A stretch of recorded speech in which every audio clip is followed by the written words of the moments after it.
Welcome to the Simplilearn's YouTube channel. Today we bring you the Advanced Excel full course. Advanced Excel is a powerful data analysis and productivity tool that goes far beyond basic spreadsheets. It is widely used by business analysts, data professionals, finance teams, and managers to organize data and perform complex analysis and make data-driven decisions efficiently. Mastering Advanced Excel helps you to work smarter with large data sets, automate repetitive tasks, and build insights that directly supports business goals. In this course, you will learn everything from advanced formula and data analysis technique to dashboards, automation, and real-world problem solving. You will understand not just how features work, but when and why, and also when to use them in practical business scenarios.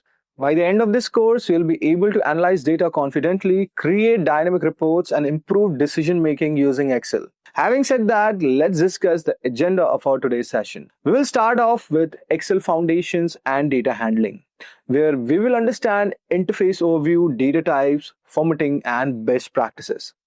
Then we move into advanced formulas and functions to explore lookup functions, logical formulas, text, date, and statistical functions. Followed by that, we have data analysis tools, and here we will learn pivot table, pivot chart, sorting, filtering, and what-if analysis. Up next, we have data cleaning and preparation. Here we will learn removing errors, handling missing data, and transforming data sets. Later, we will make a transition into dashboards and reporting, where we will explore interactive dashboards using charts, slicers, and conditional formatting.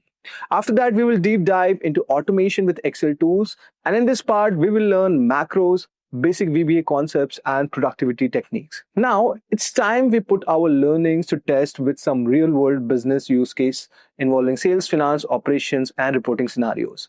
Last but not the least, this course is intended to make you job ready, so we have included some of the most popular and frequently asked interview questions, which is based on both theoretical and scenario based. Hope I made myself clear with the agenda. That being said, if these are the type of videos you'd like to watch, then hit that subscribe button with the bell icon and get notified whenever we host. Also, just that if you want to upskill yourself, master data science and data analytics skills, and land your dream job or grow in your career, then you must explore Simplilearn's cohort of various data science and data analytics programs. Simplilearn offers a variety of masters, certifications, and postgraduate programs in collaboration with some of the world's leading universities like Purdue University, IIT Guwahati, and many more. Through our courses, you will gain knowledge and work-ready expertise in skills like Python, Tableau, Power BI, generative AI, and over a dozen of other skills. That's not all. You'll also get the opportunity to work on multiple projects led by industry experts working in top-tier data and product companies. After completing these courses, thousands of learners have transitioned into data science or data analytics role as a fresher or moved on to a higher-paying job and profile. Now, if you're passionate about making your career in this field, then make sure to check out the link in the pinned comment and description box to find data science and data analytics program that fits your experience and areas of interest. So let's get started with our Advanced Excel full course. And also, here's a short quiz to test your knowledge. Which Excel function is used to look up a value both vertically and horizontally in a table? And your options are Vlookup, Xlookup, index plus match, or option D, if. Please let us know your answers in the comment section below. Now, over to our training experts. So let's start with a simple but important question. What exactly is analytics? At its core, data analytics is a process of collecting, transforming, and examining raw data to uncover meaningful insights, patterns, and trends that help support decision making. It's not about numbers. It's about turning data into stories that drive actions. For example, imagine you work for a retail company. Every day, your store generates sales data, customer feedback, and inventory records. Data analytics helps you interpret that information to identify which products sell best, when sales peak, and what marketing campaigns are most effective. In a sense, analytics transforms confusion into clarity. It helps decision makers understand what's exactly happening in their business rather than relying on the gut feeling. The purpose of data analytics goes far beyond just collecting and storing data. Anyone can have data, but not everyone can make sense of it. Analytics helps organizations to identify opportunities and risks early to improve operational efficiency, optimize marketing and sales strategies, enhance customer experience, and ultimately make data driven decisions instead of assumptions. As the saying goes, without data, you're just another person with an opinion. That's why analytics has become such an essential skill in today's digital world. Now, let's go to the section 2, types of data analytics. Now, data analytics isn't one size fits all. It actually comes in four major types, each one answering a different question and serving a unique purpose in decision-making process. Let's go through one after the other. First one, descriptive analytics. What happened is the question here. So this is the foundation, the starting point of any analysis. Descriptive analytics looks at historical data to summarize and understand past performance. For example, you might generate a sales report for the last quarter, calculate average monthly revenue, or track website visits over time. The goal here isn't to explain why something happened, but simply to describe what happened. Tools like Excel are great at this, using formulas, pivot tables, and charts to make data easy to interpret. Now, the second type, diagnostic analytics. This answers why did it happen? Once we know what happened, the next logical step is to ask why. Diagnostic analytics digs deeper to uncover the causes behind the trends and anomalies. Maybe sales dropped in July was due to seasonality, pricing issues, or reduced marketing efforts. Diagnostic analytics helps pinpoint the reasons using techniques like correlation analysis, variance analysis, and drill down reporting. In Excel, you can easily explore relationships between variables using charts, filters, and regression tools. Followed by that, we have predictive analytics. What might happen next is the main purpose of using predictive analytics. Predictive analytics uses statistical models, forecasting, and machine learning techniques to anticipate future trends. For example, an e-commerce company might forecast next month's revenue based on historical sales and market spends. In Excel, you can build predictive models using functions like forecast, trend, or even more advanced methods through Power Query or Excel's built-in AI tools. Predictive analytics transforms historical insights into forward-looking predictions. Now, the next one, which is prescriptive analytics. What can we do about it? Finally, prescriptive analytics takes things to one step further. It doesn't just predict outcomes, it suggests actions. It answers questions.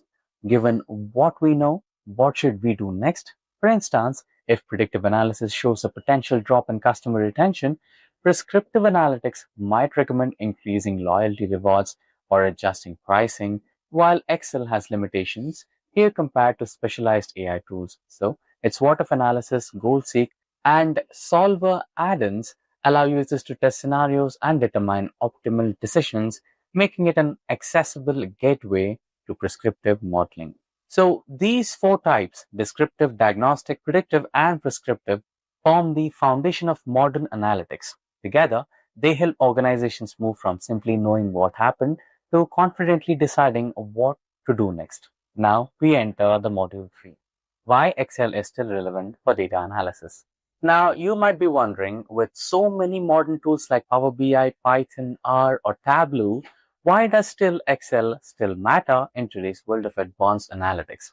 Well, the answer lies in its balance of simplicity, versatility, and power. Let's break down. First one, accessibility and ease of use. Excel is one of the most widely available tools on the planet. From students to CEOs, almost everyone has access to it, and that universal familiarity makes it incredibly powerful. You don't need to be a programmer or data scientist to start analyzing data. Excel provides a low barrier to entry with drag and drop features, pre-built templates, and intuitive functions that allow anyone to learn. It's often the first step in a person's analytics journey. Many professionals use Excel as learning environment before transitioning into tools like Power BI or Python, and because of its available on virtually every operating system, Excel remains a democratizing tool, bringing data analysis capabilities to anyone, anywhere. Now, powerful analytics capabilities is the second reason. Behind its familiar grid interface lies a surprisingly advanced analytical engine. Excel supports a vast range of functions, formulas, pivot tables, data visualization tools, and automation features. Here are a few examples. Pivot tables summarize and explore large datasets instantly. Conditional formatting highlights trends and anomalies. Power Query allows for efficient data cleaning and transformation. Power Pivot enables advanced modeling and relationship between tables. Charts and dashboards communicate insights visually with ease. And let's not forget Excel's AI-powered tools such as Analyze Data and Ideas, which automatically suggest insights, trends, or patterns. With these capabilities, Excel isn't just a spreadsheet, it's a comprehensive analytics environment in itself. Now, the third reason, integration and compatibility. Another major strength of Excel is how seamlessly it integrates with other platforms. You can connect Excel to databases, APIs, Power BI, Google Sheets, SharePoint, or even cloud services like Azure and AWS. This flexibility makes it a perfect bridge between simple data analytics and more advanced analytics platforms. For example, a financial analyst might export or import real-time data from SQL database, clean it with the help of Excel, and then publish the results to a Power BI dashboard for interactive visualization. This smooth workflow keeps Excel at the heart of many enterprise analytics ecosystems. The fourth reason is real-world use cases. Across industries from finance and HR to marketing, logistics, and education, Excel continues to be an indispensable tool. A few examples: finance budgeting, forecasting, variance analysis and KPI tracking, marketing, campaign performance analysis, ROI calculation and customer segmentation, human resources, workforce analytics, attendance tracking and salary modeling, operations, inventory management, scheduling, and performance dashboards. Even in organizations that use sophisticated BI tools, Excel is still used for quick exploratory analysis, ad hoc reporting, and presentation ready summaries. It's like a Swiss army knife of all data analytics. Simple enough for beginners, yet powerful enough for professionals tackling complex business challenges. Now, with that, let's dive deeper into data analytics. Excel continues to be a cornerstone for analytics around the world. In the next module, we will dive into Excel's interface and explore the key functions that make it such a reliable tool for any data-driven professional.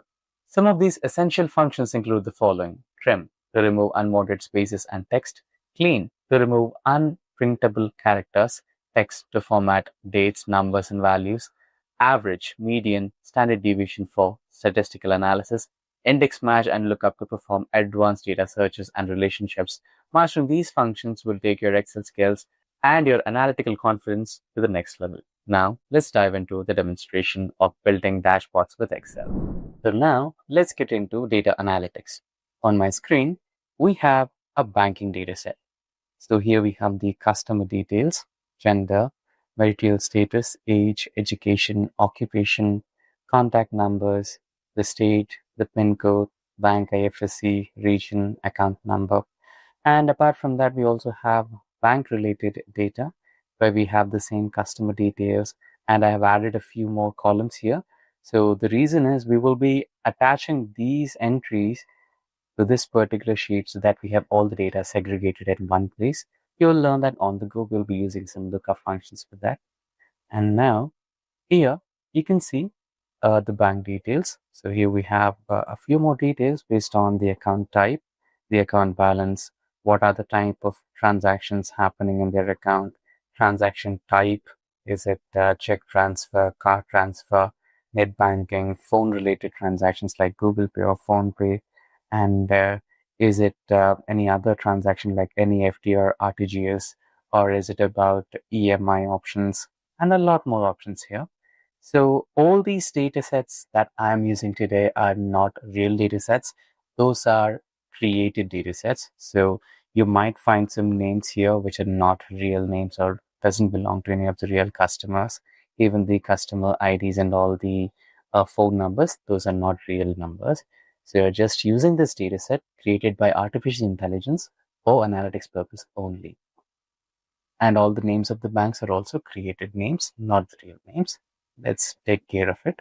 Now, so here we have the account balance and transaction type. Is it a wire transfer, check transfer? And we also have a payment network which we have considered. We are having Maestro, Visa, MasterCard, etc., RuPay. and also the card type. Is it contactless card, virtual card, or a student card, premium card?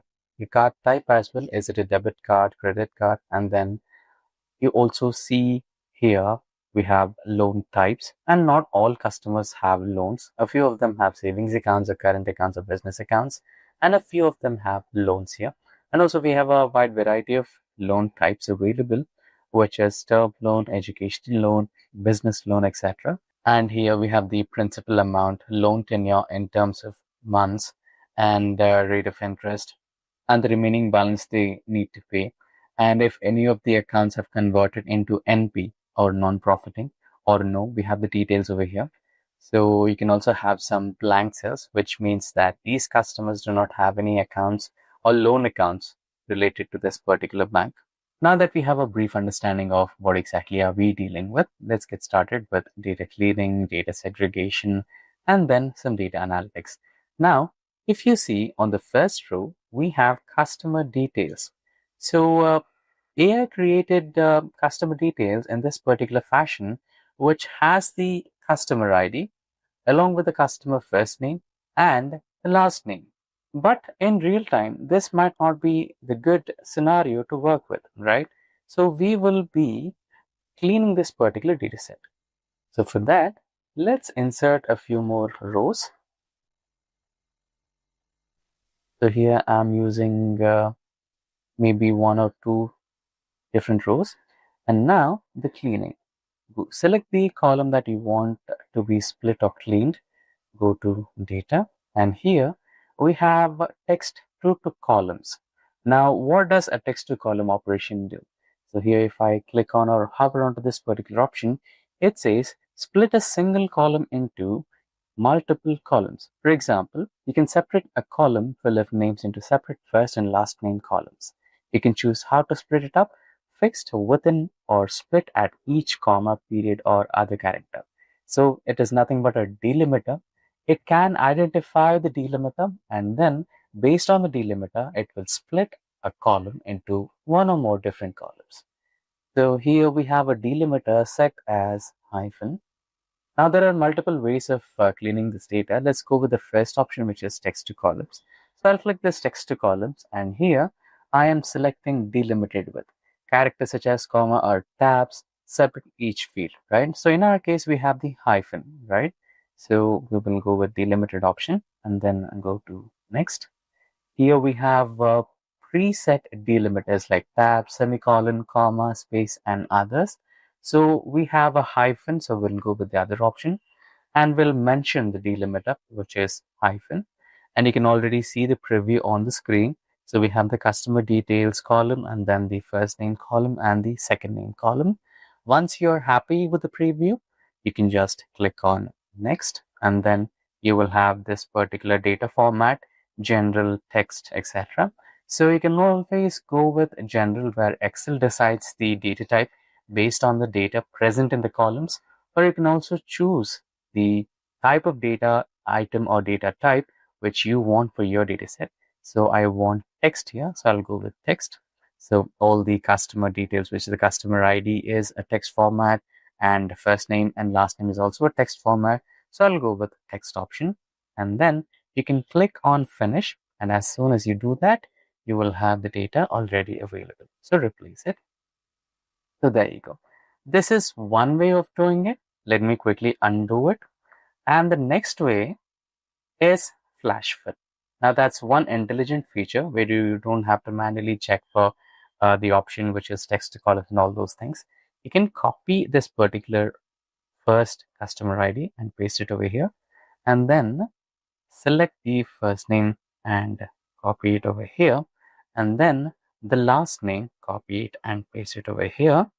Now you have a template which Excel understands. If you double click, right, let me just quickly undo that. You can see an option, a small box, right? That is flash fill option. If you double click it, Excel has automatically understood a pattern. It means it now can segregate the first names and the last names along with the customer ID all by itself. Now, let's quickly perform that flash fill option. Let me expand the data a little bit. I'm just double clicking on the square box like this. I think there has been a small mistake, but not a problem. It needs a little training. So what I'm doing is I'm trying to copy and paste the elements a little bit so that it understands what's to do next. Yeah, that's the flash fill logo. There you go. I think there has been a small error, but that's resolvable. Basically, that's how the flash fill works. Now, let's go with the initial approach of text to columns. Not a big deal. So I'll go with delimited option, then comes next.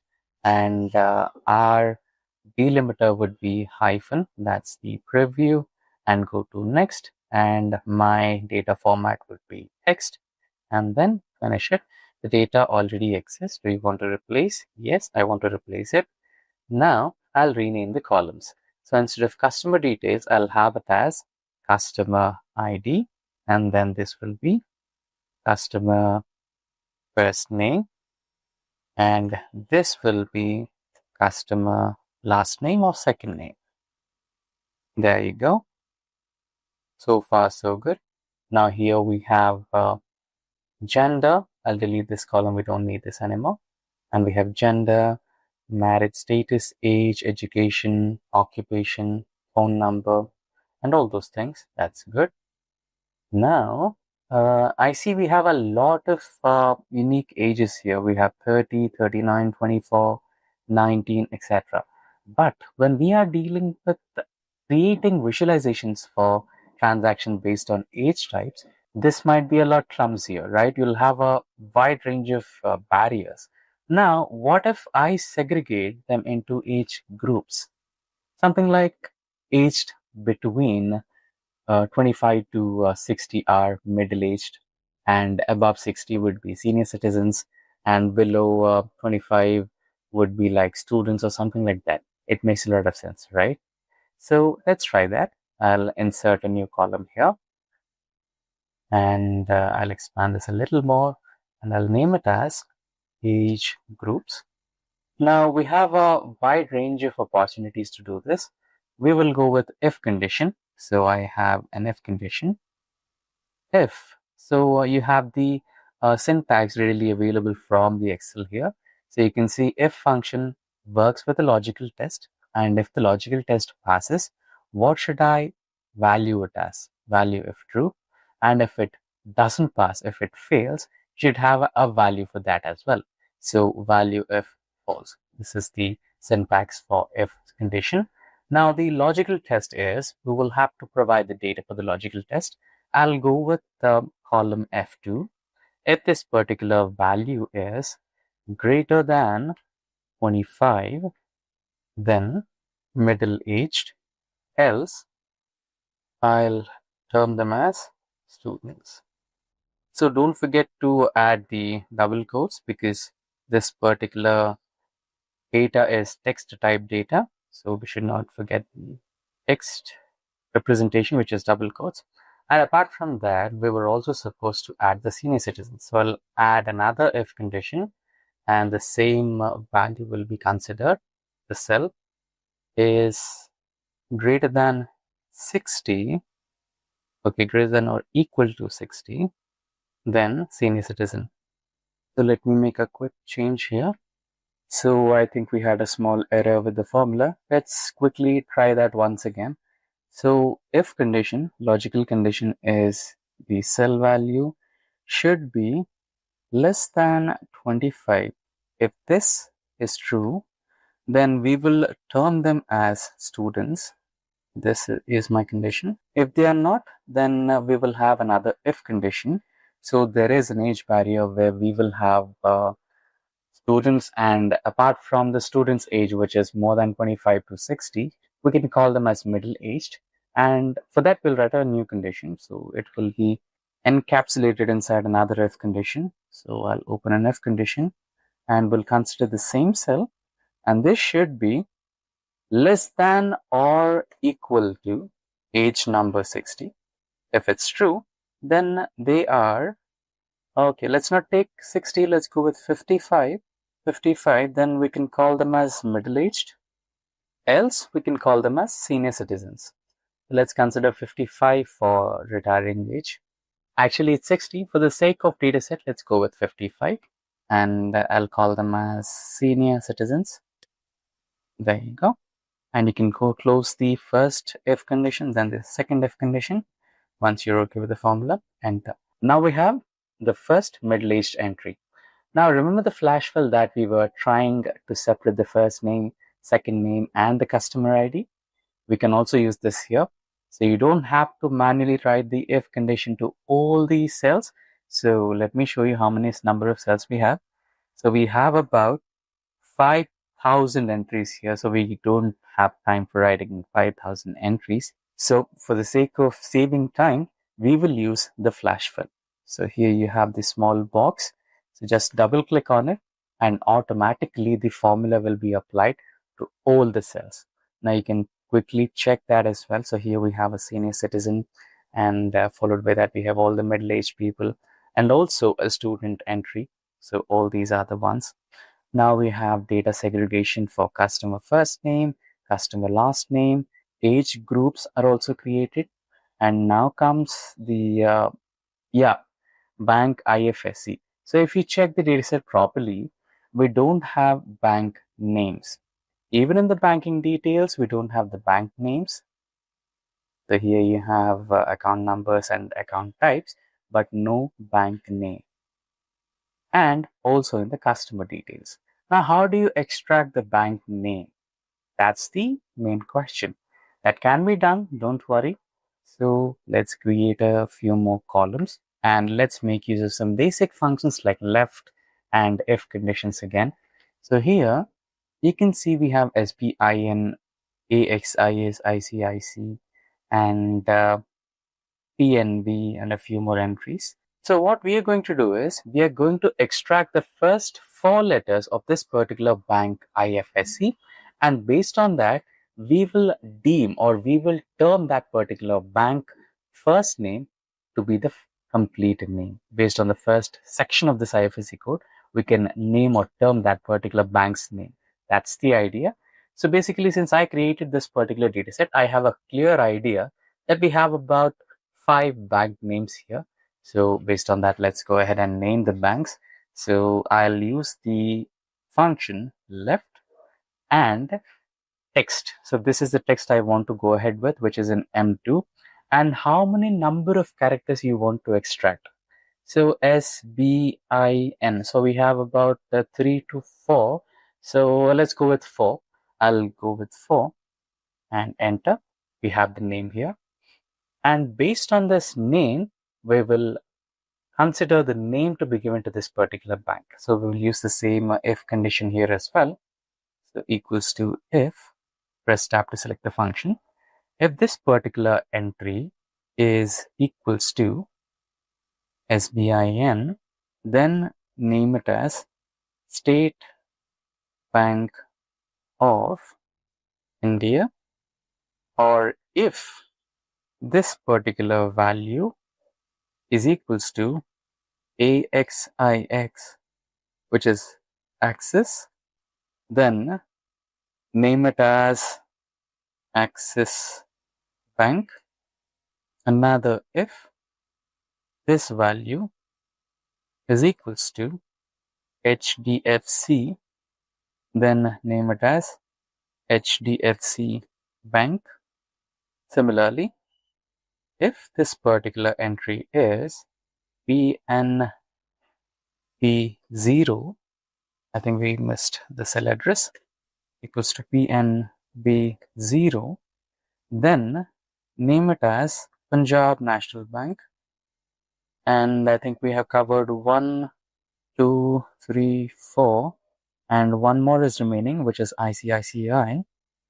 If this particular value is equals to ICIC, then name it as ICICI Bank. And there you go. We can close the brackets. First bracket is done. First if condition is covered. Second if condition is also covered. Third if condition is covered. And fifth if condition. No, I think we have covered the fourth one. Last fifth, yeah, that's the one. There you go. Now enter. Now we have the first bank name, which is State Bank of India. Now we will quickly use flash fill to extract this left function to all the entries, and similarly another flash fill function for filling the bank names. So we can use the double click option. There you go. We have all the first four letters of the IFSC code, and similarly based on the IFSC code's first four characters, we'll also have the bank names. So we have bank name provided, and the first four IFSC. Let's name it as this. There you go. Now we have a better cleared data. We have a dedicated customer ID. We have a dedicated first name, second name, or the last name, gender, marital status, age and age groups as well, and their education, occupation, phone numbers, state, regions, bank names, etc. Right? I think that's good enough. Now let's also check this. Do we have any other details to be added or not? That's okay. So we added bank name based on formula of if and left, right? Now there was another method, okay, this is just for learning purposes only. There's another method where we could have added these names manually to all the banks based on the IFSC code. Now, let me explain you how that can be done. Since we discussed that this dataset is created by me for learning purposes only, and we know there are 5 different banks. So let's add the names of 5 different banks here. ICICI Bank, HDFC Bank, State Bank of India, Axis Bank, and lastly, Punjab National Bank. There you go. And these will be my banks, right? Let me quickly arrange that in the form of a table.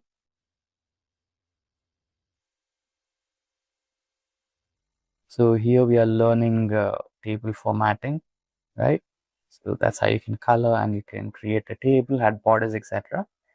Now, let's say I have an option called bank name. Select the bank name.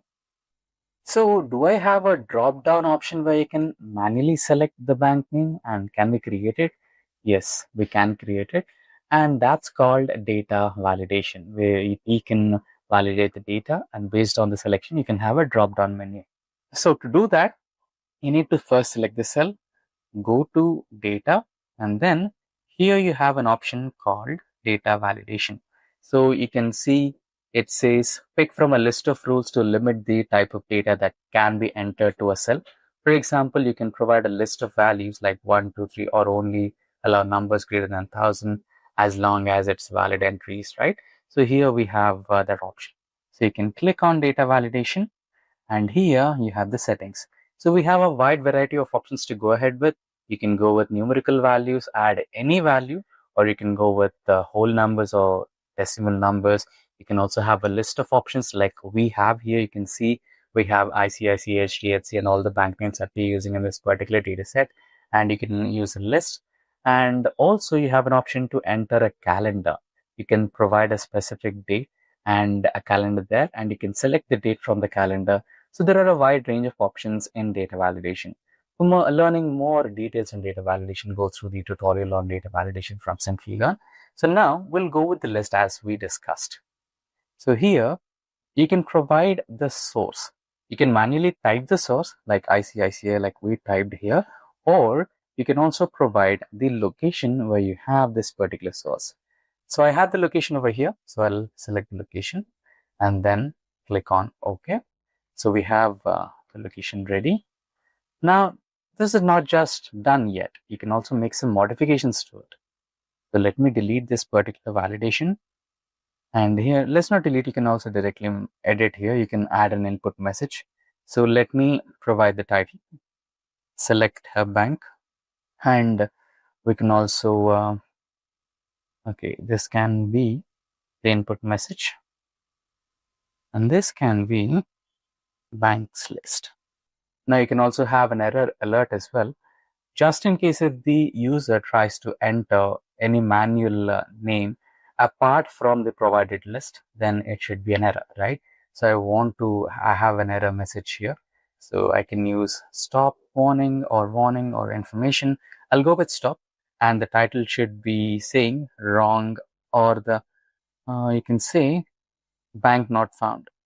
And the message will be, please select from the list provided only. There you go.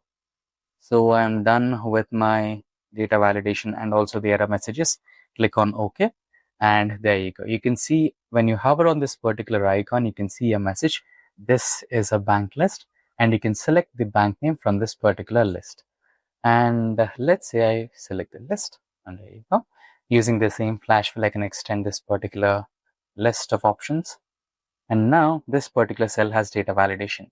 Now, apart from the available banks, let's go with some other bank name which is not provided in my list. Let's go with random bank. And if I press enter, I'll find an error. And the error says, please select from the provided list only, right? So this is the error. Now, what this does is, this avoids any kind of misentries into your data set. That's one good functionality of data validation.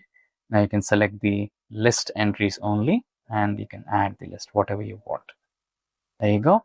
Now that's how you do data validation. Now, the next job is to segregate all the data into one place. Then we can perform the filter operations. We can also eliminate the duplicates, right? We have about 5,000 different entries. So there might be a possibility or may not be a possibility. Both could be possible, right? You may have a duplicate entry or may not have a duplicate entry. But the best thing is, before you start with any data analytics on any platforms, whether it is Excel, Power BI, or Tableau, or any platform, the first step is data cleaning and segregation. So that's what we were doing so far. So we have segregated all the data that we needed. Now the remaining part is we need to collect all the data into one place.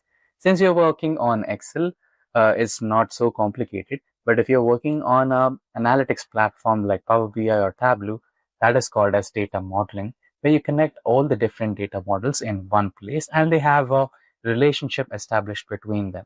Now, it's simple in Excel. All you need to do is just copy paste in the best way possible, or you can also build a data model in Excel.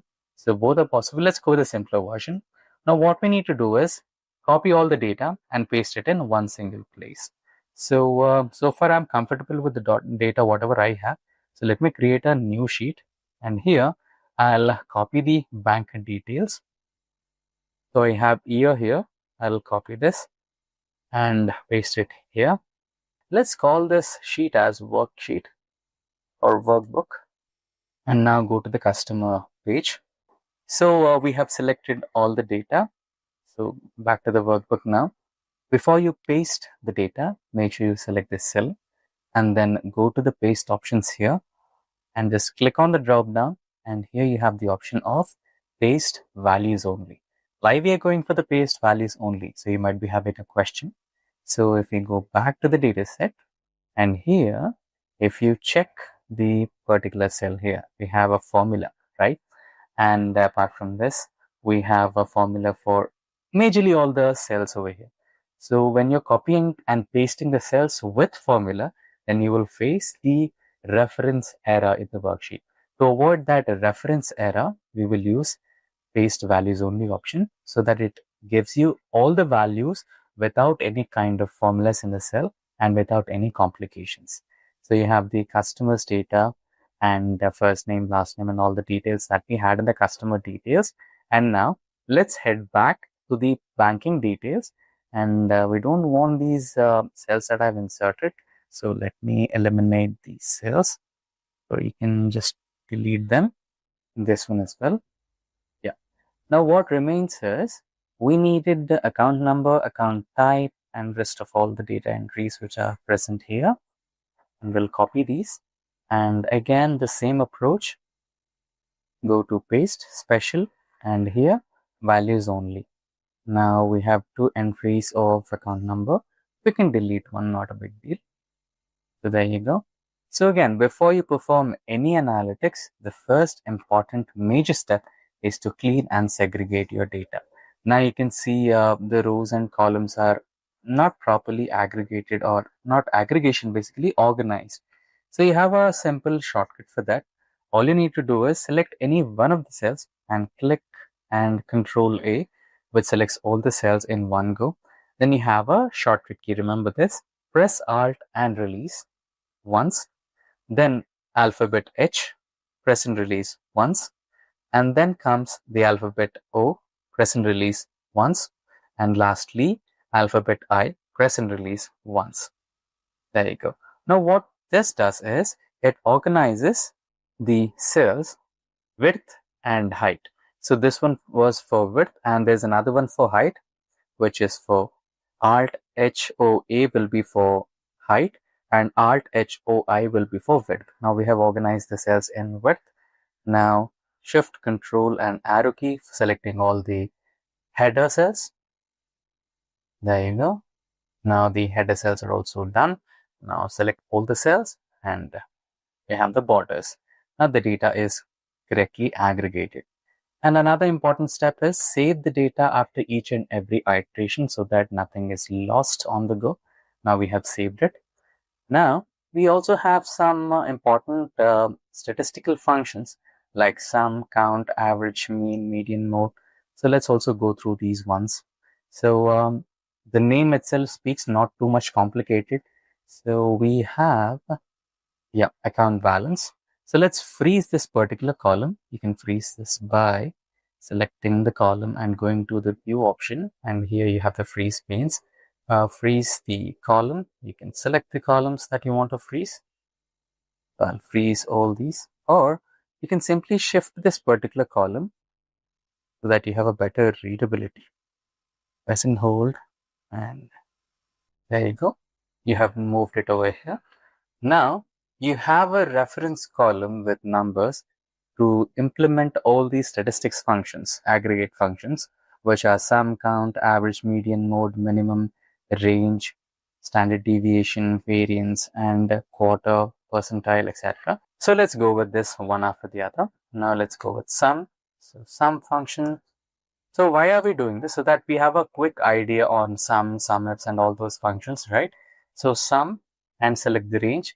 It will give you the sum of all the entries. And give a small error. Sum function. Enter. Okay, there is a data type error. Okay, let's consider a different column. I think it is due to the currency format. And here we are selecting the whole number format. Not to worry. We shall now explore with this particular function so that we can also have a filter. Go to data and here apply the filter to this particular column on and eliminate blanks.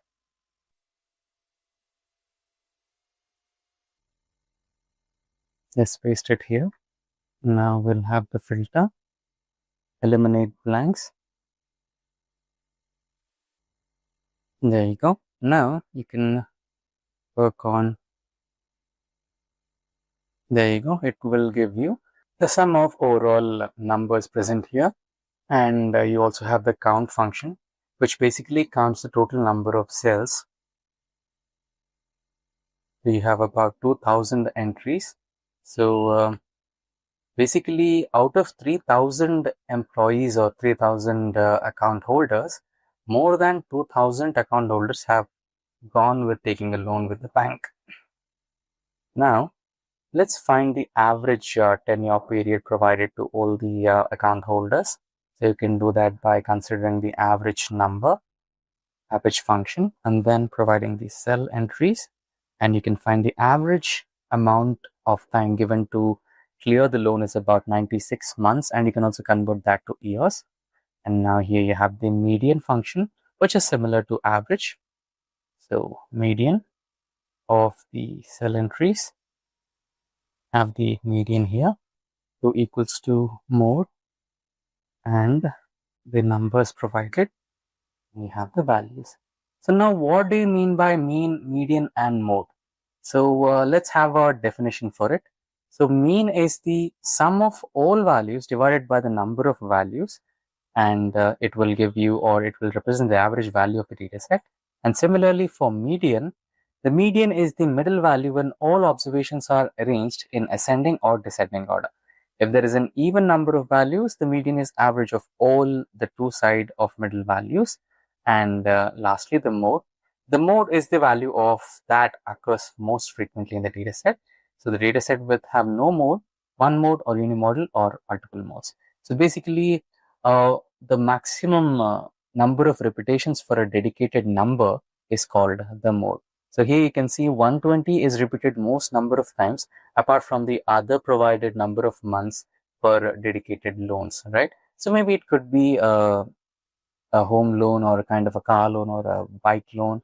So most commonly taken loans are given the 120 10-year period. So that's the most repeated one. So in our terms, mode is 20, median is most widely considered as the average number, and mean is similar to average. So that's how it goes. Now we have the next two functions, which is minimum and maximum. So it is self-explanatory. So you can provide the function minimum min of all the provided numbers here, which gives you the minimum number of tenure, which is 12 months, and also the max number. So you can just type down max and press tab to select the function, give the range of tenure numbers, and you have the maximum as 240 months tenure period, so which is that one. And you also have range function. So what is range? So range is a measure of how spread out or diverse or dispersed the data values are. It shows the difference between the highest and lowest values in a data set. So it's like a maximum value minus the minimum value.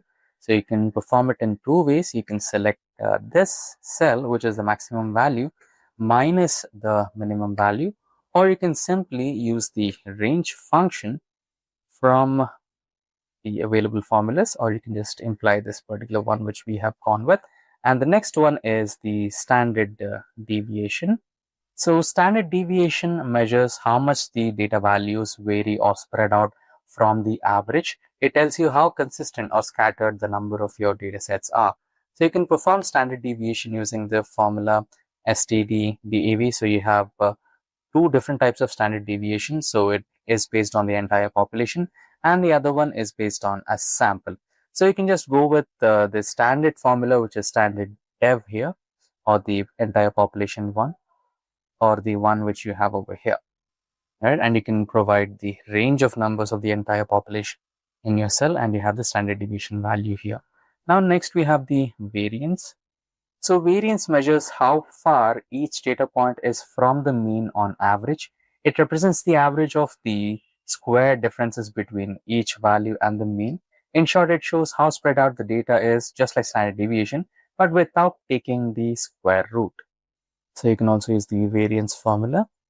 So you have covariance and covariance P. We can go with this one. And we use the covariance in a wrong way. So next we have percentile. And you can provide the percentile, and here is the percent you want. Let's say I want 25% of the range, and you can provide 25, enter, and you have that. So if I wanted 21% of the entire period provided for tenure, then I can provide the number as 0.21, which gives me 21% of the provided tenure. That's how you implement the percentile. And similarly, Q1 and Q4, this is also the percentile functions, where you can provide a quarterly basis function. If you want the first quarter, you can provide 0.25. Similar to this one, you can go with 0.50, 0.75, and 100% or 1.0. So that's how it works. So basically you provide 0.25 here, 0.5 for this one, 0.75 for this one, and 1.0 for this one. This is the quarter 1, quarter 1, quarter 4. That's how it works. And variance. Now let's go back to the that was a quick scenario on the aggregate functions or the statistics functions in Excel. Now let's go back to the pre-worked workbook, and we are all good to go. Now let's also create a duplicate of this workbook. Move or copy. So why am I creating a copy? Because I want, let's say I want to work on the loan section only, right? In that scenario, I don't want the other regular accounts. So for that, let me quickly apply a filter for this one. Go to the data section, select the filter, and a filter has been implemented. Now, what I'll do is I'll unselect all first. Now I'll select only the blank entries. Now, all these blank entries are about 3000 entries of all the customers, and I can quickly delete all these entries without affecting the master workbook sheet. Now, what will be remained in this particular sheet will be related to the data of only the customers who have taken a loan with the particular bank. That might take a while. We have about 3000 entries, right? There you go. All you have to do is just delete these entries. And now you can go to the column where we have applied filter, or just clear all the filters. And now you have all the data related to the customers who have taken a loan with any of the banks that we are dealing with, right? Now you can quickly rename this workbook as bank loan dataset, and you're good to go. Now it's your choice. You have completely finished workbooks for both the bank loan dataset and the overall customer dataset with 5000 entries, where you have the data for both the customers who have taken a loan and who did not have taken a loan with any of the bank. I'll go with the bank loan dataset. So we have all the entries along with the loan details. So you can do some projections as well.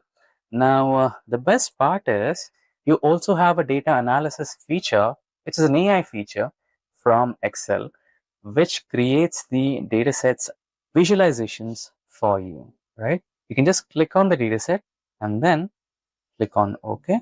You have two-factor replication, two-factor without replication, you have covariation, you have descriptive statistics as well, which you want to perform.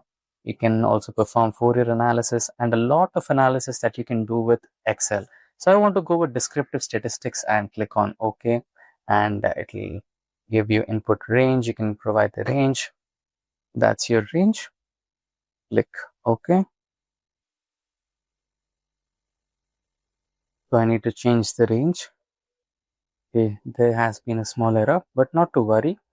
Basically, I was trying to provide a forecast number, which can be done directly via the forecast sheet option right available here. So you can select the ranges, rate of interest, and remaining balance.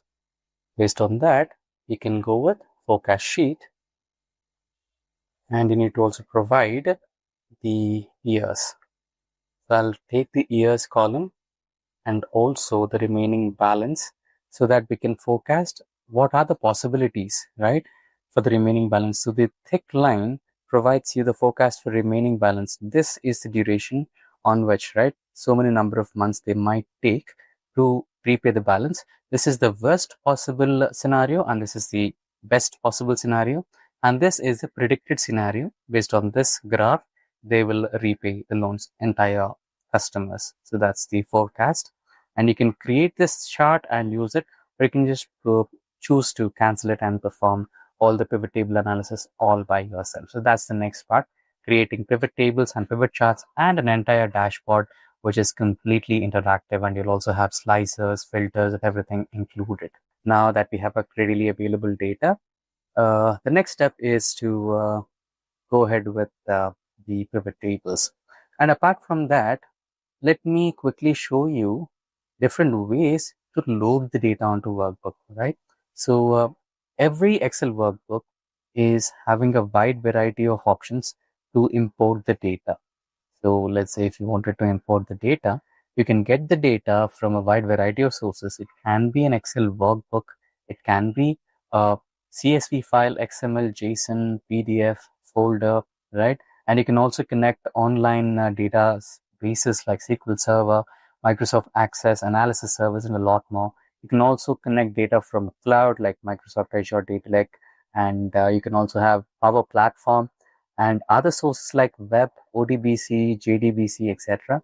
And combine queries, you can merge different queries like different data sets as well, right? There are a lot of variety of options to load data onto the Excel worksheet. So this was supposed to be discussed before, but not to worry, we did not miss anything major. We already started off with a data set which was created for us. Now, the next part is about building pivot tables and pivot charts. So building pivot tables and pivot charts is not a big deal. You can just click any of the cell and then control auto select all the cells available on the data set. And then you can create a pivot table by entering into the insert option here and then selecting the pivot table. So here, easily arrange and summarize complex data in a pivot table.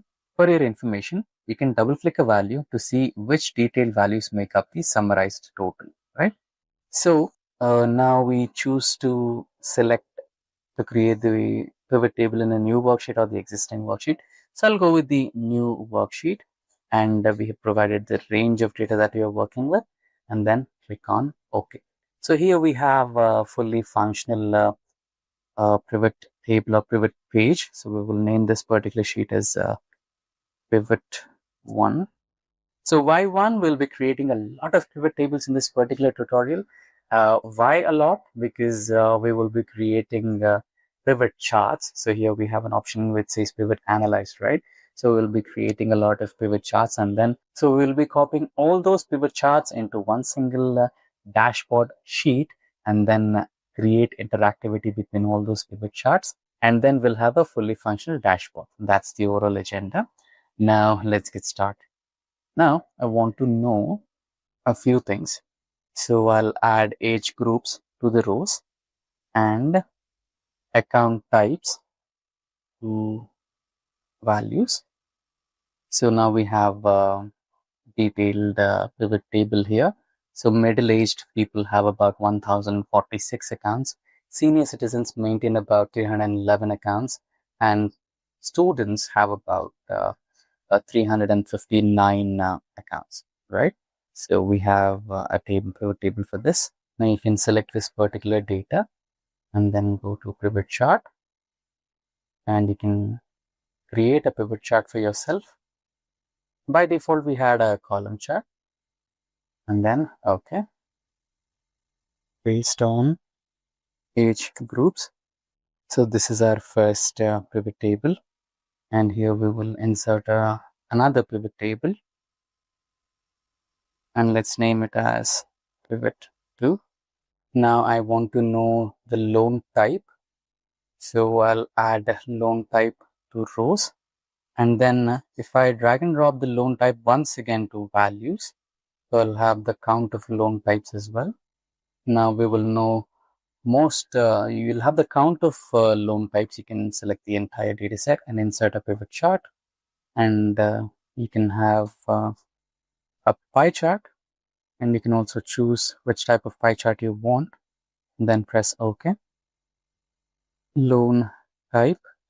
Now go back to loan dataset and insert. Now based on gender, you can do a gender analysis as well, gender distribution, and you can name this as pivot 3. You can also provide a dedicated name for your chart, but the time's sake I'm using pivot 1, pivot 2, pivot 3. You can also name them as loan types, and the first one would be account based on age groups, and pivot 3 would be gender distribution, right? Based on your requirement, you can feel free to use the names for your pivot charts. Now go to pivot table once again and create a new pivot table. So here we have year-wise data. You can add years to rows, and then you can see the number of loans provided in each year, right? So you can see the count of loans, if the loans are increasing or decreasing, right? And you need to work on if the loan numbers are decreasing, then you can market something so that you can see a potential growth in the number of loans distributed yearly. And since you're working with time period, you'll go with the line chart. So this is the one. You can name it as year on year growth. So I'll name it as Y on Y growth on loans. And then you can name it as pivot 4. Go to the bank data set again, and here you can insert a new pivot table again.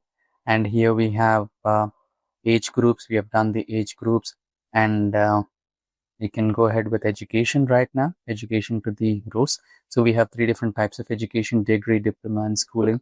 I've kept it minimal to avoid confusions. and you can also do region analysis, you can do state-wise analysis, and a lot of things that can be done. And here we have the loans. You can have a bar graph for this one. Let's quickly name it as pivot 5, and this one should be loans based on education or qualification. So you can already see, if you are from a schooling background, you can, I meant to say, if you have less qualification, if you have not done your degree or diploma, then the chances of getting a loan could be low. Again, getting a loan is just not based on qualification or your education. It can also be based on your credit score, or you can also call it a CIBIL score, right? So if your CIBIL score is good, and if you are having good amount of income, or if you have a good hierarchy of assets, then you can also get a loan. But for this particular data set, let's go with education. So we have not considered the CIBIL score in the data set. We have not considered the hierarchical assets you have. That's not included in the data set. So for the data set's sake, well, let's go with the education purpose. So if you don't have a good qualification, it automatically leads to lower chances of getting a loan in this particular aspect. Now, based on qualification is done, now let's go with the region-based analysis as well. You can go with the insert option here and insert.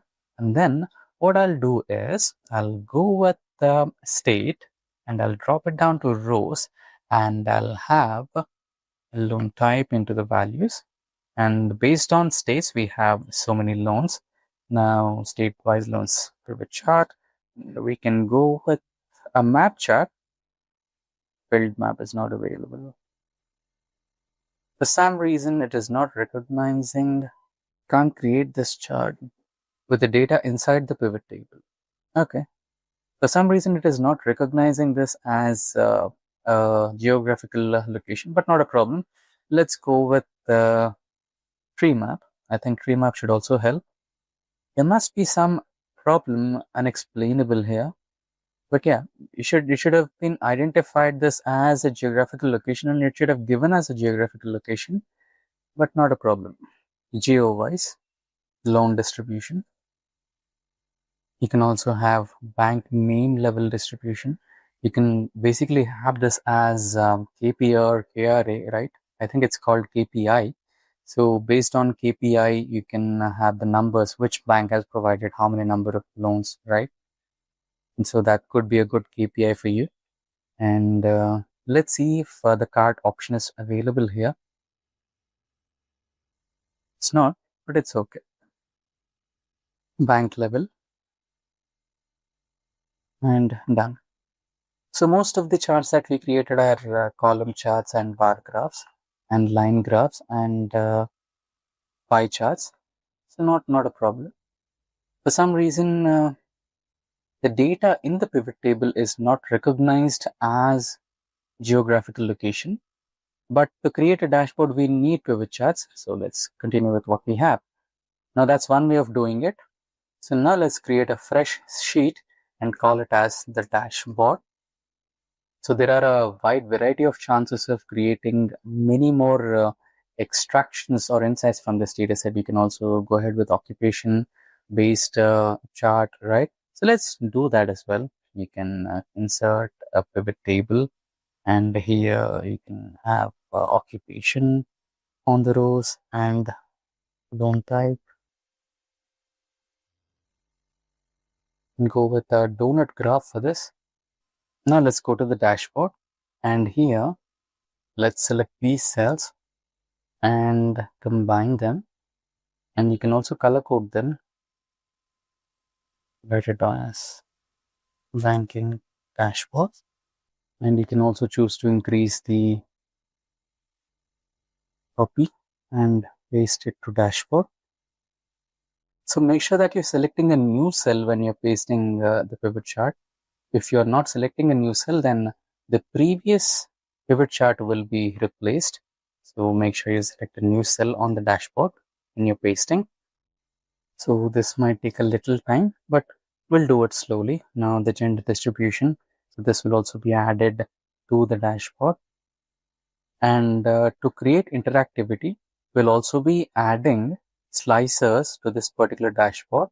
That will be done on the go. So this was gender distribution and year-on-year growth as well.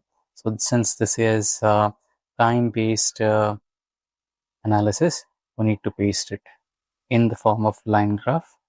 Now, once you're done with this particular arrangement, you can also adjust the height. Slowly, we have a couple of more pivot charts. So here we have loan qualification. So here we will paste it in the new place. This is where I would like this to be present. And geolocation wise and bank level. So we have two more. Go to the dashboard, select a new cell. I would like to expand this a little because it is geographical location, right? So we need to cover about all the states present in the country. And now let's make a little room for our slices as well. I think one more chart is left out, which is bank level. So I'll place this bank level in the last location, or you can also choose to expand this particular section. So I'll choose this location to be expanded. There you go. Now, what remains is adding the slices and interactivity with the dashboard. We can minimize the size so that every aspect of the dashboard is clearly visible. There you go. So we need to go to the pivot chart, analyze, and click on the insert slicer option. So we have a wide variety of slicer options available in this particular window. So we'll go with the year and we'll go with the gender. So basically what we did with the pivot charts, that's what we're going to do with the slices as well. So we will be going with the gender, we'll be going with the year, we'll also be going with geographical location wise, so state, and we'll also be going with bank name, and we'll also be going with the education, and we'll also be going with occupation. And once you are okay, I think we can also go with age groups as well. So once you're comfortable with the slicer options, then you can quickly choose OK, and you'll have all these slicers readily available at your disposal. Now, the next job is to arrange all these slicers. So I'd like to select all the slicers once and select their height adjustments. Once I'm okay with the height adjustments, I can, drag and drop them to the locations where I want them. Basically, what I'm doing is adjusting the height, width, and length of each and every slicer so that it fits in the window of my dashboard. So it might take a little while. Not to worry, let's do it slowly. So far we have done with 1, 2, 3, 4 slices. So we have about 2 to 3 more slices. So let's do that accordingly. And I have the gender slicer here. So I'll send it to this particular location near to age groups. And I can also adjust the height of this particular slicer. And what is remaining is the last one, which is year-based slicer, and which will be placed here. There you go. And now it's not done yet. Let's say if I select, right, let me adjust the gender slicer. Let's say if I select the data for Andhra Pradesh, there will be changes in only one particular, state, right? So it will not give me the entire changes in the overall dashboard level.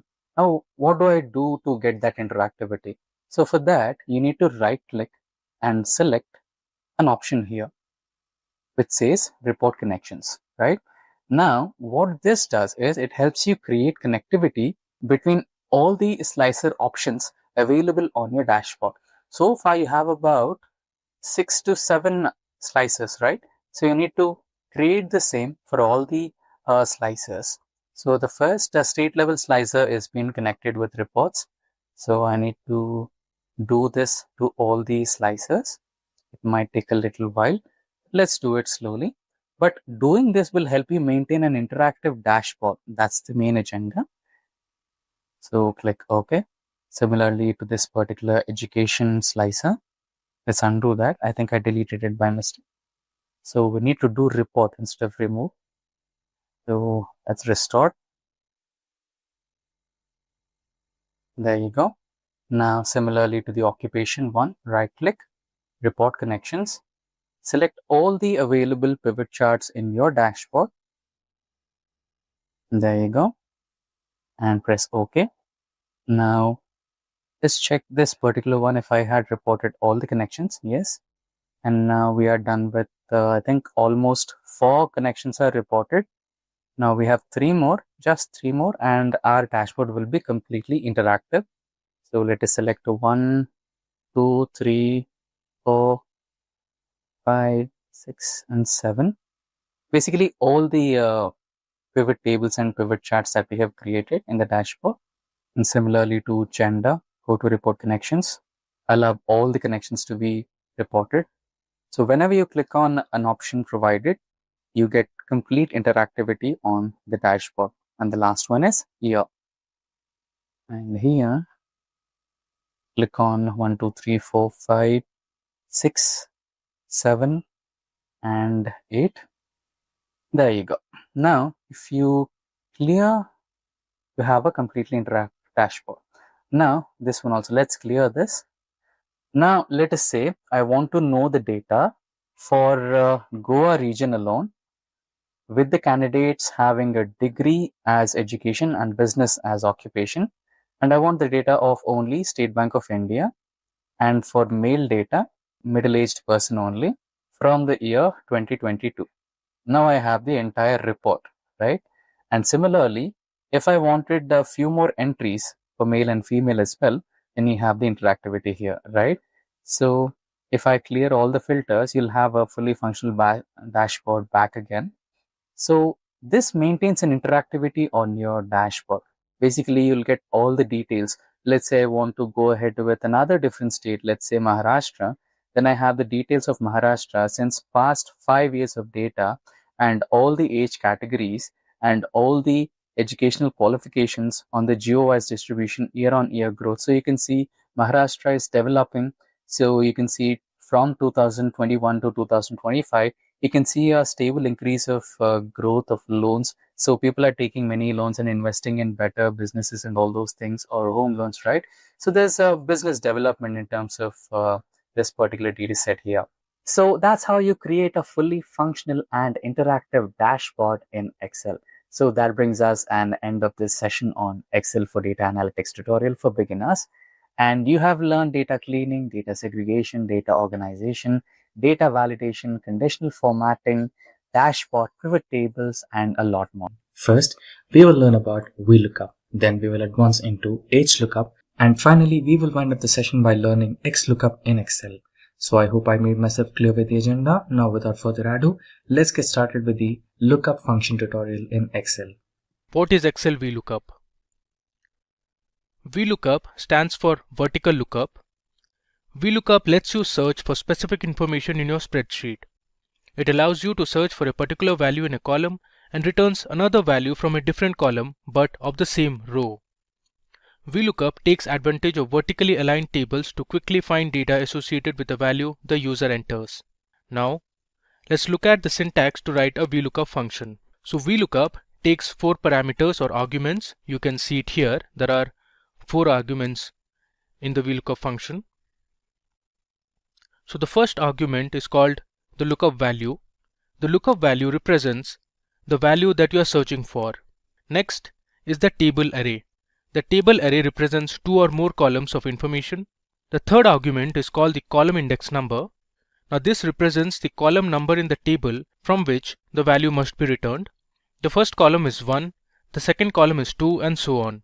And then we have the fourth parameter, which is called the range lookup. Now this parameter is optional. Now range lookup is used to find an exact match. So if you want to find an exact match, you need to enter false or 0. Meanwhile, if you want an approximate match, you need to enter true or 1. If getting your learning started is half the battle, what if you could do that for free? Visit Skillup by Simplilearn. Click on the link in the description to know more. Now, let me give you a brief overview on what's going to be in our demo. So for our demonstration, we'll use a sales dataset. You can see the dataset on the left. Using this dataset, we'll understand how Vlookup performs an exact and approximate match. We'll see how Vlookup is case insensitive. Then we'll perform a wildcard character search. We'll understand how to handle errors when a match is not found. And finally, you will look at two-way lookups. Now here is a small example of how Vlookup works. So we want to find the units sold by Morgan using the dataset on the left. So here you can see I have the dataset. It has some rows and columns. So these are the columns which are order date, region, there's a representative column, item, units, there's unit cost and total. And from this table I want to find the units that were sold by Morgan. Now if you look at the table, at the bottom you can see the representative name Morgan, and Morgan has sold 30 units. Now I want to find this value using the Vlookup function. So here on the right you can see I have my lookup value, which is Morgan, and this is my Vlookup formula, and using this formula I'm getting the result as 30. Now let's go to our Excel workbook and perform all the demos one by one. So this is my Excel workbook that we are going to use for our demo, and here is the data set we'll be using. Now this is the same data set that you saw a while ago. So this data set has 7 columns. You have the order date, the region, representative's name, item, there's units, unit cost and total, which is basically the total or the amount of sales that was generated. Now we are going to use a chunk of this data set and perform our Vlookup analysis. So let's see our first example and the problem we have at hand. Let me go to the exact match tab. Alright, so here I'm going to use this chunk of data which is actually taken from the original data set. So we have taken the first 11 rows from the data set. You can see from row 2 till row 12 is going to be our data set that we'll use. So we have a question here. We want to find the items sold by Thompson.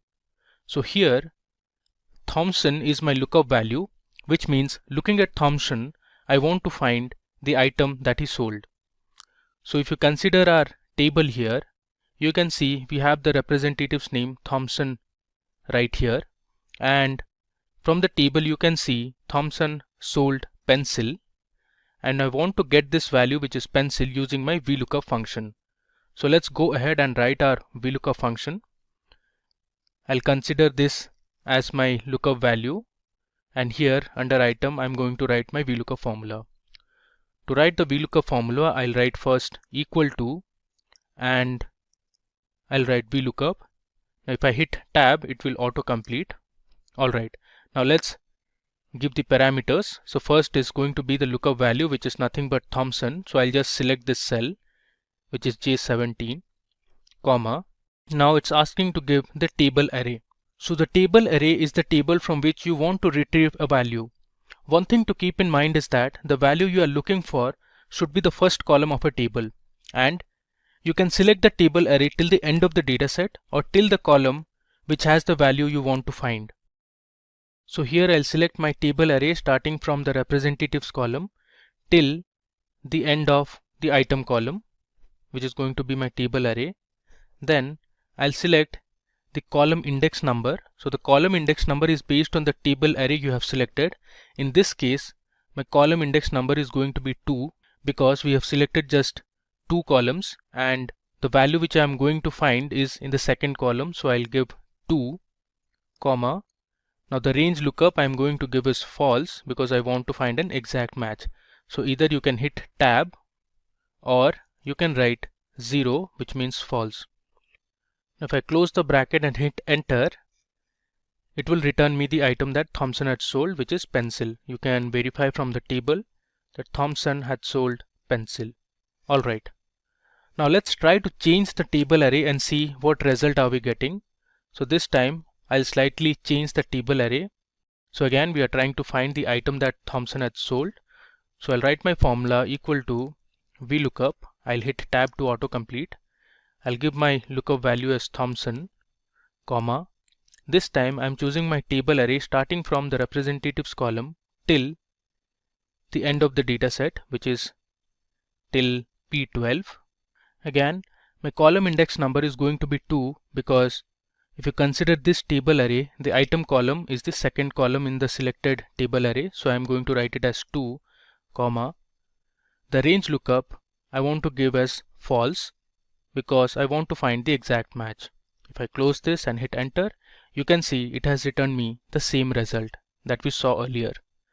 Now suppose, let's say this time I want to start my table array from the region column, which is this column.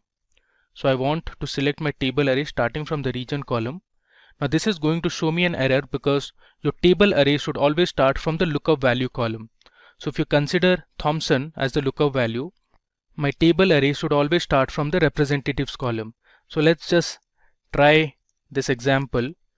So I'll write Vlookup. My lookup value I'm going to give it as Thompson, comma. The table array, as I mentioned earlier, I'm going to choose from the region column. And let's say I'll select till the item column, give another comma, and this time my column index number is going to be 3 because since the table array has 3 columns and my item column is the last column, so I'm going to give my column index number as 3, comma. I want to get the exact match, so I'll give 0. If I close the bracket and hit enter, you can see it has given me an error. Okay, now let me just show you another method to use Vlookup in Excel. So here on the top you can see there's a formulas tab, and under formulas tab, under function library, you see we have an option to select lookup and reference. If I click on this and if I scroll down below, you can see there's an option called Vlookup. Let's choose this. Alright, now here you can give your lookup value, your table array, column index number, and the range lookup under this function arguments dialog box. So here I want to select my lookup value as Thompson. My table array is going to be from the representatives column till, let's say, the end of the data set. My column index number is going to be 2. I'll write 2, and range lookup I'll write as false because I want the exact match. Now if I hit OK, you can see it has given us the exact same result. So this is one of the other ways to use Vlookup in Excel. Now let's move to the next sheet, which is regarding approximate match. Okay, so sometimes you might have cases where you don't have the lookup value present in the table. In those cases, you can tell Vlookup to return an approximate match. Now one thing to keep in mind is that your lookup value column should always be sorted in ascending order while trying to get an approximate match. So here we are going to use this table, and my lookup value column, which is going to be the representatives column, is already sorted in ascending order. And let's see the question we have here. So I want to find the item sold and the unit cost for Matt. So my lookup value is going to be Matt. Now if you see this table, I don't have the representative's name Matt anywhere in the table. Now using an approximate match, I want to find the item and the unit cost. So let's do it. So here under item, I'll write my Vlookup formula. So I'll type Vlookup. I'll hit tab to complete it. And this time my lookup value is going to be Matt. So I'll select this cell, comma. My table array I'll select from the representatives column till the end of item column because I want to find the item value for Matt. I'll give a comma. My column index number as per the table array is going to be 2, comma. My range lookup this time I'm going to give is true or 1. So I'll write 1, close the bracket, hit enter. Alright, it has returned me binder was the item sold by Matt. Now let's try to figure out why Vlookup returned binder as the item. Now let's say you were asked to insert the name Matt to the representative column in alphabetical order. So where would you place it? Ideally, you should place between Kivel and Morgan. Since this column is already sorted, Matt should appear before Morgan and after Kivel. So in an approximate match, Vlookup will consider the previous highest value.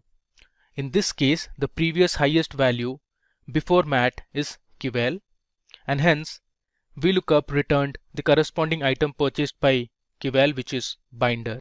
Now similarly, if you wanted to find the unit cost for mat, again Vlookup will return the unit cost of Kivel, which is 125. Let's just try it out. So I'll write Vlookup. My lookup value is mat, comma. My table array for this time is going to be from representatives column till the unit cost column I'll consider. I'll give a comma. Now the column index number as per the table array is going to be 4. I'll give another comma, and this time I'll double click true because I want an approximate match. If I close the bracket, hit enter, you can see it has returned me 125, which is actually Kivel's unit cost. Okay, we have another question, and this time I want to find the units sold by Rob. Now Rob is going to be my lookup value. If you see the representatives column, we don't have Rob. Now let's see what Vlookup is going to return as the item for Rob. So I'll write Vlookup. I'll give my lookup value as Rob, comma. My table array is going to start from the representatives column. I'll select till here. I'll give a comma. My column index number is 2. I'll give another comma. I'll double click on true. So I close the bracket, hit enter. You can see Vlookup has returned me pen. Now let's understand why Vlookup returned pen for Rob. Now if you are asked to insert the representative's name Rob into this column, so ideally Rob would appear somewhere between Morgan and Sorvino, because since this is sorted in ascending order, Rob is actually greater than Morgan and is less than Sorvino. So as you know, Vlookup in an approximate match returns the previous highest value, which is Morgan here, and the corresponding item for Morgan is pen, and hence Vlookup returned pen for Rob. Alright, now moving to the next sheet, which is another property of Vlookup, which tells Vlookup always looks to the right. This means that your lookup value must always be on the left, and the value you are going to find out should always be to the right of the table. Now consider this scenario where your lookup value is on the left. In this case, it is the representative's value, and I have taken Sorvino for an example, and we want to find the order date for Sorvino. Now if you consider this table, your lookup value, which is Sorvino, is actually this column, the representatives column, and we are going to find out the order date. So your representative's name is on the right of the table, and the value we are going to find out is on the left of the table. Now as per the property, Vlookup only looks to the right.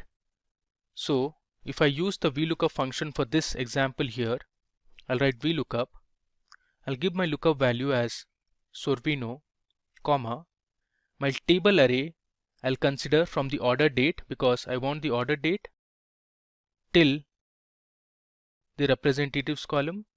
I'll give a comma, and this time my column index number is actually the first column, if I consider my table array as the first 3 columns selected, and my range lookup is going to be false. If I close the bracket, hit enter, it returns me an error. The reason is Vlookup always looks to the right, and this time the value we were trying to find out was to the left of the table. Now if you consider the opposite case, suppose you have the order date and you want to find the representative's name, you can do that easily, because your lookup value, which is the order date, is on the left and your representatives column is on the right. So let's just try this. I'll write Vlookup. My lookup value is going to be Sorvino's order date, so I'll select it from the table. I'll give a comma. My table array will start from the J column.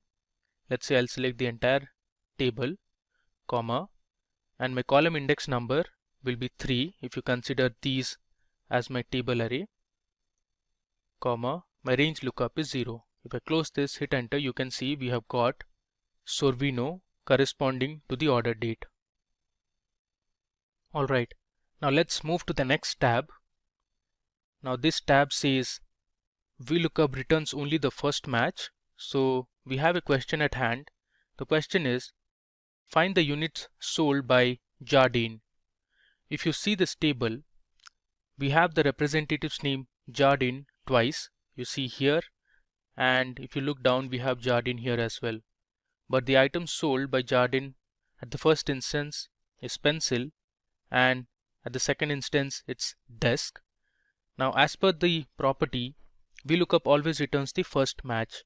Now ideally, when we write the Vlookup function and look for the units sold by Jardine, you will see Vlookup will return 36 instead of 3. Let's just try it out. I'll write the Vlookup function. My lookup value is Jardine, comma, my table array I'll select from the representatives column till the end of units column. I'll give a comma. My column index number based on the table array is 3. I'll give another comma. Now I want the exact match, so I'll select 0, close the bracket and hit enter. Now as you can see, it returns me the first match of Jardine, which is 36. So Vlookup did not consider the second match. Now similarly, if you consider this table, we have Jones repeated thrice. So you have Jones here, we have Jones here for the second time, and also we have Jones for the third time. And let's say you want to find the unit cost for Jones. So if I write the Vlookup function, I'll consider my lookup value as Jones, comma, my table array I'll select from the representatives column till the end of unit cost column. I'll give a comma. Based on the table array, my unit cost column is at the 4th index, so I'll write 4, comma, the range lookup is 0. If I click on this and hit enter, you can see it here. Vlookup has returned the first instance of Jones and it did not consider the second and the third instance. So our unit cost for Jones is 1.99 because Vlookup only returns the first match. Okay, moving ahead to the next example we have here is Vlookup is case insensitive. If you consider this table, I've added another row in green. So if you see here, I have a representative name called Gil, which is in proper case or popularly known as sentence case. Here I have added Gil's name in capital letters or all in uppercase. So I want to find the total revenue generated by Gil. The total revenue is basically the total column. Let's do it. I'll write Vlookup. My lookup value is Gil, which is actually in uppercase. I'll consider my table array from the representatives column till the end of total column or the sales column. Based on this selection, my column index number is 5, comma, the range lookup is false. So I'll just double click on false. If I close the bracket, hit enter, you can see it here. Our Vlookup function has returned the total as 539.73, which is actually the value for this row. So clearly Vlookup did not consider Gil, which was present at the bottom of the table, in uppercase. So this shows that Vlookup is clearly case insensitive. Alright, now moving to the next example. The Vlookup function supports wildcards, which makes it possible to perform a partial match on a lookup value.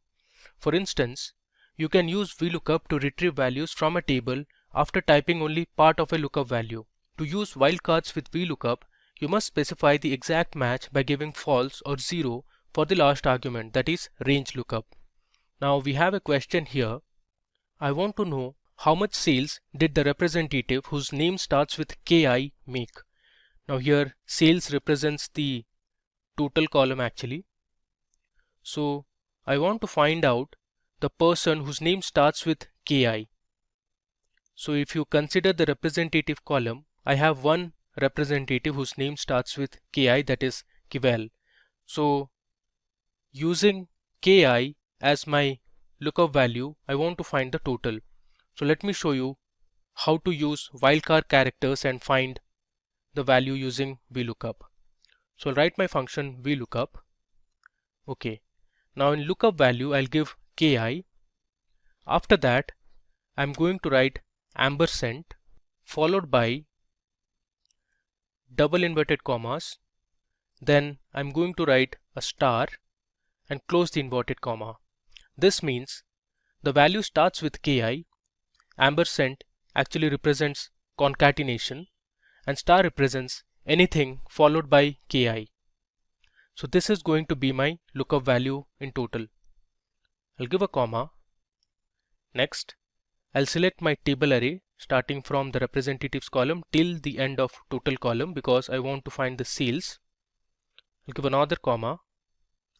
My column index number based on the table array we have selected is 5, comma. The range lookup is 0 because I want to find an exact match. I'll close the bracket, hit enter. You can see it here. Vlookup has returned me 999.5, which is actually equals total. Now there's another way to do it. Instead of selecting the cell in which we have the lookup value, I can directly write it in the Vlookup function. So I'll write the Vlookup function something like this. So my lookup value, I'll pass ki within double inverted commas because ki is a character value. So within double inverted commas, I'm writing ki followed by ampersand, which is for concatenation, followed by a star within double inverted commas. So this is going to be my lookup values. This in total means anything that appears after ki will be considered as the lookup value. Again, the table array I'll select as these rows and columns, comma, my column index number would be 5, comma, the range lookup is 0. If I close the bracket, hit enter, you see we have the same value. So this is another method or another way of using Vlookups. Okay, now moving ahead, let's explore another feature of Vlookup. So if the Vlookup function cannot find a match, it returns a #NA error. Now if you want, you can use the if_NA function to replace the #NA error with a friendly message. So suppose you want to find the region in which an order was placed on 10th of May 2018.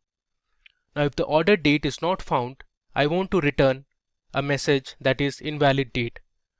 So if you look at the order date column, we don't have any value for 10th of May 2015. You can see these values. We don't have any value corresponding to this date. So if my Vlookup function cannot find this lookup value, I'll return invalid date. So let me show you how to write this. I'll type my Vlookup function. I'll give my order date as 10th of May 2015 as my lookup value, and then I'll consider my table array starting from the order date column till the end of region column. I'll give another comma. My column index number would be 2 this time based on the table array we have selected, comma. I want an exact match. So I'll give 0, close the bracket and hit enter. There you go. It has returned me an error. Now I want to convert this error to a friendly message saying invalid date. So let me show you how to do it. I'll do it here. So to return a valid message, I'll use the if_NA function. And within if_NA function, I'll give my Vlookup function. So let me type if_NA. I'll hit tab. Now for the value parameter, I'll use my Vlookup function. So my lookup value is going to be the order date, comma. My table array I'll select from the order date column till the end of region column, comma. My column index number is going to be 2, comma. My range lookup is 0. I'll close the bracket, give another comma. Now if this expression results in an error, I want to display a message that is invalid date. So I'll put invalid date within double quotes since it is a text message. I close the bracket, hit enter. You can see the result, which is invalid date.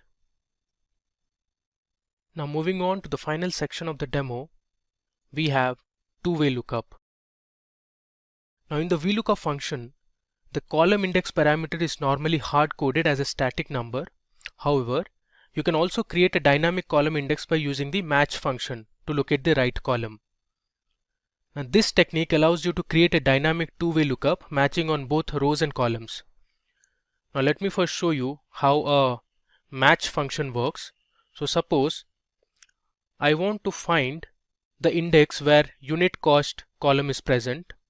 So here I'll use the match function. I'll give my lookup value as the unit cost column name, comma, suppose I'll choose my lookup array starting from representatives column till the unit cost column, comma, I'll give my match type as 0 for exact match. If I close the bracket, hit enter, it returns me 4 because my array was selected from the representatives column till the unit cost column, and in this array unit cost is at the 4th index. Alright, now using this idea, let's solve the following problem. I want to find the cost of each item sold by Morgan. So let's write our Vlookup formula. I'll write Vlookup. My lookup value is J5, which has the representative's name as Morgan, comma, my table array I'll select from C2 till F12. I'll give a comma, and this time I know that my column index number is at 4, but I'll be using the match function to find the same. So I'll write match. My lookup value is unit cost, comma, my lookup array is from C1 till F1, comma, my match type is 0. I close this bracket, give another comma, and I'll give my range lookup as 0. Close the bracket, hit enter. You can see for Morgan the unit cost is 19.99. You can verify from the table. For Morgan the unit cost is 19.99. Alright, now we have another question here. I want to find how much sales did Andrews make in the central region. So here I have two lookup values. One is central, one is Andrews. Now looking at these two values, I want to find the total. To solve such problems, let me first create another table. I'll place the table somewhere here. Okay, so let me just paste the table here. Alright, now I'll create another column where I'll merge the values of region and representatives. So here, let me create another column. Okay, I'll just name this column as region rep. Alright, now this column I'll use the concatenation operator. So I'll select East, use ampersand, and then select Jones. I'll hit enter. Now the same thing, I'll just duplicate it for the other rows as well. So I have my new column created. Now using this table, I can easily solve the problem. Now to find the total, I'll write my Vlookup formula. So my lookup value will be a combination of J11 ampersand K11, comma, my table array will start from the region rep, which has the values of region and rep combined, till the last column, and from this table array my column index number is 5 and my range lookup is 0. If I close the bracket, hit enter, you can see for central region, which is this one, and for Andrews representative, the total is 149.25. Alright, now we are done with our demo. Let's have a quick glance at what all we did in this demo. Okay, so first of all, we saw our data set, which was a sales data set that we used. Then we started with our first example to see how Vlookup performs an exact match.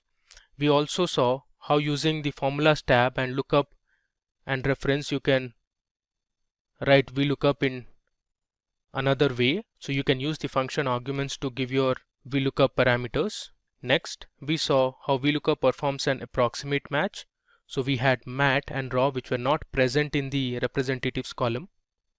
After that, we saw an important property of Vlookup, that is Vlookup only looks to the right, followed by Vlookup only returns the first match, following which we saw that Vlookup is case insensitive. So here we had added a new row where Gil was present in uppercase, but still Vlookup found the total revenue for Gil, which was in sentence case or proper case.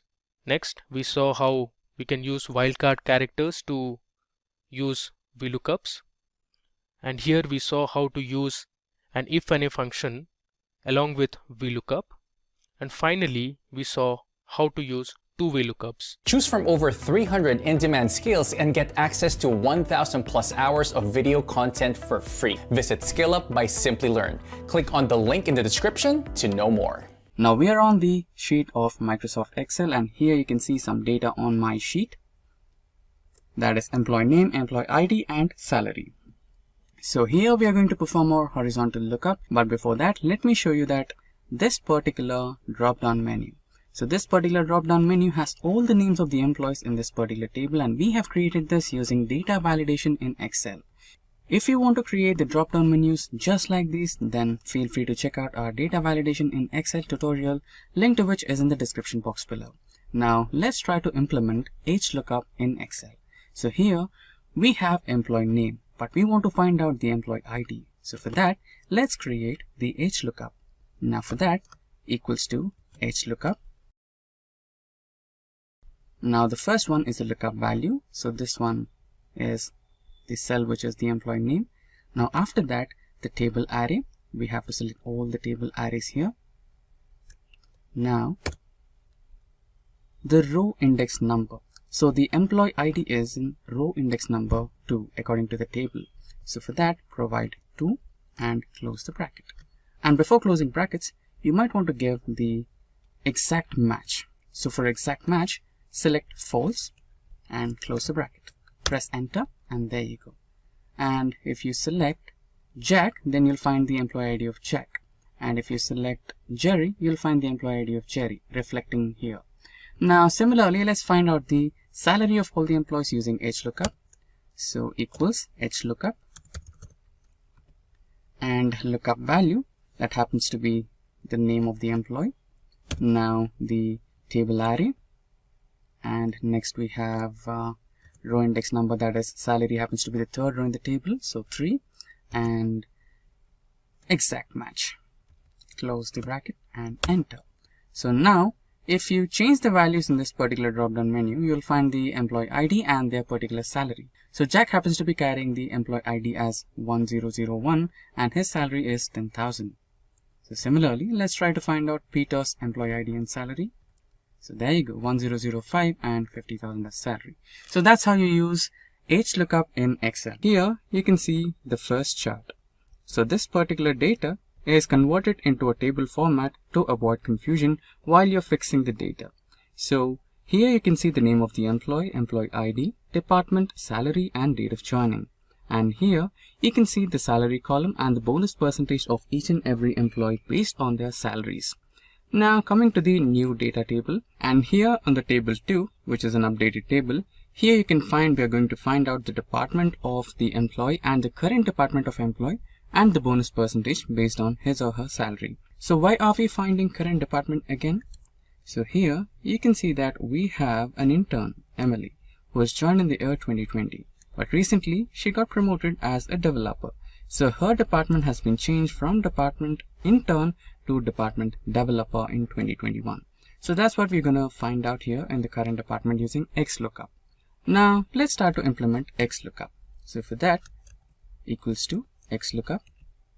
And for lookup, you can see we need to find out the lookup value, lookup array, return array, and all the other two are not important right now, but you can use them to get some exact matches in the future. We'll also use that in the future. For now, let's try to use the first three parameters, that is lookup value, lookup array, and return array. So the lookup value is the name of the employee, Mary, and lookup array is right here, which is this one.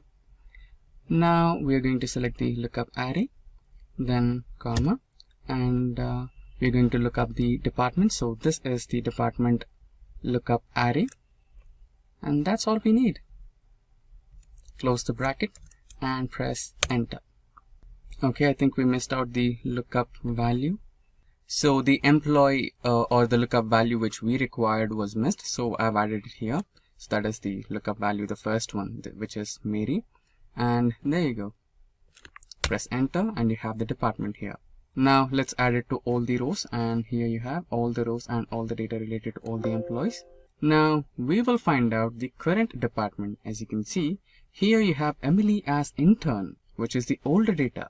But what if you needed the latest data, that is the developer in the year 2021, right? For that you might want to work the Xlookup formula a little bit. So let's try that. Xlookup, lookup value, which is the same, and comma. Now where you have to look for the array, that is lookup array, this one, and the return array, which happens to be this one. And next,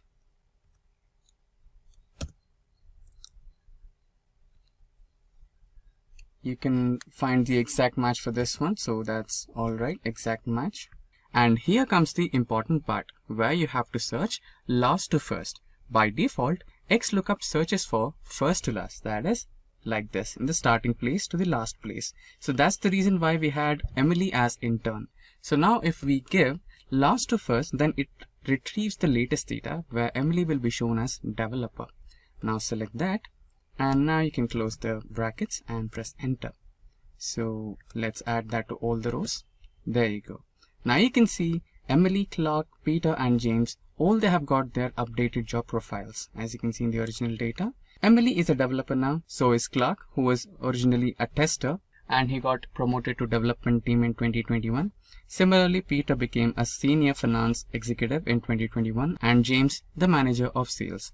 Now let's try to find out the bonus for all these employees based on their salary. So this one is quite simple. So Xlookup. Now the lookup value is their existing salary, comma, and the bonus part. So the lookup array is the salary range.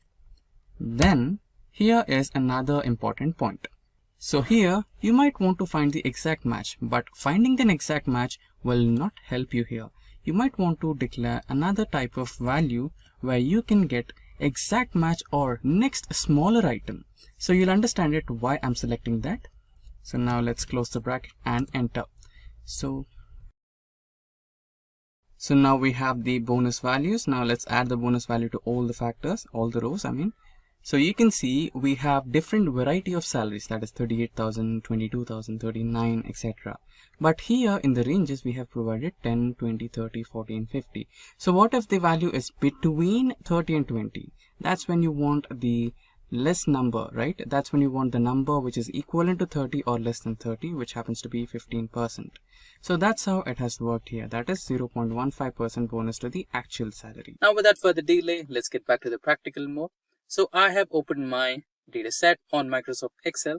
Now here we will understand what exactly pivot tables are and how to create them. Let's say you wanted one single dashboard on your data set about which company or which dealer had made how many number of orders and price of each order, sales, total number of sales, country, etc. All the details in one single table, which is dynamic. Just one click or just one change or just one new entry, or you remove an entry, whatever, you make changes to your data set and it reflects on real time. So that can be made with the help of pivot tables. So pivot tables is just a single or process which can be done in few clicks and you have that. So the process is really simple. Just select all the data you have on your data set, go to the insert option, and there you have the pivot charts and pivot table. So pivot chart is something which will give you the visual representation of the data, and the pivot table is something which will also give you the visual representation, but it is regarding only numbers. But pivot chart, on the other hand, is pictorial representation. Now we are discussing about the pivot table now. So let's try to insert a pivot table from the range here itself. Now we will create a new worksheet for the pivot table, or you can also have it in the same place. So now let's have dealer in the filters. And what are the columns you want? Let's say I want a sales column, I want a country column, and I want price of each sale or product line, or let's say I want orders, number of orders. Now in the rows, I want a dealer in rows, not in filters. We can have filters later. You can filter out the required, details. Now let's have sales and values as well. So we will have sum of sales. And if you add country to filters, you can filter based on the country you're looking at. Great, right? So here you have all the required data. Now if I give country as, let's say I want USA, press OK. And you want dealers for luxury motors, there you go, right? With a and you want to check in Japan and not in USA, just click OK, and there you go. So there are no sales in Japan. So similarly, if you want in Australia, that's here you get the real time. And if you wanted multiple or all, just select all, and there you go. So that's how you use pivot tables in Excel. And if you have any queries regarding any of the topics covered in this session, or if you require the data sets that we used in this session, please feel free to let us know in the comment section below. And our team of experts will be happy to help you as soon as possible. Now here we have 4 different sheets of the sales. So the first sheet is the West Zone, next is South Zone, East Zone, and Central Zone. So all this data belongs to one single sheet, that is Superstore dataset. So I have categorized, or I have taken a part of the data which belongs to Central region, South region, West region, and East region. Now we are going to use all these 4 sheets and create one single sheet, which is the pivot table of all the 4 sheets. Now without further ado, let's start the process. Now for that, we might want to use the shortcut key, that is Alt D. Now press P. Now this starts the pivot chart wizard. Now here we have to choose the option multiple consolidation ranges. Then click on next. And here you can see the pivot table is clicked by default. Now we'll go to next.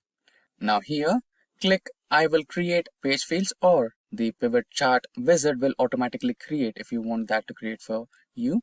Now click on next. Now here let's select the range. Now I'll be selecting the range. Add it. Now next we'll select East.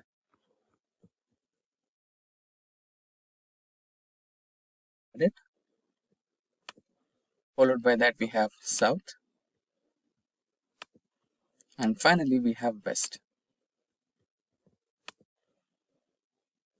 Now we will name these according to the regions. So the first one will be West. Next one will be South.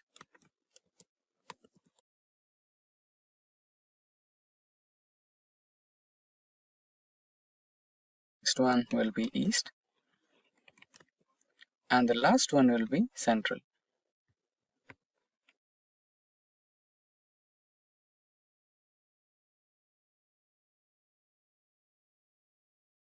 Click on next, and here select new worksheet and finish. And there you go. You have the pivot table here.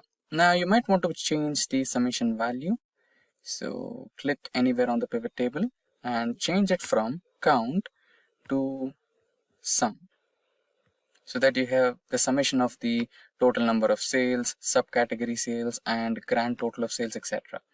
Now here you can see all option. Now let's select Central, and you'll get the details of the Central region, the grand total and the sales happening, quantity of sales, etc. Now here you can see the furniture, office supplies, technology, and the grand total all in one single sheet. Now let's get back to the original sheet.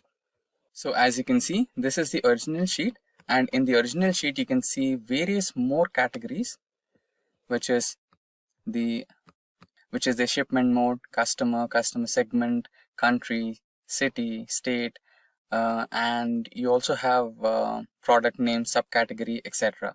So if you had added all these into this sheet, you can also create a separate option of adding minute details to your pivot table. So that is how the pivot table is created using multiple sheets. we have already learned some basic operations which you can do in Excel, and let's implement our knowledge by working on this particular data which is coming in from housing data set.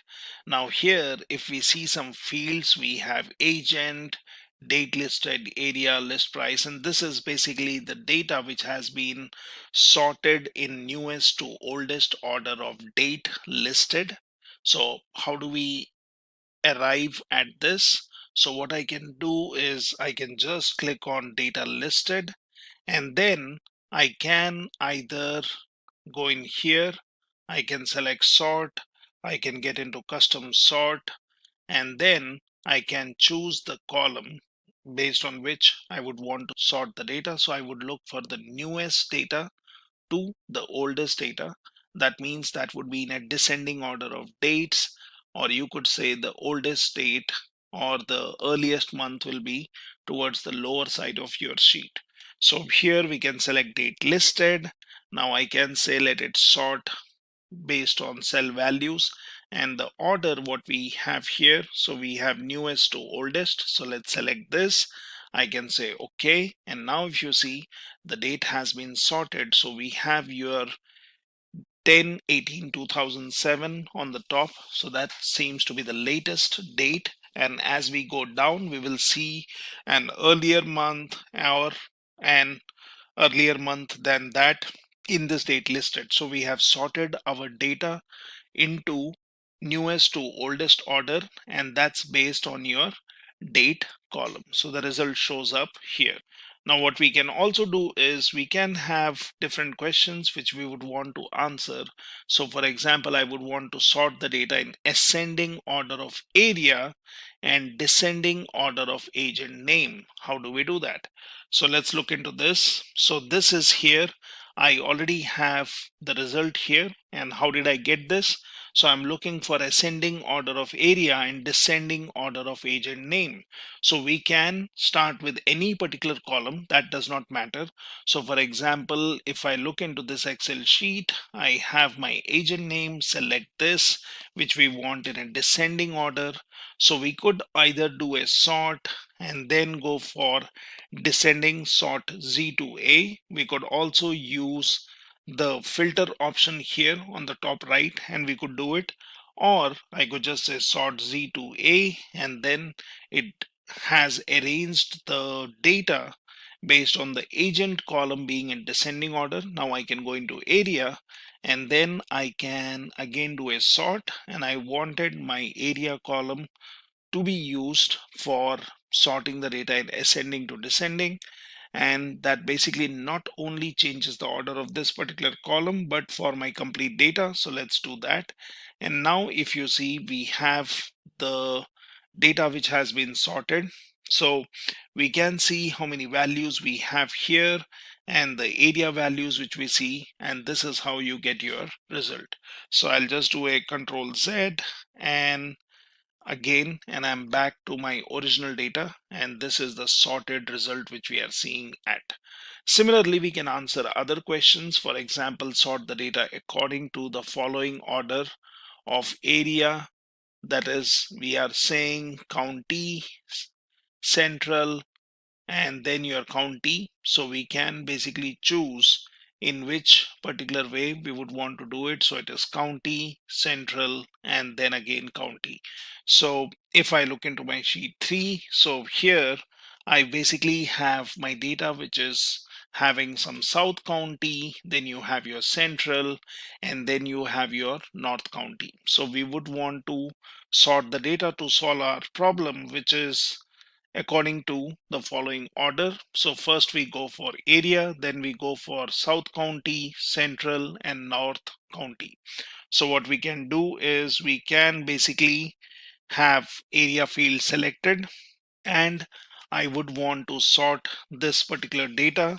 So I have South County, Central, and North County. So I can basically go for custom sort, and then I can choose which is the value or column which I'm interested in. Let's go for area. We will go for something like cell values. Well, you can also try to explore conditional formatting icon if this is what you would want to use, or we can basically go for just cell values. And here we can say if I would be interested in first getting my values for South County. So for example, I can say custom list, and then I can basically give in the new list here. So I can say S dot county, and then I would want central, and then I would want North County. So let's select this as it exists.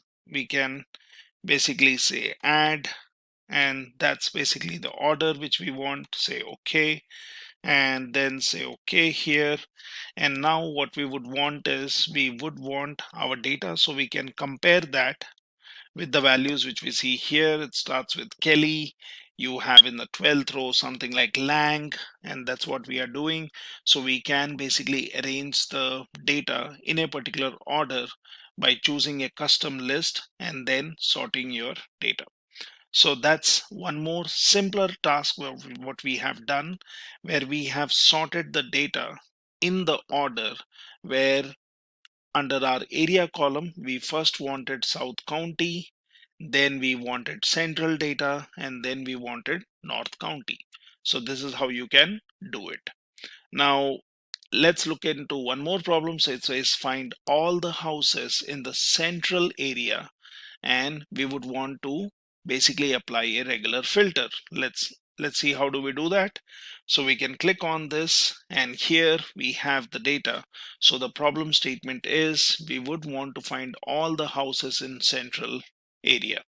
Now how do we do that? We can do a sorting, but we would want to use the filter which you see here is implemented. So how do you do it?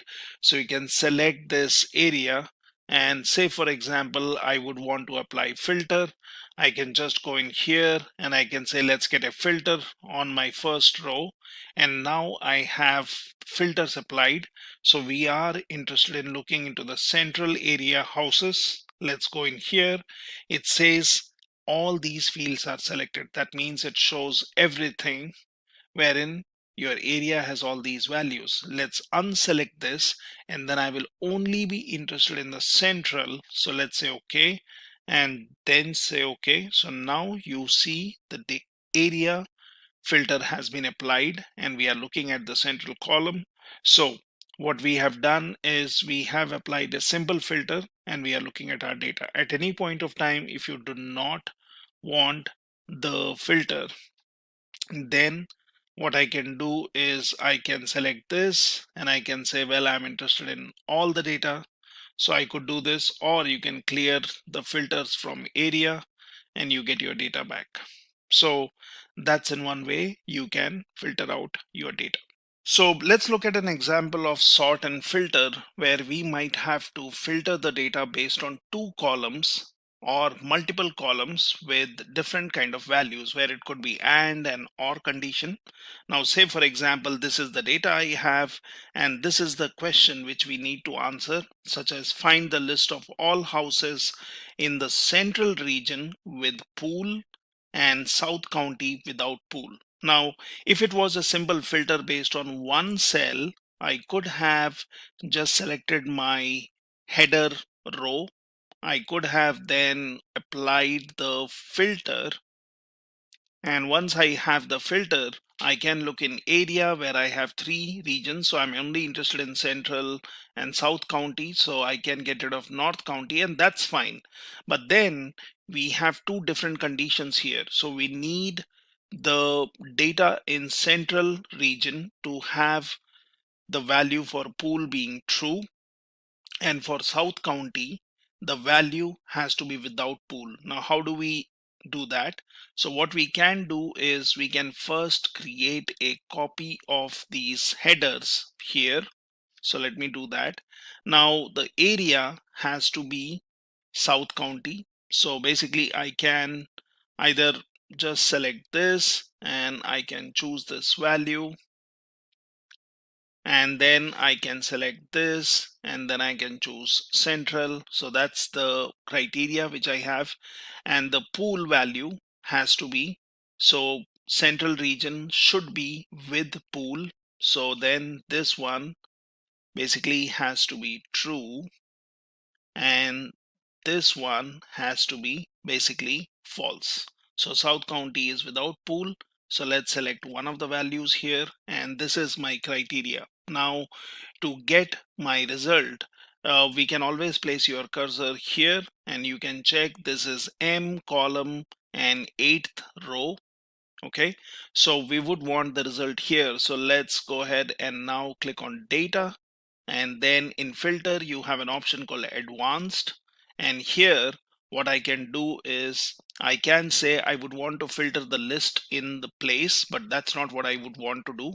So I'll say copy to another location, and here if you see the list range will tell me that this is the data. So A1 to J126, so A to J column selected and all the rows.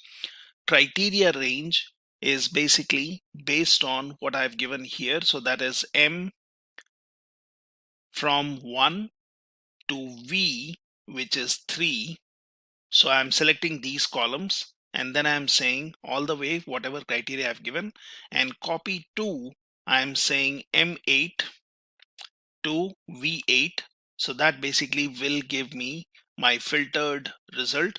So you could basically just say okay, and now I have my data which has been filtered, and I have my area which is South County, that is without pool, Central with pool, again South County without pool, and then if you look at your central value, that's pool. So this is an advanced filter which we have applied, where simply we have filtered the data based on 2 columns and then we have our result. So in this way you can have your customized filter applied on 2 different columns and get your data, which can be either replacing the existing content, or in the same sheet in different set of columns and rows you can have your result. Let's look at one more example of filtering where you are trying to filter the data based on an AND condition being met in 2 different columns, and then you would want to filter out the data for only specific columns. So the situation is the agents with a house in North County, that should be county area, having 2 and a single type family. So we are talking about 2 bedrooms, and we would basically have a single type family, and here the criteria is that we would want to only populate these columns, which is agent, area, bedroom and type. Now what you can do is, as I explained earlier, that you can get your result in the same sheet in a different location. So here I have created these headers which says agent, area, bedrooms and type. Now this is basically a copy of all the columns what we have here: agent, data listed, area, list price, bedrooms, bath, square feet and so on. So you can basically create a copy of the headers here, and this is where we will give our advanced criteria to filter the data. So the conditions which need to be met is we need to look at North County. So for example, here in area, I can basically go ahead and select one of the values, North County. Now the criteria is having 2 bedrooms only. So let's say bedrooms, and let's say the value should be 2. And then basically I am saying a single type family. So when you would want the single type family, so here under type, I can give the criteria single type. So this is my AND condition. So we are saying North County area having 2 bedrooms and the type is single family. Now this is the criteria, which basically means if I select this one tells me that this is M1 row onwards till V2. So this is what we have, and we would want to filter based on this. So let's go ahead and then go for data, filter, advanced. And here in advanced, it says filter the list in place. Now that's not what we would want to do. So I'll say copy to another location. This basically selects the list range. So which is telling me A1 to J126. So that's the columns and rows selected. Criteria range is based on M1, V2, which we have given here, and copy to, I would say, for example, from M7 to P7. Now this is the area where this is the place where I want the result. Let's say OK. And now I get my data, which is based on the question which has been asked, that you would want the agents with a house in North County area having 2 bedrooms and single type family. So in this way, you can basically do advanced filtering, get your data and get it stored in the sheet anywhere at a different location. Well, I could have also done filtering in place, and that would have replaced the data which we have, but that's not what we want. We would want the filtered result in a different place. So this is how you can do some advanced filtering.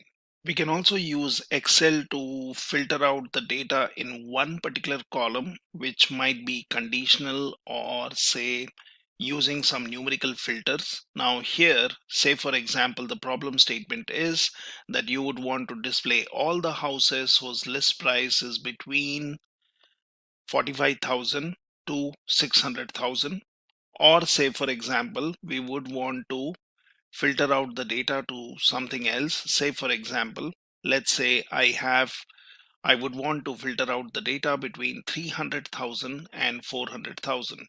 So we can basically update this. Say for example, I'm saying I'm interested in 300,000 to 400,000, and that's the criteria to filter out the data. Now there are two different ways, or there are two easier ways to do it. One is I would want to look at the list price. So I can select this, I can go ahead and do a filter here, and in the list price, now this is where we would want to do the filtering. So it's pretty easy. You can click on this one and then you can go into number filters and you can choose between. Now that's one easier way of doing it. So I could basically select this. I could say I'm looking for value which is greater than or equal to 300,000 and then is less than or equal to 400,000. So if I just do this, I have applied my filter and I have my data which is filtered based on my criteria, right? So that's one easier way of doing it. Or let me do a Control Z. Now let the filter be there, which you can anyways use. But what we can also do is, as we have seen earlier methods, so get a set or get your column headers here, and then you are giving two columns here. Now the only difference between this set of columns, which I have 1 2 3 4, and then you have 7 and 10 columns, and if you see here we have 4 5 6 7 8 9 10 11, right? So whenever you want a AND condition, you will basically add the columns where I can give add condition if it is the same column. If it was a different column, then it would be same number of columns, but AND conditions will lie in the same line and OR condition would lie in a different line. Now here I can give this value, so I am looking for listed price being between 300,000, so I am saying it should be greater than or equal to 300,000, and then I can say less than or equal to 400,000. Now that's my criteria, and then I need my result here, which is in M7. So what I can do is, once I've given my criteria which I'll be using to filter, I can get into data, I can get into advanced, and then I can say copy to another location. So it is selecting my A1 to J126. Criteria range is based on M1 to W2, and then I would want my result from this particular column. So let's say OK, and now you have your data filtered out in a different location in the sheet, which has been filtered based on your AND condition. So you can filter out the data in this way, or you could just apply a filter on a column and give the conditions. Now let's solve one more interesting problem. And here we would want to use Excel, where we would have an and, an or condition.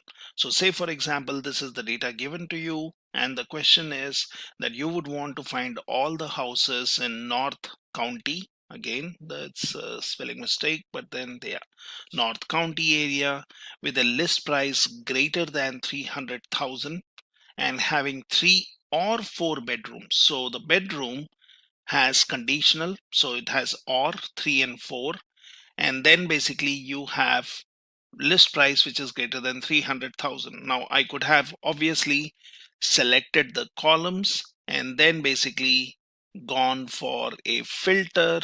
So I can just do a filtering here, and then I'm looking for list price being greater than 300,000, so which we can always give a number filter, and I can say greater than, and then I can say greater than or equal. So I can say greater than, and then I can give 3,000, 30, 300,000, and that's basically the filter which we would want.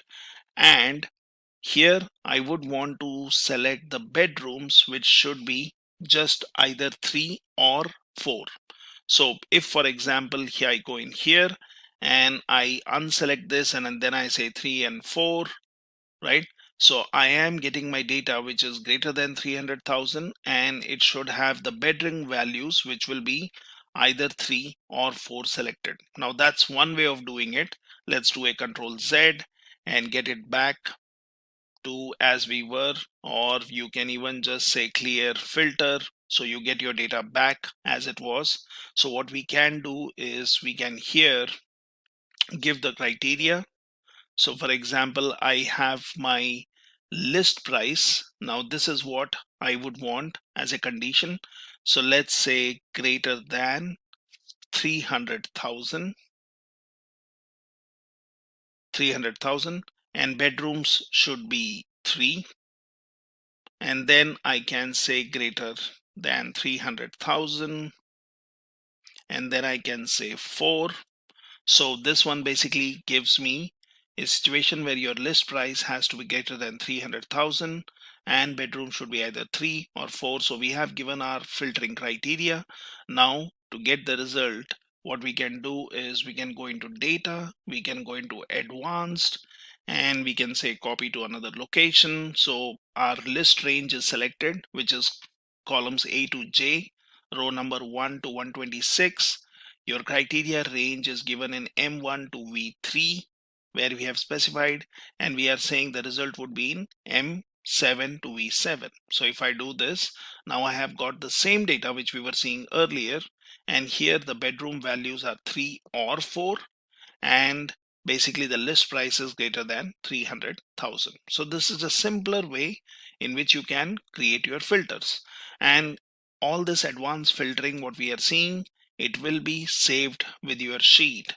You can always go back and change this value, or you could do filtering where one person has to look into the filter to see what values have been selected. Now I have started my Microsoft Excel, and you can see I have a really small data set.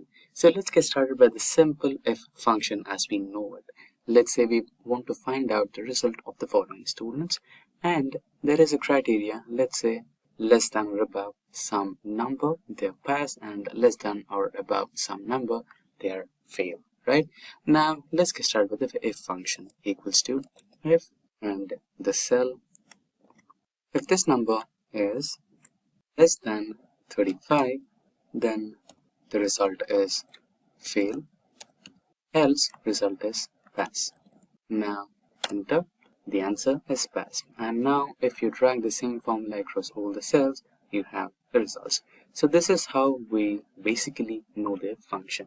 Now let's advance to a higher level where we have multiple criteria.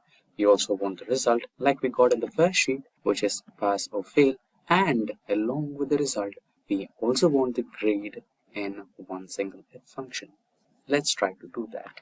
So let's revise the simple if function is less than 35, then fail, else as.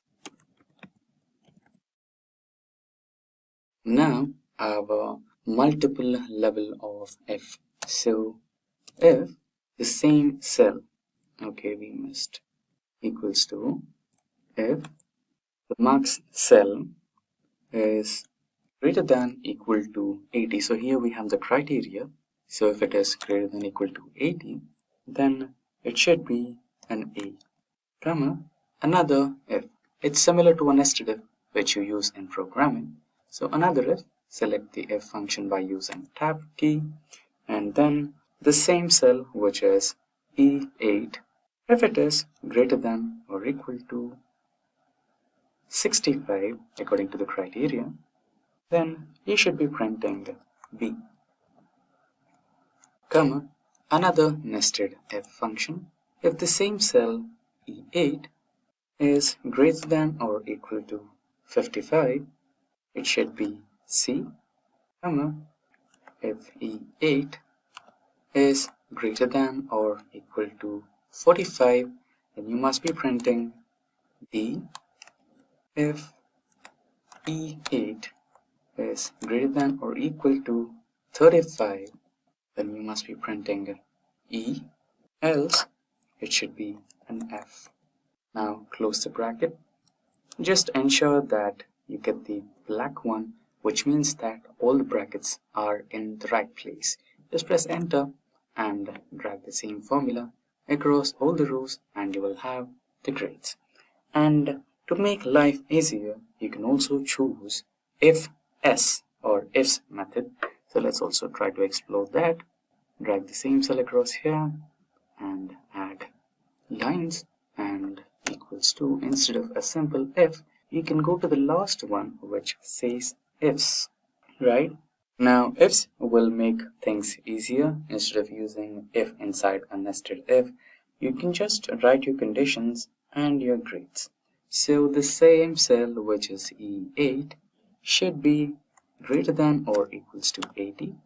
Then in such scenario you can just print A, comma, the second condition which is the same E8 should be greater than or equal to 65. Then you can get a B, comma, if the same marks is greater than or equals to 55, then you can print me C, comma, if the same E8 is greater than or equal to 45, then you can print me D. Just make sure that you're placing the commas in the right place, comma, if the same E8 cell is greater than or equals to 35, then you can print me E, and if it is none of those, then if it is none of those, so you're indicating that with a number 1, then you can print me F. Get enter, there you go. Drag the same formula across all the rows and you have your grades. And with that we have covered 3 methods: the simple if, multiple nested if, and fs.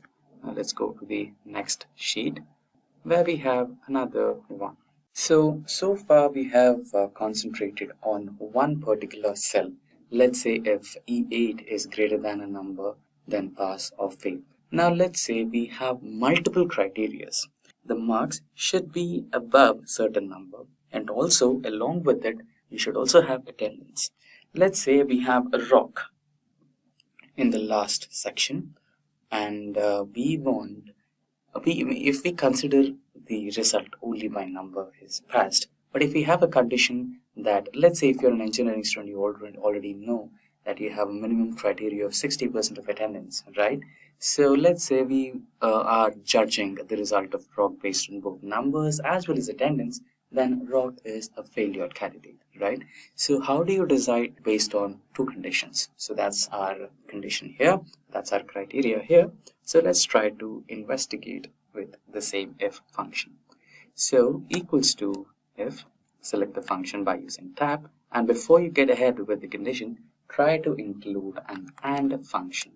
Press tab to select, and now select the cell for marks which should be greater than let's say 35, and also, comma, the attendance cell, which is F8, here to be greater than percentage. So we have the percentage in the F column, so give the decimal numbers. So what's the minimum number which we are looking at is 0.6, so 0.6.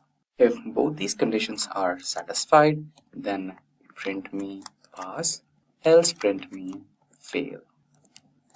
Bracket, enter. Now drag the same formula across all the cells, and here you have the results. So you should be getting both numbers above 35 and the attendance should be above 60. Now this was the next type of condition or tip for using advanced level if conditions. Now coming here, so we will be using the next tip for using if conditions. So the only difference is in place of if we will be using the function choose. So here we have list of professors and days of a week. So let's say we need to find out which professor will be scheduled to your class on a specified date, right? So here we have dates, and based on this particular calendar, you will be receiving Professors Jenny, Albert, Shravan, Gilbert, Swati, John, and Karen. Now let's try to use the choose function. So first we need to extract the weekday. So equals to weekday of the date, comma, and here you have numbers. So number 1, Sunday, which means it is considering Sunday as the first day of a week. According to our calendar, we have Monday as the first day of a week.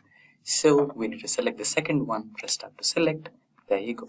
If you close the bracket, you will be receiving the number 4, right? So on 1st of February 2024, we have Thursday, right? Now this is not what we need. We need which professor is going to come here.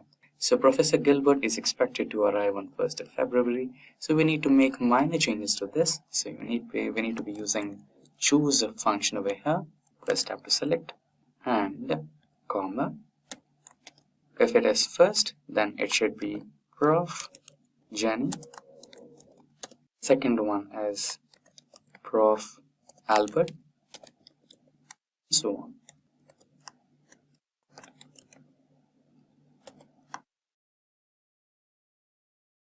There you go. Now enter. So some typo mistake here. We missed double colons here. And now try to enter once again. There you go. Now if you drag the same formula across all the cells, you have your particular professors for the dates. There you go. And to make things a little more easier, instead of using choose, you can use index match, because we are getting the address here, right? A cell address. So you can use index match equals to index of weekday, press tab to select, of this particular cell, comma, second option, choose that. So far we have the match function, and now we need to give the index for this particular one. So the index is from K7 to K30. So this is our index and the match we already have.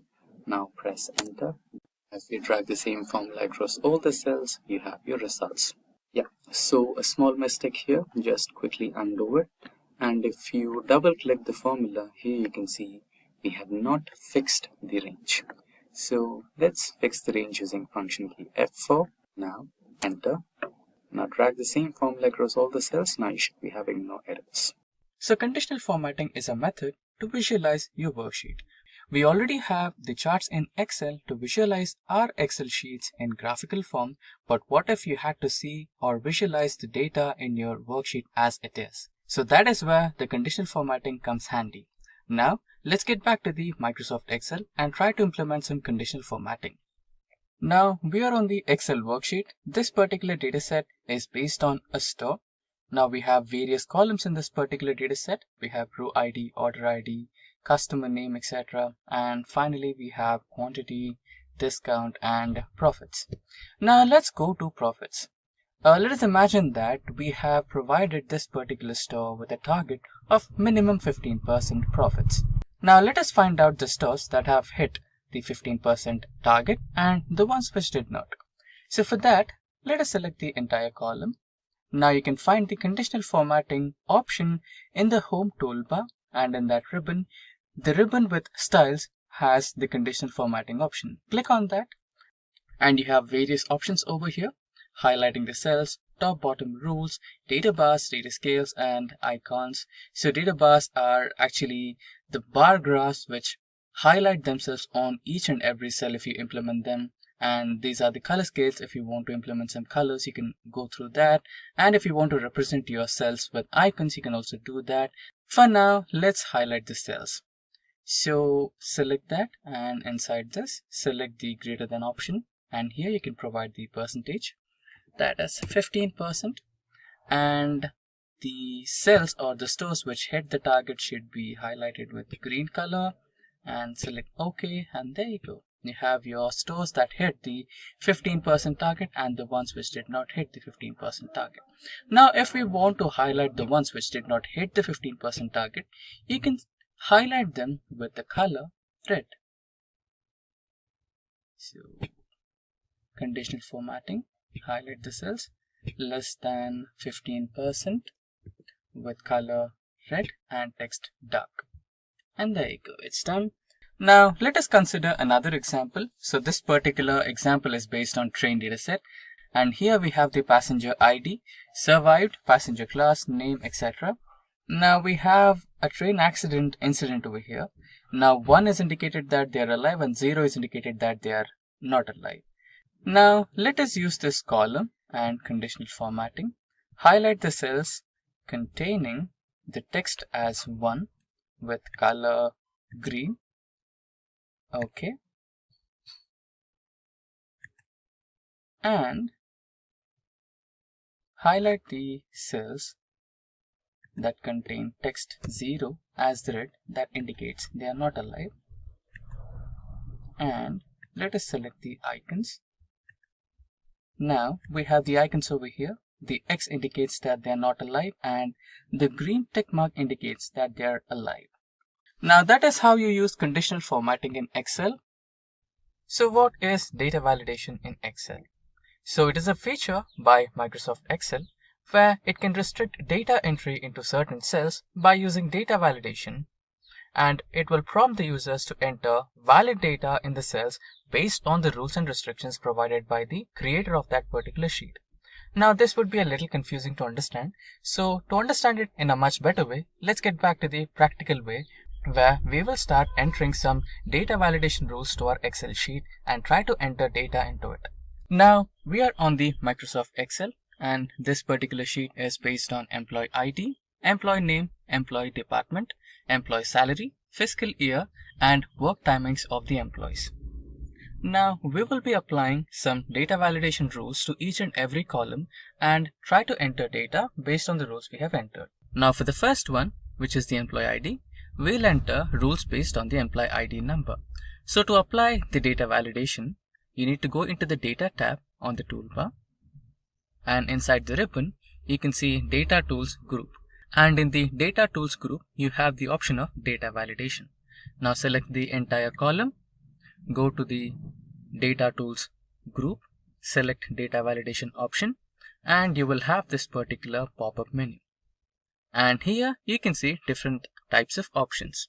So since we are entering employee ID, it would be a whole number. So let us select whole number option. And now here you can see the option of between, not equal to, not between, greater than, less than, etc.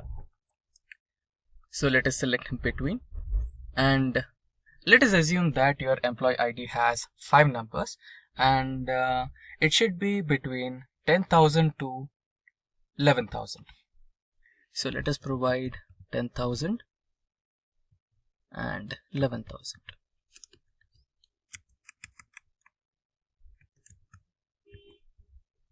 Now select OK, and now the new rule has been applied.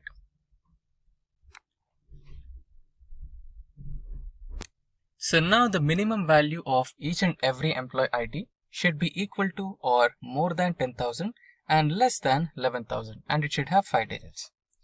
Now let's try to enter a wrong employee ID, that is just 1. There you go. You can see that Microsoft Excel is not allowing you to include a wrong number. It says this value does not match the data validation restrictions defined for this cell. So now you can press retry and try to enter some number which is in between 10,000 to 11,000.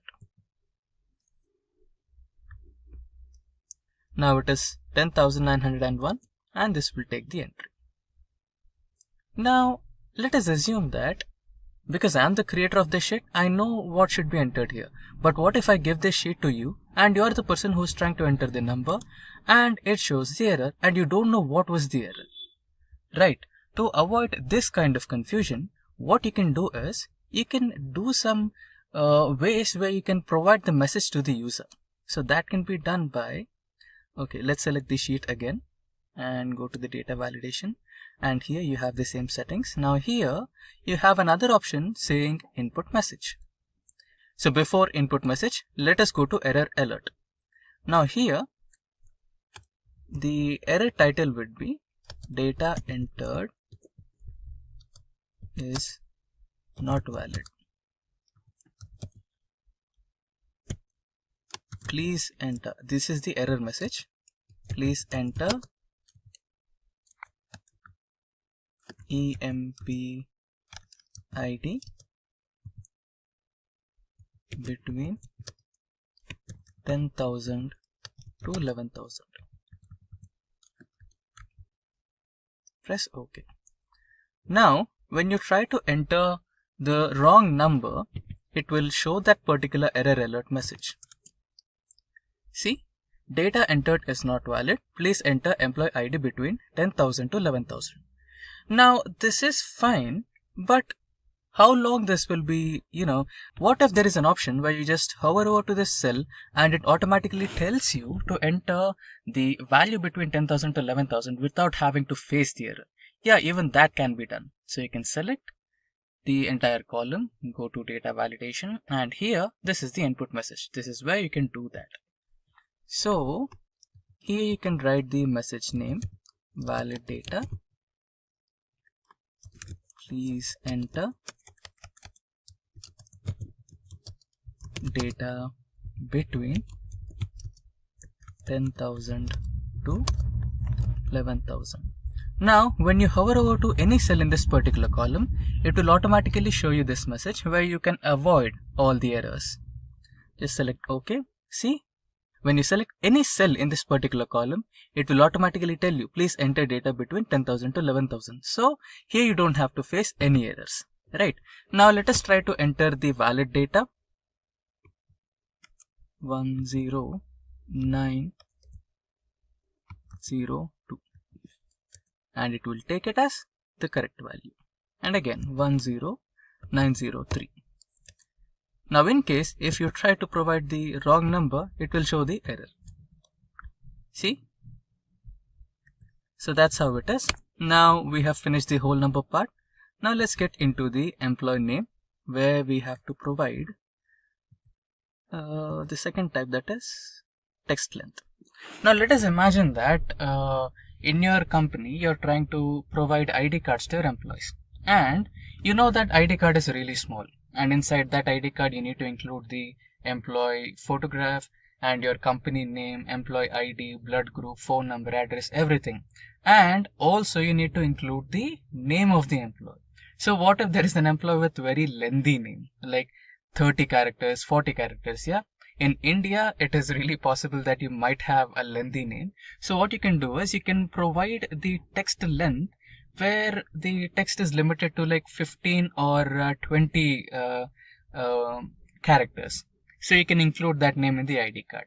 So you can do that by allowing the data validation criteria with text length. Minimum can be anything, so minimum can be 1, and maximum here you can provide 15, and press OK. Okay, minimum will change it to at least 2, and yeah, let it be 1. So minimum is 1 and maximum is 15 characters, and press OK. And let us also provide the input message. Enter character type, character data. Please enter valid name.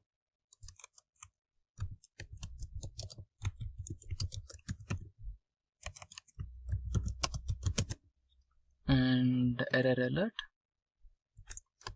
invalid data, please enter valid data. Okay, please enter characters less than 50. Press OK. Now let us try to enter a random name. Okay, we'll enter characters more than 15 here. QWERTY 0. Yeah, it's like 1, 2, 3, 4, 5, 11. Okay, now this is more than 15. Okay, I think it's not more than 15. Let's try to enter a little bit more characters. Yeah, now we have entered more than 15 characters and it is showing please enter characters less than 15. So now we can retry and try to enter some valid name.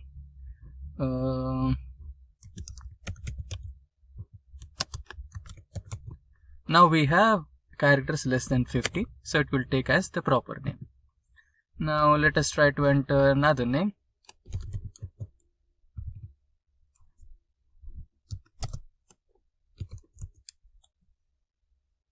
I'm just entering some random data. So another name maybe.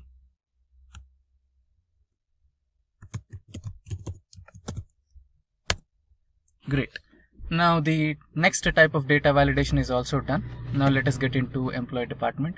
Employee department is something really superb. So I'll tell you about it. It's actually a list. Now let us finish the other ones first. That is employee salary, fiscal year and work timings. After that we'll learn about the list one. Now let's come into employee salary. So salary is something where you have to include decimal points. So now let us go to data validation, and inside the values we have already dealt with whole number, text length. Yeah, now we'll deal with employee salary, that is decimal. Now minimum is, okay, what is the minimum can be 1.00 and maximum can be 1,00,000.00, or let us put that as 10 lakhs.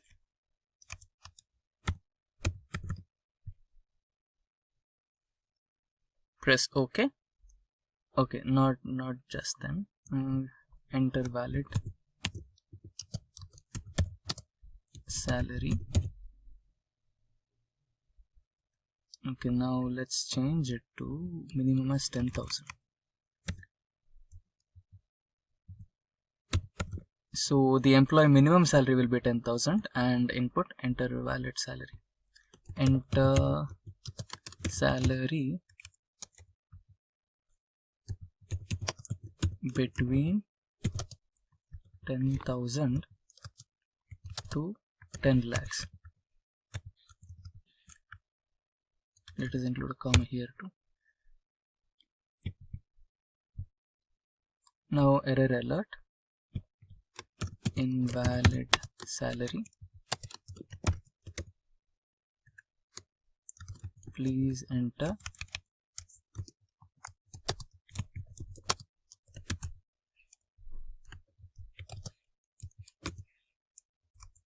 between 10,000 to 10 lakhs. Press OK. Now the message and the data validation conditions are applied to this column. Now let us try to enter some invalid data first. It will show the error. Now we need to enter the valid data. Yeah. Now it is taking the valid data. Let us provide 20,000 and this has 35,000. Now the next one is fiscal year. Let us imagine that we wanted to work on the employees for current working year, that is 2020 to 2021, and or you can consider 2021 to 2022, not more than 2021 and not less than 2021. For that you can provide the year option as well. So for that you need to select the entire column, go to data validation, settings, and inside here you have an option of date. So let us provide the date option as between, and start date is 01/01/2021 and end date is 01/01/2022 and input message. Let us provide data as current fiscal year, current financial year. Enter date between 2021 to 2022. Let us copy this and go into error alert. Error message will be sent, invalid date. Select OK. Now the error message and the data input message and the data validation rule has been applied for this column. So let's try to enter some date here. You can enter 02 of February 2021. It will take as the correct data. Now let's try to enter some wrong data which is apart from 2022. 02/02/2022. It will not take this. It will throw error. So that's how it works. Now let us try to enter as 2021 and this as March. It will take it. Now another data, 04 this time and 2021. So that's how your data validation will work. Now coming into the next type of data validation, that is time. So we have time here. Let us imagine that you are providing some work timings to your employees. That should be from 9 a.m. to 5 p.m. Not more than that. So you want to keep your work life balance for all your employees. So you just want them to work between 9 to 5 and that should be fine. And anything apart from that time should be invalid. So you can do that by selecting time option between. It should be in between and the start time will be 0900 and this should be 17. That is 5 p.m. in the evening. And input message, please enter time between 9 a.m. to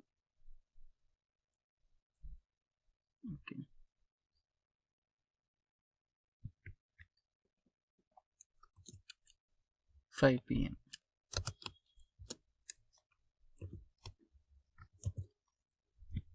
This should be the input message.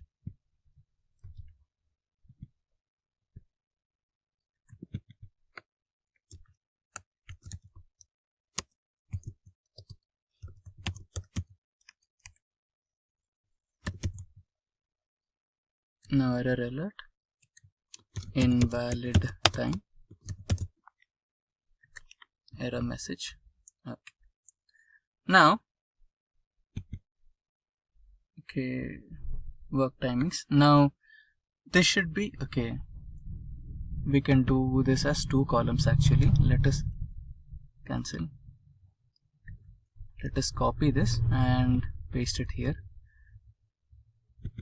You can do it as login timing and this should be okay.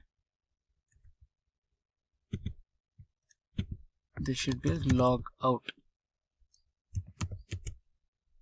So this should be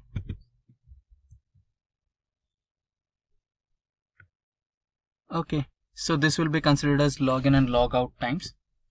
Now let us provide the login time. This should be the right time. And let's try to provide wrong timings, 08. Now it will not take it. It will throw as error. So it's working fine. Let us provide 10. Now let us provide the logout time. It should be below 5 p.m. So let us provide 5. It will take it.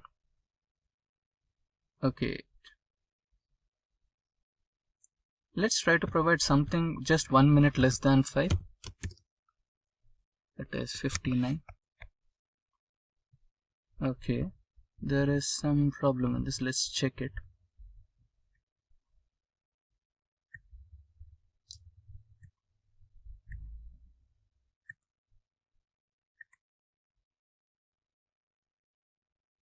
Okay, it is taking 3, that is including seconds. Okay, let's provide seconds as well.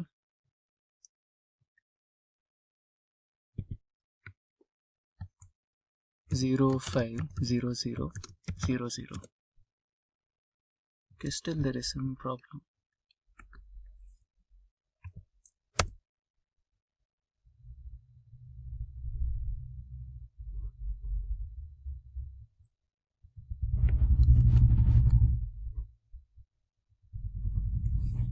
Okay, we have entered 4. We are supposed to enter 24-hour timing, right? 14. Okay, it should be 17. I think this will work. Yeah. Now we are following 24-hour timing here. So let's provide another timing, that is 16 30 0 0. This will be valid, and 15 30. Yes, this is also valid. Now we have finished almost all types of data validation things. That is, we have finished with any value, whole number, decimal, date, timing, test length, and the last one is list. So this is where things get interesting. Now let's cancel this. Now select the employee column. Now if you're running a company, then definitely you'll not have only one department in it. You might have multiple departments, right? So let us consider that you have a software development company. So in that, the basic departments will be software development team and software testing team. So what you can do is you can provide a list. So using that list, you can just hover over to that cell, select the drop down menu, and inside that you can select the option. So we will try to work something like that. If we have selected the entire column, selection, okay.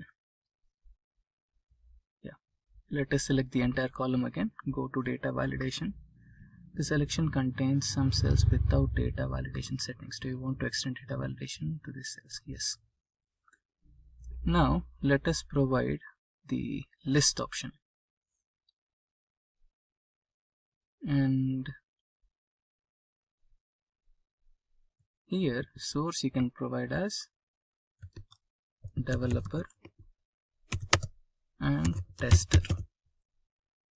Press OK. Okay. Now input message, select one,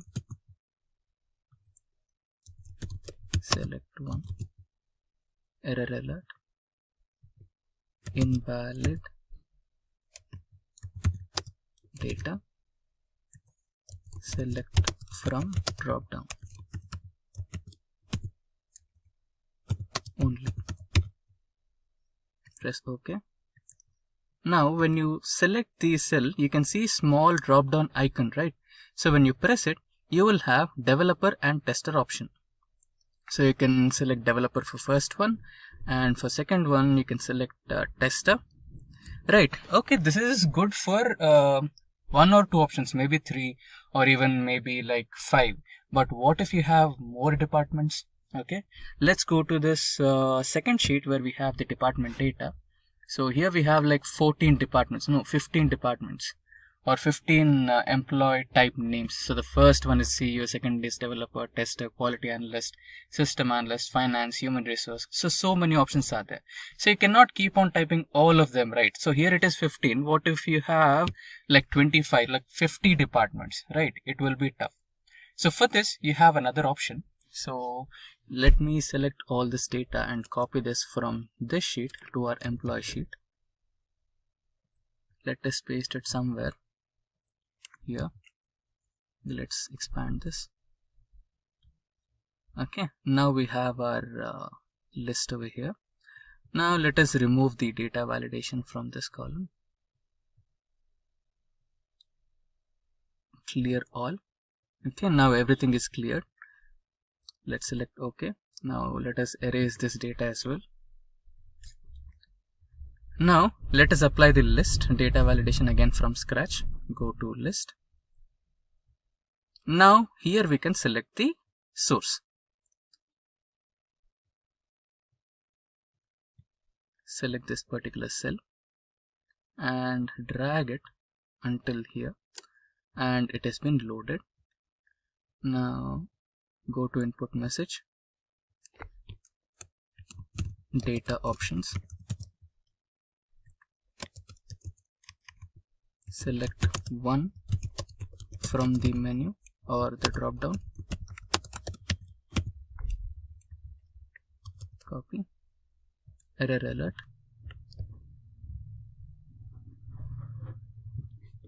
select only from the drop down menu, invalid entry, yeah. Now let's select OK. Fine. Now you have the icon here, you have all the provided options.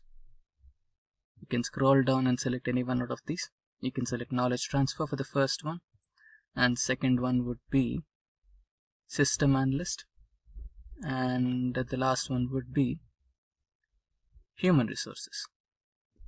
Now in the list everything is fine. Okay, this is showing you the menu options and everything. So but what if you provide this sheet to your new joinee or new employee in your company, and by mistake he messes up something like deleting this?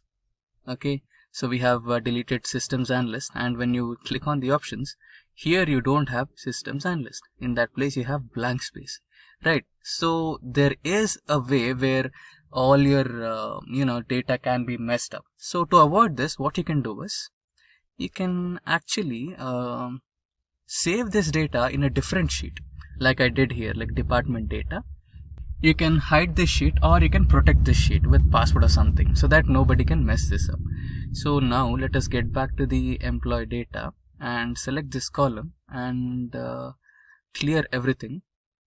Press OK, and let us also clear this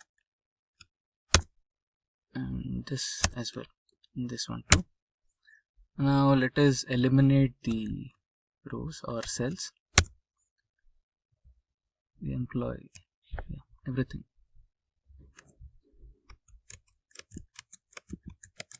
Okay, now we have basically removed this data from here. Now let us try to apply the data validation once again. Now here let us select as list, and here let us provide the option. Let us go to next sheet. Let us select all these options and press OK. Okay, let's provide input message, data options, or department options.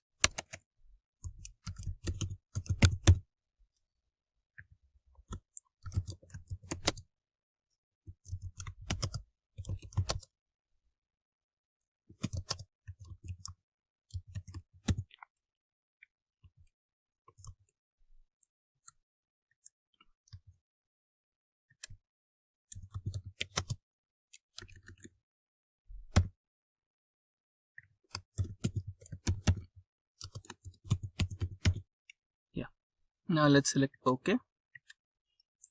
Now let's hide this sheet. Now the sheet has been hidden, and you still have the options. Developer, or let us provide CEO. Then we have developer. Then we have tester. So that's how you can protect your sheets as well. Let's get started with our 1-point agenda, that is delete duplicate elements from Excel. Now, for this particular task, we will be considering the student database. Now, let's get into practical mode and start our Excel. So on my screen, you can see some data related to students. Now, let us try to duplicate some of the rows here.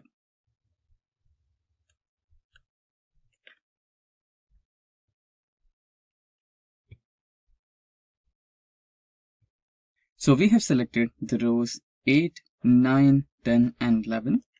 Now we shall copy them and paste them. So now these are the duplicate elements, right? Now there might be possibilities about the duplication of class, because all the students, all the 10 students are in same class, so there might be a duplication. But we are not looking for such kind of duplications, right? We are looking for the duplication of the entire row. For example, we have the details of Mike over here in the 8th row, which has the roll number or serial number as 7, name as Mike, roll number, class, blood group, and subject scores, percentage, round of percentage, and total marks. So the entire 8th row is being copied here, and it is in the row number 12. We have the exact same details. So what if you have the exact same rows duplicated?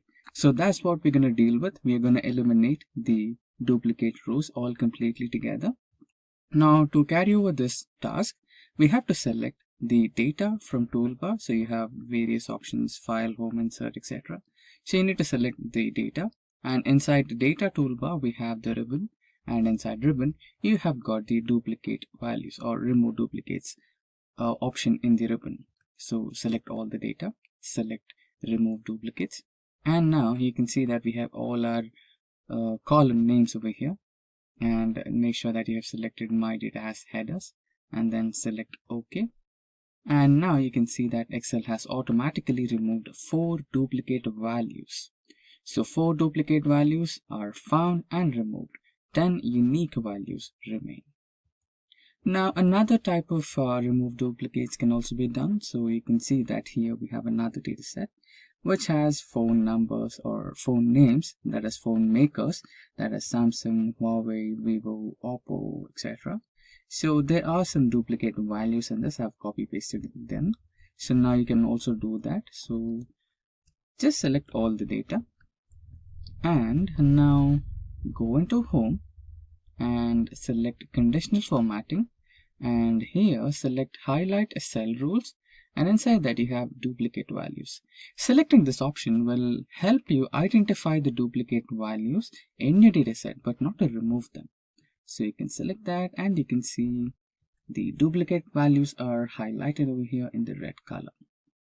Now again, you can get back to data and select the option of remove duplicates and select OK, and the duplicate values will be automatically eliminated. So that's how you delete or eliminate duplicate values in a dataset.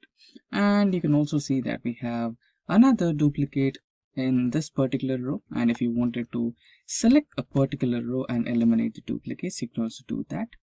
Now for that you need to go to the same process, remove duplicates, and here Microsoft Excel is asking you if you had to expand the selection to the entire dataset, or you want to continue with the selected dataset itself or selected column itself.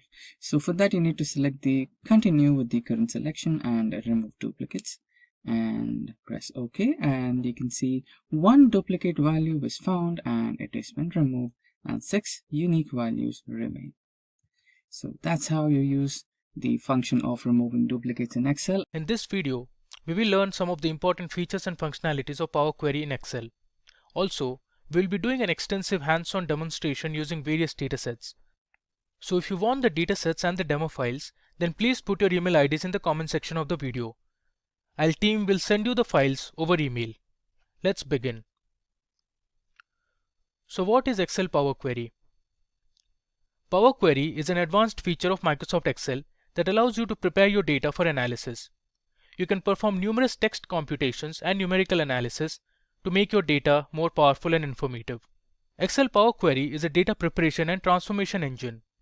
It allows you to carry out the extract, transform, and load operations on the datasets from multiple sources.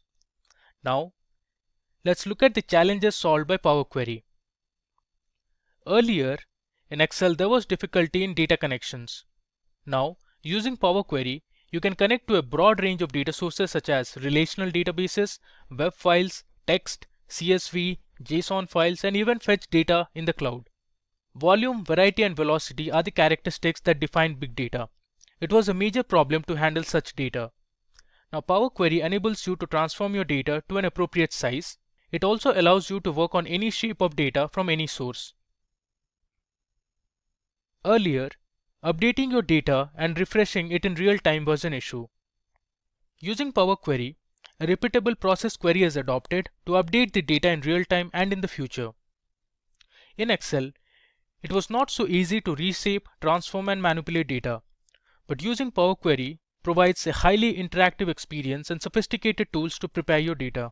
Now, from Excel 2016 onwards, Power Query on Windows has been fully integrated into Excel. But in Excel 2010 and 2013 for Windows, Power Query is a free add-in. You can go ahead and download the link.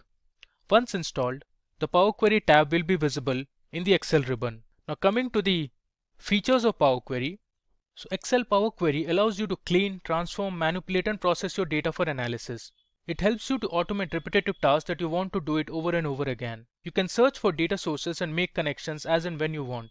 Power Query helps you to prepare and shape the data in the right format for performing analysis.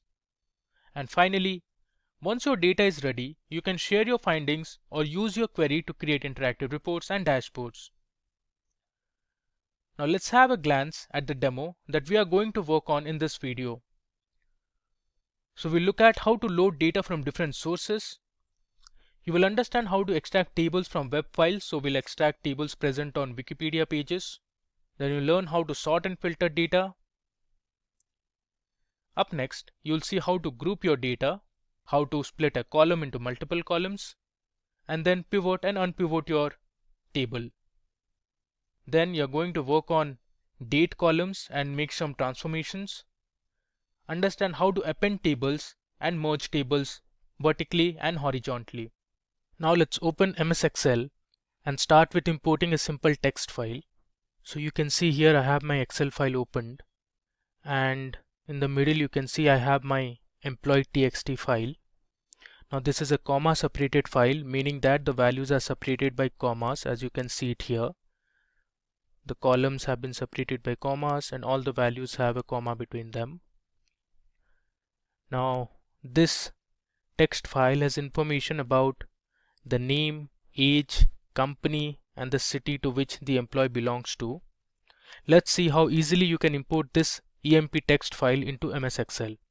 Here I'm using Excel 365 or Office 365, where Power Query on Windows has been fully integrated into this version of Excel. So what I'll do is, first let's go to the Data tab, and you have this section called Get and Transform Data. So I'll click on Get Data. Under Get Data, I'll go to From File and select From Text/CSV. Once I click on it, it will ask me to give the location where the file is there. So my file is on desktop. I'll click on Power Query Files, and here you can see I have my employee.txt file. You can see the type here, it says text document. Click on EMP and hit import. Now this will take some time to import the file onto Excel. It's establishing a connection, you can see. There you go. So here you can see the file name emp.txt. You can see the file origin. As I said, the delimiter is comma, and we have the data type detection. And here you can see we have our text file. So Excel Power Query feature has automatically detected the column names. So we have name, age, company and city as our columns, and these are the values. Now let's hit load. So this will load all the rows and the columns onto Excel. There you go. It was really quick. Excel has automatically loaded our text file. Now you can see here we have another tab called Queries and Connections. So we have made one query and have loaded the employee data. It gives a preview also, you can see it here. And if needed later, you can go to edit and change some values that we'll see later. Now you can use this data to create simple visualizations. So let me show you how to do it. So let's first select the data and we'll go to the Insert tab. Under Insert tab, I'll click on Recommended Charts. Let's say I want to know how many employees belong to a particular city. So I'll click on the second chart which says the count of name by city, and I'll click on OK. Here you can see we have a nice clustered bar chart, and you can see in Bangalore there were 5 employees, in Hyderabad we had 2, and in Nasik we had 1. You can see the count here. This is a pivot table.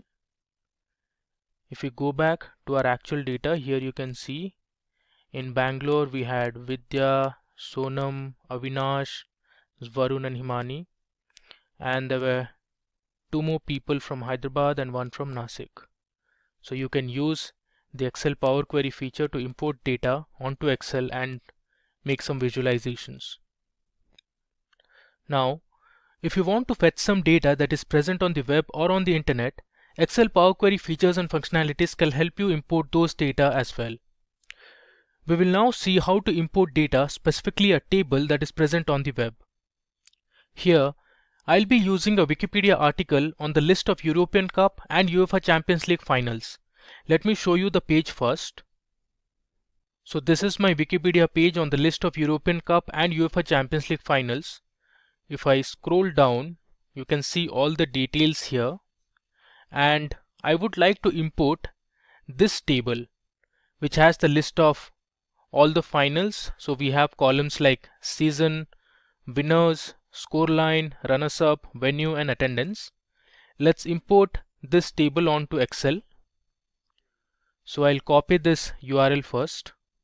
Now let me open a new sheet. I'll go to sheet 1, and then on the data tab, under the get data section, I'll go to from other sources, and here I have from web, which allows me to import data from the web.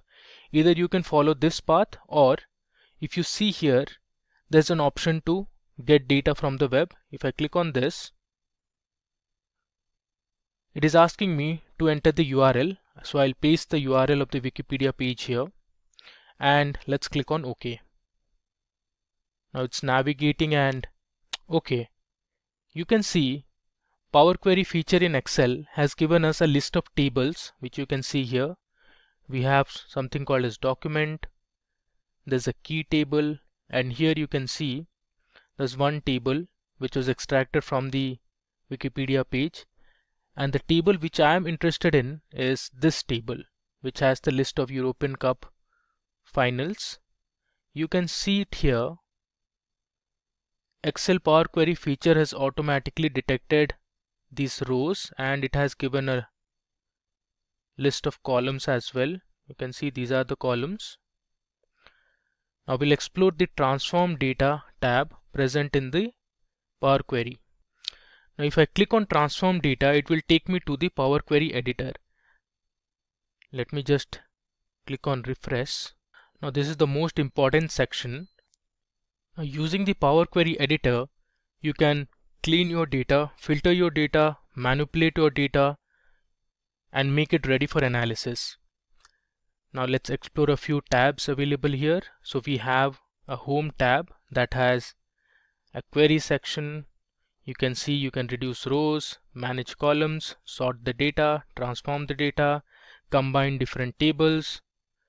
Now there's another tab called transform, which allows you to select your data type, transpose your rows and columns, pivot and unpivot your columns, and here you can see you can find out some summary statistics, and you can manage your date values as well.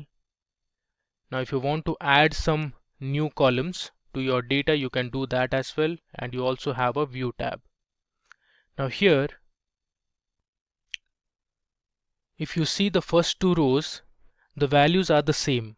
You can see season, these are all repeated, which we actually don't need, and these are pretty similar to our column names. Similarly, if I scroll down, you see there are some rows which have null values. So actually these rows do not add up any value or do not add any value to our data. So we'll clean this data first. So let's see how to do it. Now if you want to remove certain rows in the table, what you can do is go to the home tab, and under reduce rows, click on remove rows, and then choose remove top rows. If I select remove top rows, it will ask me how many rows do you want to remove from the top. You can see it here. I want to remove the top 2 rows. Now let's click on OK. You will see that the Excel Power Query editor has removed the first 2 rows. And on the right you can see the steps that were applied. You can see it here. Previously we had these 2 rows which were redundant, and once we applied this step, it has removed the first 2 rows. Similarly, let's go down and remove the last 1, 2, 3, 4, 5. So we are going to remove the last 7 rows from the table. So again, I'll go to reduce rows and click on remove rows. Now this time I'll select remove bottom rows, and here I'll choose I want to delete 7 rows from the table from the bottom. I click on OK. If you see, the last 7 rows have been deleted. Now let me show you the last row, which is this one. So the last season of UEFA Champions League was held in 2020, which is this year, and Bayern Munich won the Champions League against a French team that was Paris Saint-Germain by a score of 1-0. Now if you see the last value, that is the attendance, you can see the value is 0, which means there were no spectators in the stadium. It was because of the COVID conditions. Now let's do some more manipulation to our data. Suppose this time I want to add a new column, let's say a stadium name, by extracting values from the venue column. So let me just show you the venue column. So this is our venue column. So the first value is the stadium name. Then we have the city in which the stadium is there. And finally we have the country name.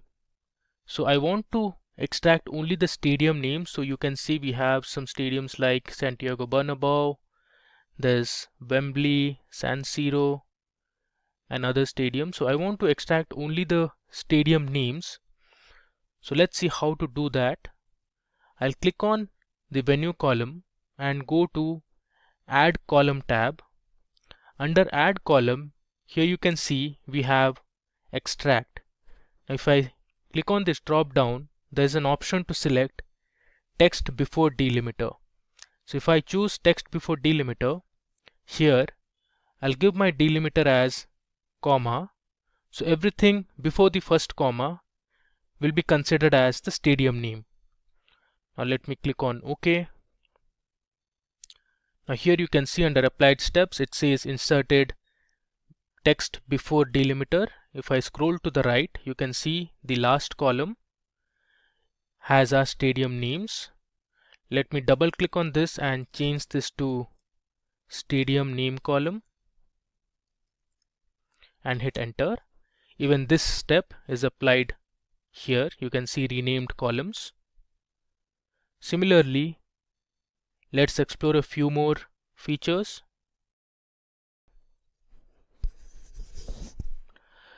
Now I want to add a new column called Stadium City. So if you consider this venue column, whatever is there between the 2 commas is the stadium city.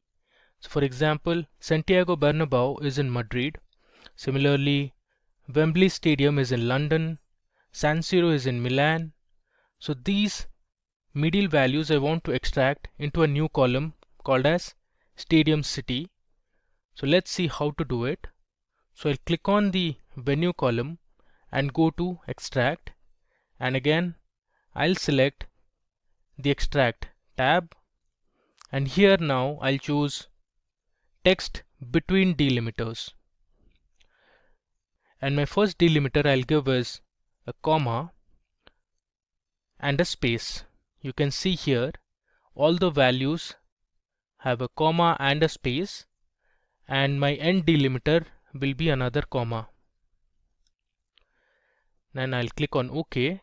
This will add a new column to the extreme right of the table.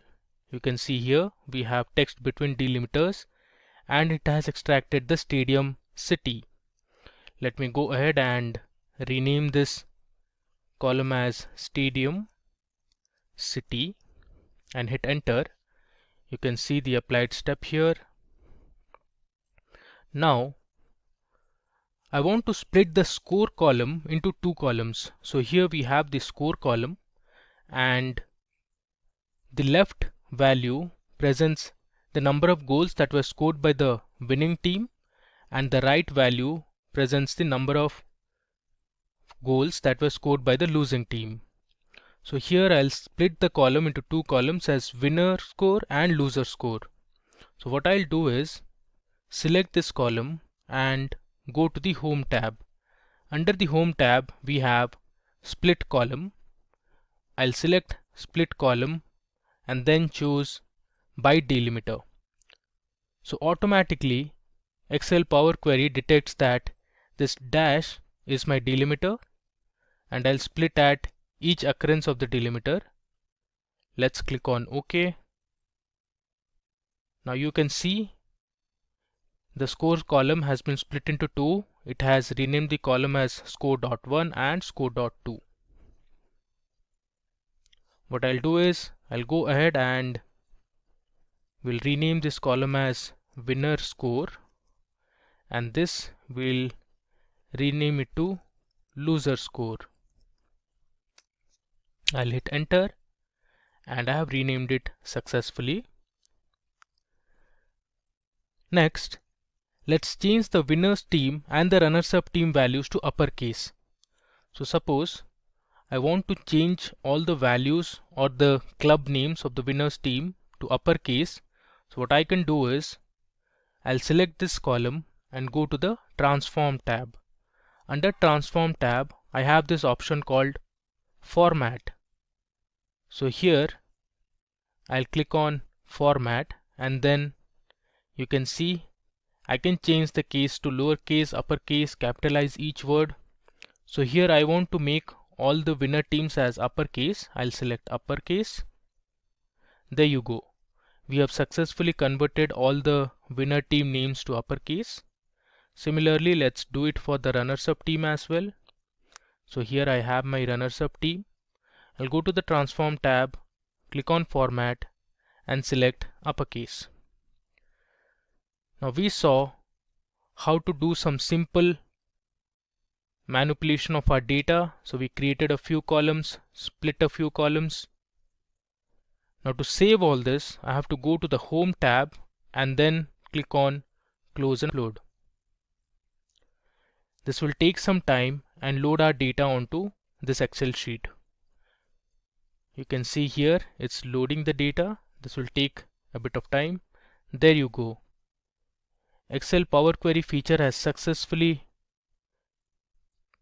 performed some manipulations on our data, some calculations on our data, and then it has saved the final version and loaded it onto Excel.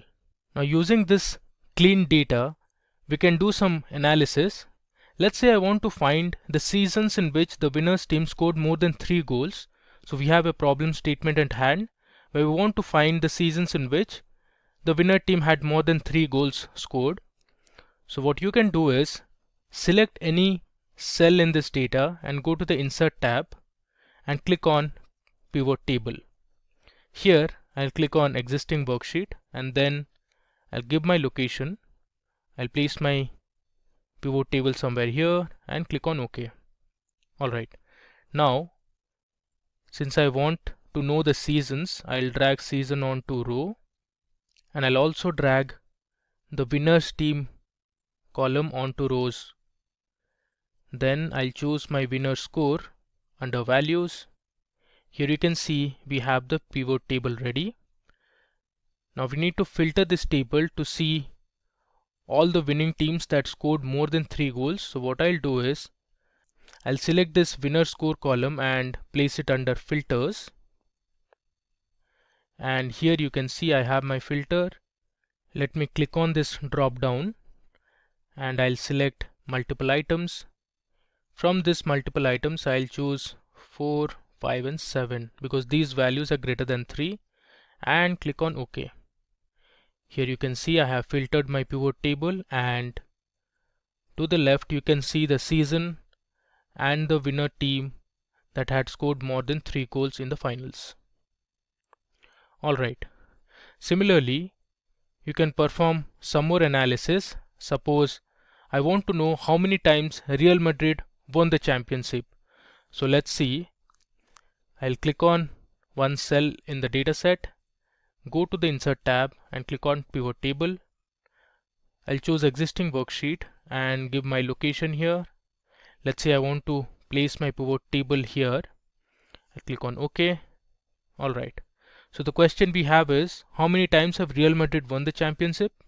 So I'll choose the winners team column and place it under rows, and let's say we'll select the winner score as well, and let's convert this winner score from sum to, let's say, count. I'll click on OK, and since I want to check only for Real Madrid, so what I'll do is I'll go to the Insert tab and I'll insert a slicer.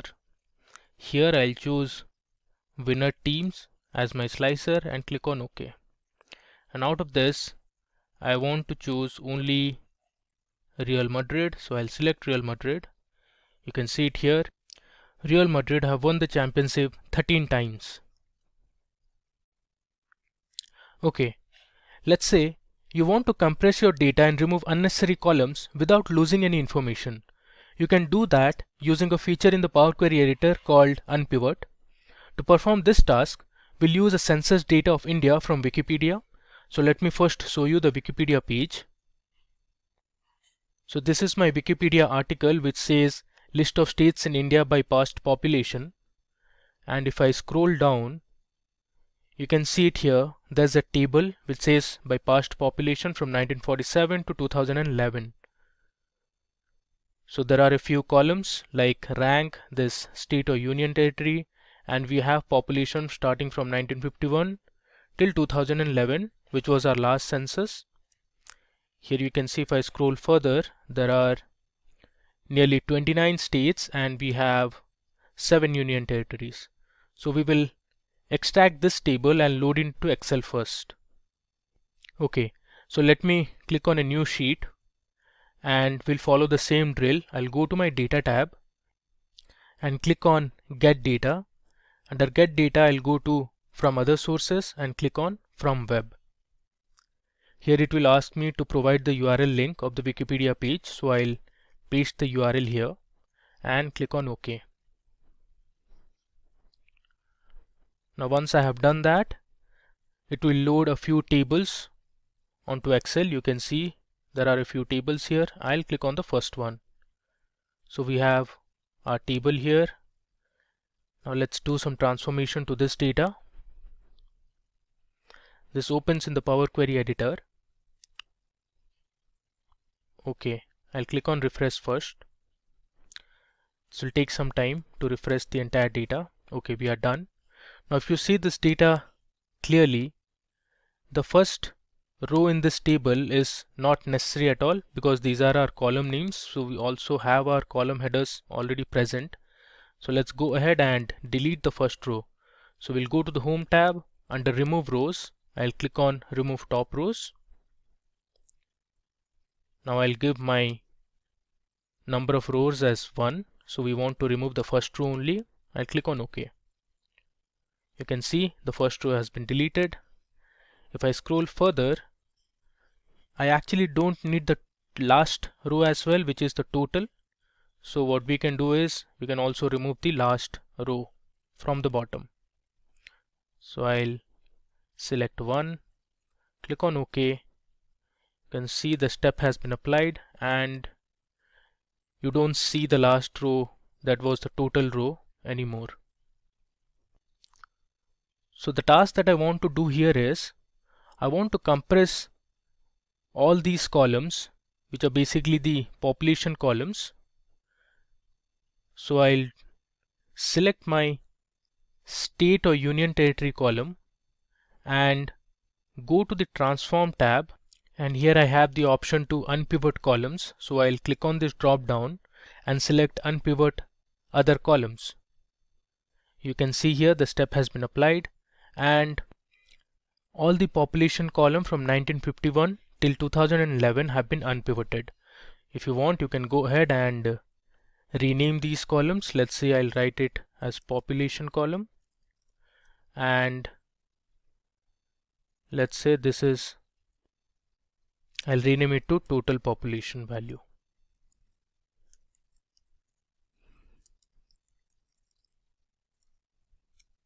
Alright, now we are done with our preparation of data. Let's go to the Home tab and click on Close and Load.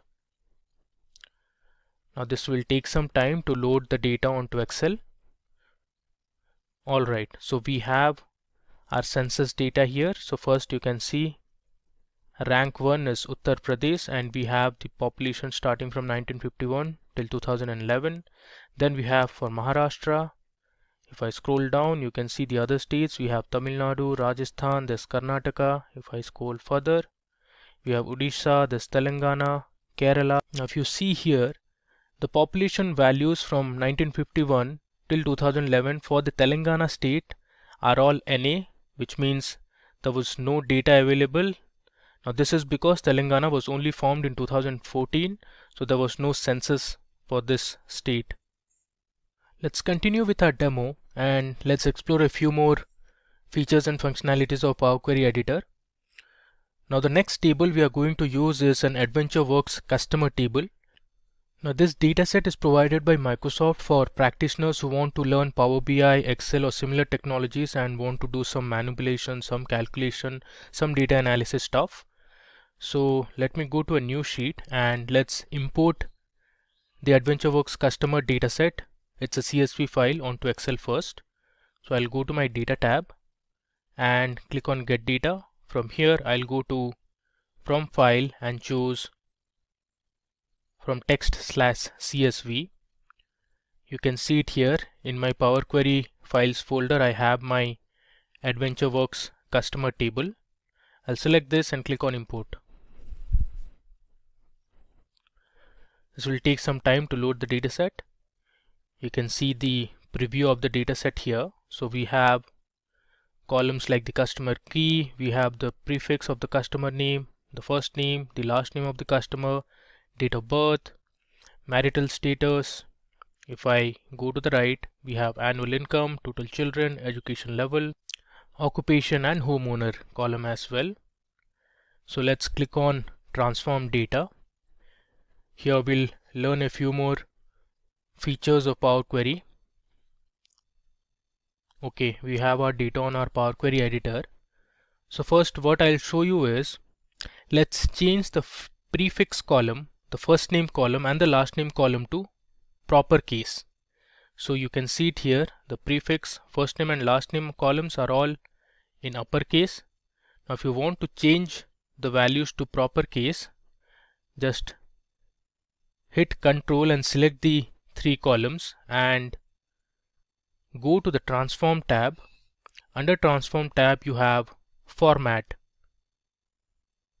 So if you click on format, here you can see we have lowercase, uppercase. Now proper case is to capitalize each word. So I'll click on capitalize each word. You can see it here now. We have converted the prefix, first name and last name column into prop case. The next step I'm going to show you is, let's merge all the three columns, the prefix column, the first name column and the last name column into one full name column. So what I'll do is I'll select the three columns and then let's go to add column, and under add column we have this option called merge columns. Let's hit merge columns. Okay, now it's asking you to give the separator. I'll select my separator as a space and click on OK. Okay, so before click on OK, I want to change my new column name from merged to, let's say, full name.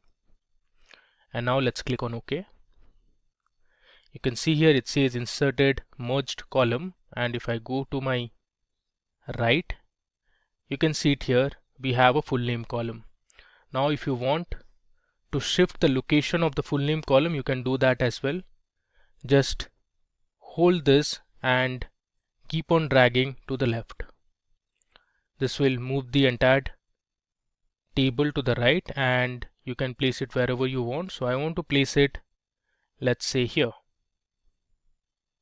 Okay.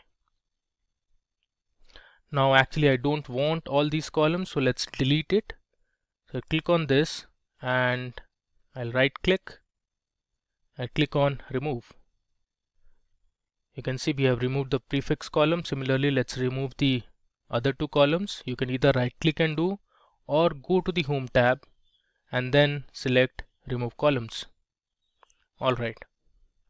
Now let's say we want to add a domain name column from AWS customers by extracting the characters between @ and .com. So actually I'm talking about the email address. From this email address, we want to create a new column called as domain name. For that, we'll extract characters that are present between @ and .com. So let's see how to do it. I'll select the email address column and then I'll go to add column. Under add column, I'll click on extract. And this time we want to extract between two delimiters. Also, I'll select text between delimiters and I'll give my starting delimiter as @ and my end delimiter would be .com. Now let's click on OK. So this will insert a new column to the extreme right. You can see we have our domain name. Let's go ahead and change the column name to domain name and hit enter. Alright. You can see the step has been applied. Now we are done with our preparation of customers table. Let's just go to the home tab and click on close and load. So all the transformation that we did in the Power Query editor will reflect here. So you can see we have our full name column, and if you see we have our domain name as well. Okay, now using the Power Query editor, you can perform some statistical analysis. Now let's explore those statistical features. For this, we'll be using another dataset called AdventureWorks product dataset. Again, this dataset is also provided by Microsoft. So let's go to the new sheet, and here I'll go to the data tab, click on get data. Under from files, I click on text/CSV. Here you can see we have AdventureWorks products. I click on import.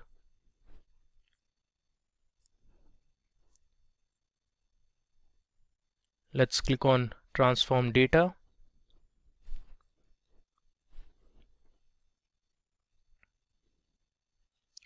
So we have our data loaded onto the Power Query editor.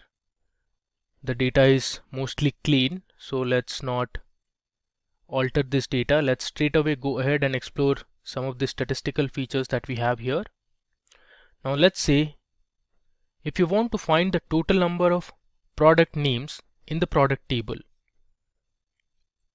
We have this product name column, and say if you want to find the total number of product names in the table, how to do it?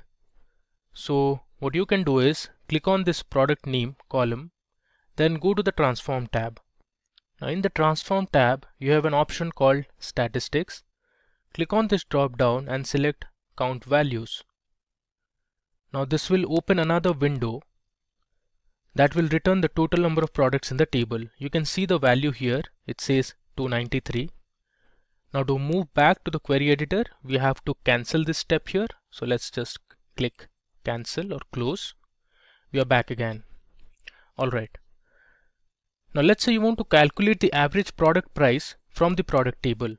So if I move to the right, you have a column called product price. So let's see what is the average product price from the product table. So I'll select this product price column, go to the transform tab.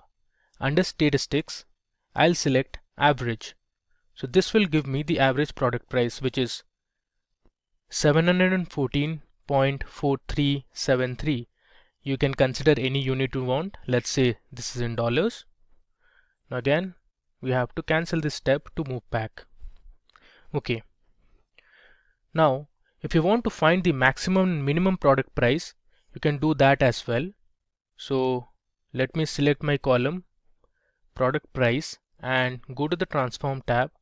Under the transform tab, we'll click on this statistic drop down, and let's say I'll select minimum. So this will give me the minimum product price, which is 2.29. Similarly, if you want to find the maximum product price, so select this product price column, go to the transform tab, and then choose maximum. So this is the maximum product price in the product table we have. Let's cancel this step. Okay. Now you can also round the product cost and product price column to 2 decimal places. So if I show you both the columns, you have your product cost and you have the product price column. You can see that floating values or the decimal points are not constant, it's varying. So let's limit it to 2 decimal places. What you can do is select both the columns and then go to the transform tab. In the transform tab, you have here rounding. I'll click on this drop down and select round. Now here I'll give my decimal places as 2. If I click on OK, you can see here both the columns, the product cost and the product price column, have been rounded up to 2 decimal places. I can scroll down, you can see all the values have been rounded up to 2 decimal places. Alright.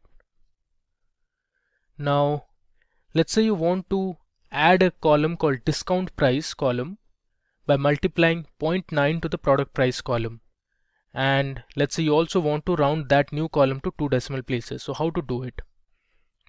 So we want to give a discount of 10%. So I'll select this product price column, go to add column, and then I'll choose custom column. Here we'll write a formula.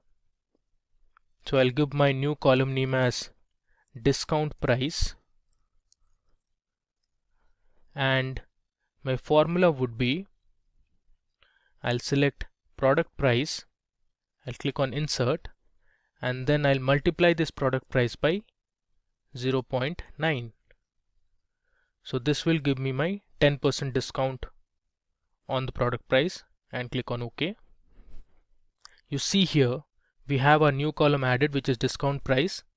So if the product price is 34.99, if you give a 10% discount, it's 31.491.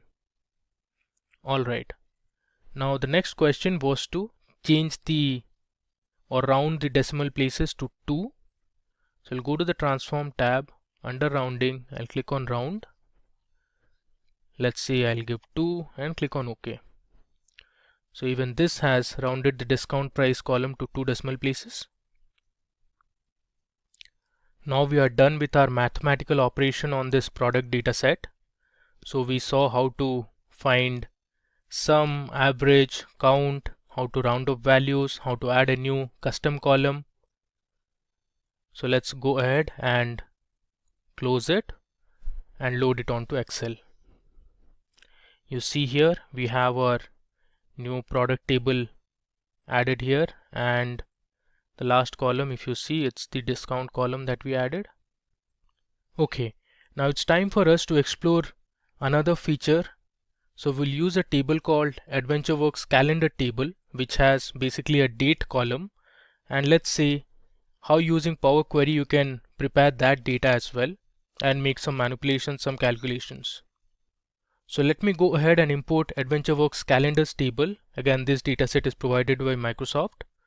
So I'll go to my new sheet and I'll go to the data tab, click on get data, and from here I'll click on from text/CSV, and you can see I have my calendar table here. I click on import. Now this will open in the query editor. You see here this dataset has only one column, which is a date column. So let's click on transform data. Okay, now if you see here the first row is actually the column name. So let's do the transformation here. Let's push this as the column name. So I'll go to the home tab, and under home tab you have this option called use first row as headers. I'll select this. You see here we have the column name as date. Now before making any operation, let's see if all the fields are available. You see here, if I click on the date drop down, the year, month, quarter, weekday, day, everything has been shaded out and I can't access this. The reason is the date settings are not correct. So we'll change the regional settings. Let me show you how to do it. So we'll go to File and I'll select Options and Settings and go to Query Options. Under Query Options, we have something called as Regional Settings. Here, under Regional Settings, we'll select English United States instead of English India. So I'll just scroll down and here we have English United States and I click on OK. Now once this is done, I'll go to my data type and I'll select date as my data type. I'll choose replace current. OK. Now you can see my date column has been formatted. If I go to the date tab, you can see I have access to all this. Now let's do some operations on this date column. Let's say you want to find the earliest and the latest date from AW calendars table or the AdventureWorks calendar table. So what you can do is select this column, go to date drop down under transform, and here we have the option of earliest and latest. So if I click on earliest, this will show you the last date, which was 1st of January 2015. Let me close this. Similarly, you can see the most recent date. I'll go to the date drop down and click on latest, and you have 30 June 2017 as the latest date. I'll close this. Now let's add a new column, say day name, start of the week and others. So I'll select my date column, go to add column. Here under add column, I have my option to select the day name, the week name and others. So I'll click on this date drop down, and under day, let's say I want to choose name of day. This returns the day name. Similarly, let's say I'll want to find out the start of the week. You can see we have the start of the week column or start of week column. Now one thing to notice here is in this Power Query editor, the week starts on a Sunday. Now suppose you want to start your week on a Monday, you can do some transformations on this formula tab. So here in the formula bar, you can add a 1 here to make sure your week starts on a Monday. So if I hit enter, you will see all these values will change. You can see it's 28, 4 and 11. This will become 29, 5 and 12. Let's hit enter. You can see it here. Your start of the week is on a Monday.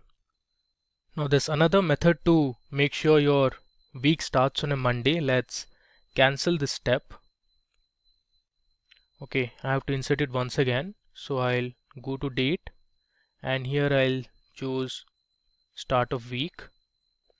Now the week starts on a Sunday. So one more method is to add day dot Monday. You can see automatically Power Query is giving me a suggestion. So I'll hit tab to finish it and I'll hit enter.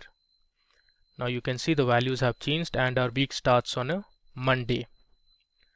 Now let's say we want to add a few more columns like start of month, name of month, start of year and the year value. So you can just click on the date column or select the date column, go to the transform tab, Okay, not the transform tab. Let's go to the add column tab, and here let's say I'll choose year. So we have all the year values, and similarly let's say I want to know the start of the year. Now you can do a few more transformations. Let's say I want to know the month. Now here it gives us 1, which means January, that's February, March, and so on and so forth. Let's say we'll do one more. I'll click on this, go to my date drop down, and here I'll choose, let's say I want to know the day of year. Alright, now we are done with all our transformation and preparing our data on our date field. So let me just go to the home tab. I'll click on close and load. Now this will load the data set onto Excel. You can see it here. We have the data ready. Now you can use this data to make some analysis, draw a pivot table, draw a pivot chart, and do a whole lot of things. Now while working on a project, it is possible that not all your data will be in a single file.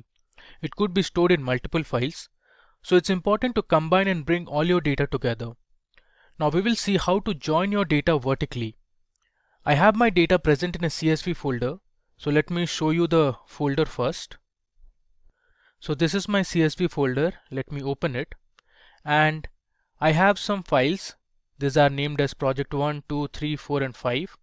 Let me open just one of the project files. It has a very small quantity of data.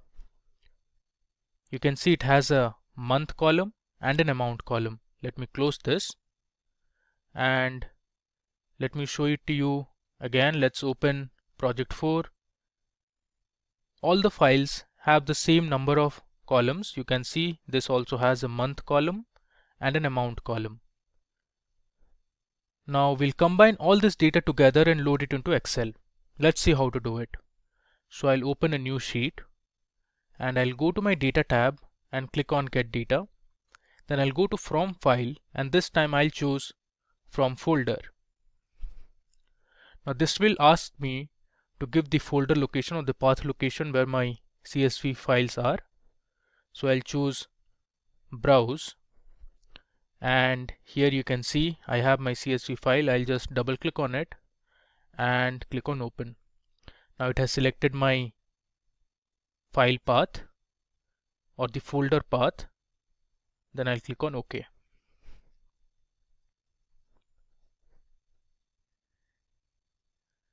You can see these are the files. You have project1.xls, project2.xls, and so on. I'll click on this combine drop down and I'll hit combine and transform. Now this will give you the preview of one of the data files. You will see it now. You can see it here. It says sheet 1. Okay. Now it's processing all the data files present in that CSV folder, and this will be uploaded onto our Power Query editor. Now you can see here on the Power Query editor, all my data files have been combined vertically. Here you can see the month column. On the extreme right, it's the amount column, and to the extreme left we have the source name or the source file where the data came from. So first is project 1, then we have project 2. If I scroll down, we have project 3 files, project 4, and similarly we have project 5. Now this is one way in which you can merge your tables vertically. So we are done with it. Let's just go to the home tab and click on close and load. All the transformations that were applied, you can see it here. We have our final table and we have successfully combined 5 Excel files. Again, you can also join your data horizontally. This would be like an SQL join where the data is present in multiple files or sheets. Based on a common key column, you can join the tables. So you can perform a left join, a right join, an inner join based on the problem that you are trying to solve. So let's merge two tables based on a column. I'll show the dataset first. It's an Excel file which has 3 worksheets. So here is my Excel file which we'll be using to merge our data horizontally. You can see there are 3 worksheets. The first one is year 11, which has data regarding the student name, the gender of the student, and the course the student had opted for. Similarly, we have another for 2012 or year 12. We have the student name, gender, as well as the course. And finally, we have a courses table or a courses sheet which has all the details regarding the course. So we have the course name, the teacher who teaches or teacher who taught that course. We have the lesson type, the number of credits, and the assignment type. Now we'll use this data sets to load it onto Excel using Power Query. So I am on my Excel sheet. Let's just open a new sheet. I'll go to the data tab, and here I'll click on get data, and this time I'll choose from Excel workbook, and I'll select my file which is students and courses. I click on import. So we'll just see how to import 2 tables and join them horizontally. So let me first select the courses sheet, and I'll click on transform data.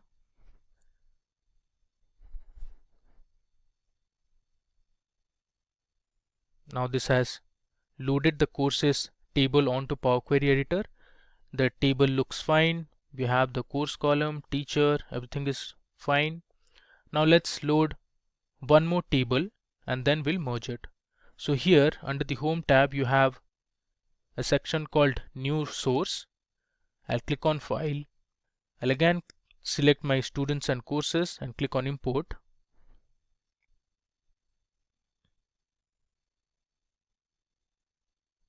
And this time let's choose another table, let's say year 11, which has the column name as student, gender and course.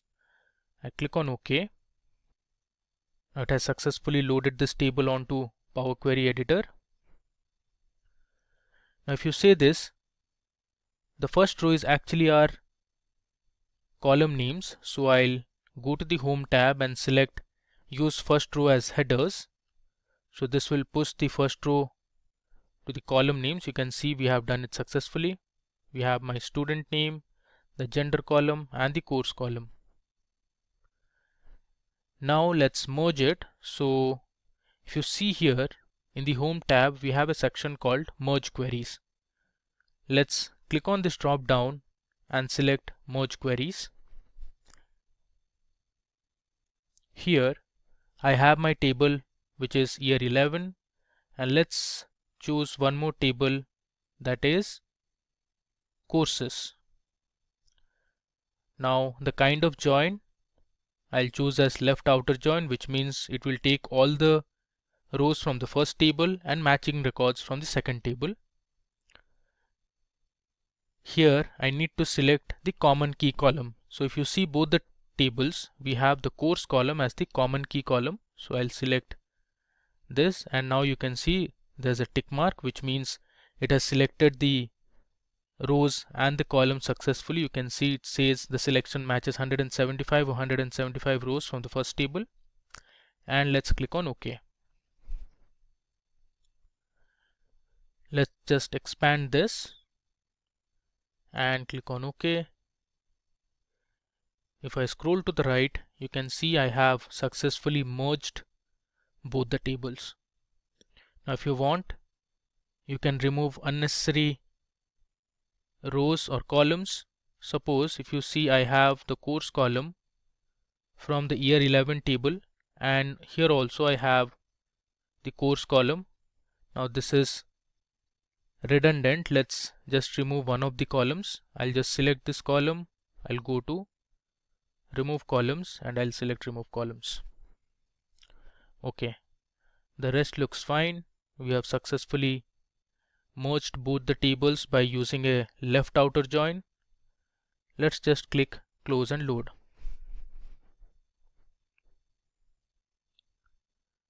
Now this will take some time to load our data onto Excel. You can see it here. We have successfully loaded it onto Excel. Now we are done with our demo part. Now let's just see what all we have done in our demo. So I'll go to my first sheet. Here you can see we had imported a simple text file first, and then we plotted a graph which is a pivot chart. Then you saw how to upload a file from the web. So here we imported a UEFA Champions League table which was present on Wikipedia, and then we plotted some graphs and charts. You can see we made some analysis using pivot tables, and then we imported another web file which was based on a population data, and we used the unpivot option or the unpivot feature in the Power Query to reduce the number of columns.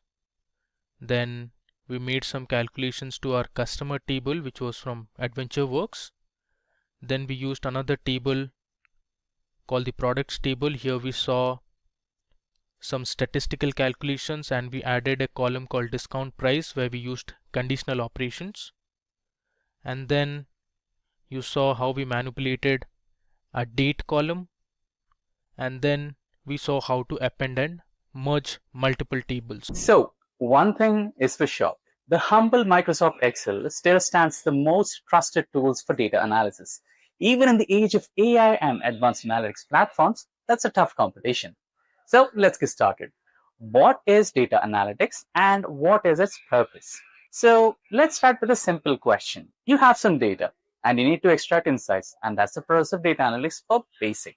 At its core, data analytics is a detailed process of examining raw data to uncover insights, patterns, and trends that support better decision making. Whether it's tracking sales performance, understanding customer behavior, or predicting the future demands, data analytics helps transform numbers into actionable intelligence.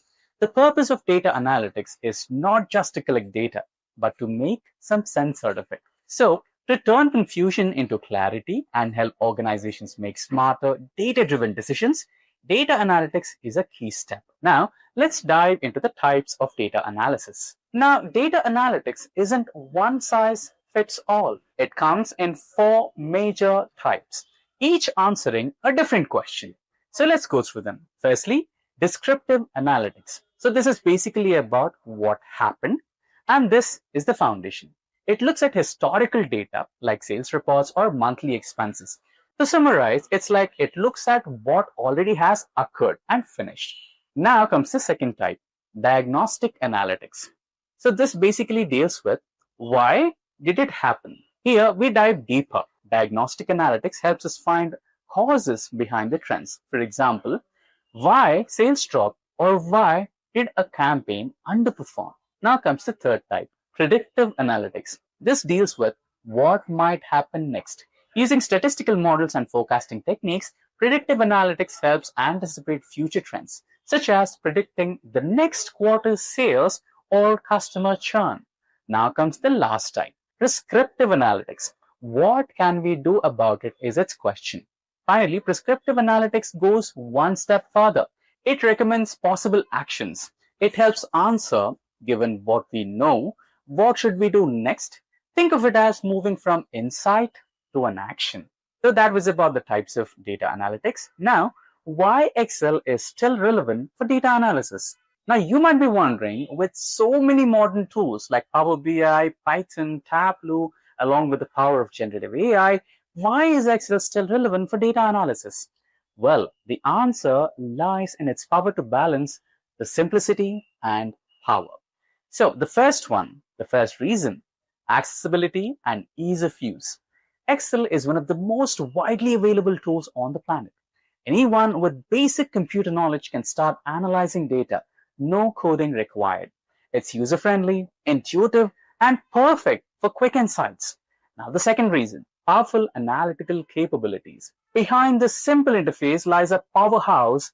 Excel supports formulas, pivot tables, charts, conditional formatting, Power Query, and even built-in AI tools. You can clean, transform, and visualize data seamlessly. Now comes your third reason, integration and compatibility. Excel easily connects with other tools like databases, Power BI, Google Sheets, or even APIs, making it a greater bridge between the basic and advanced analytics. Now comes your fourth reason: real-world use cases.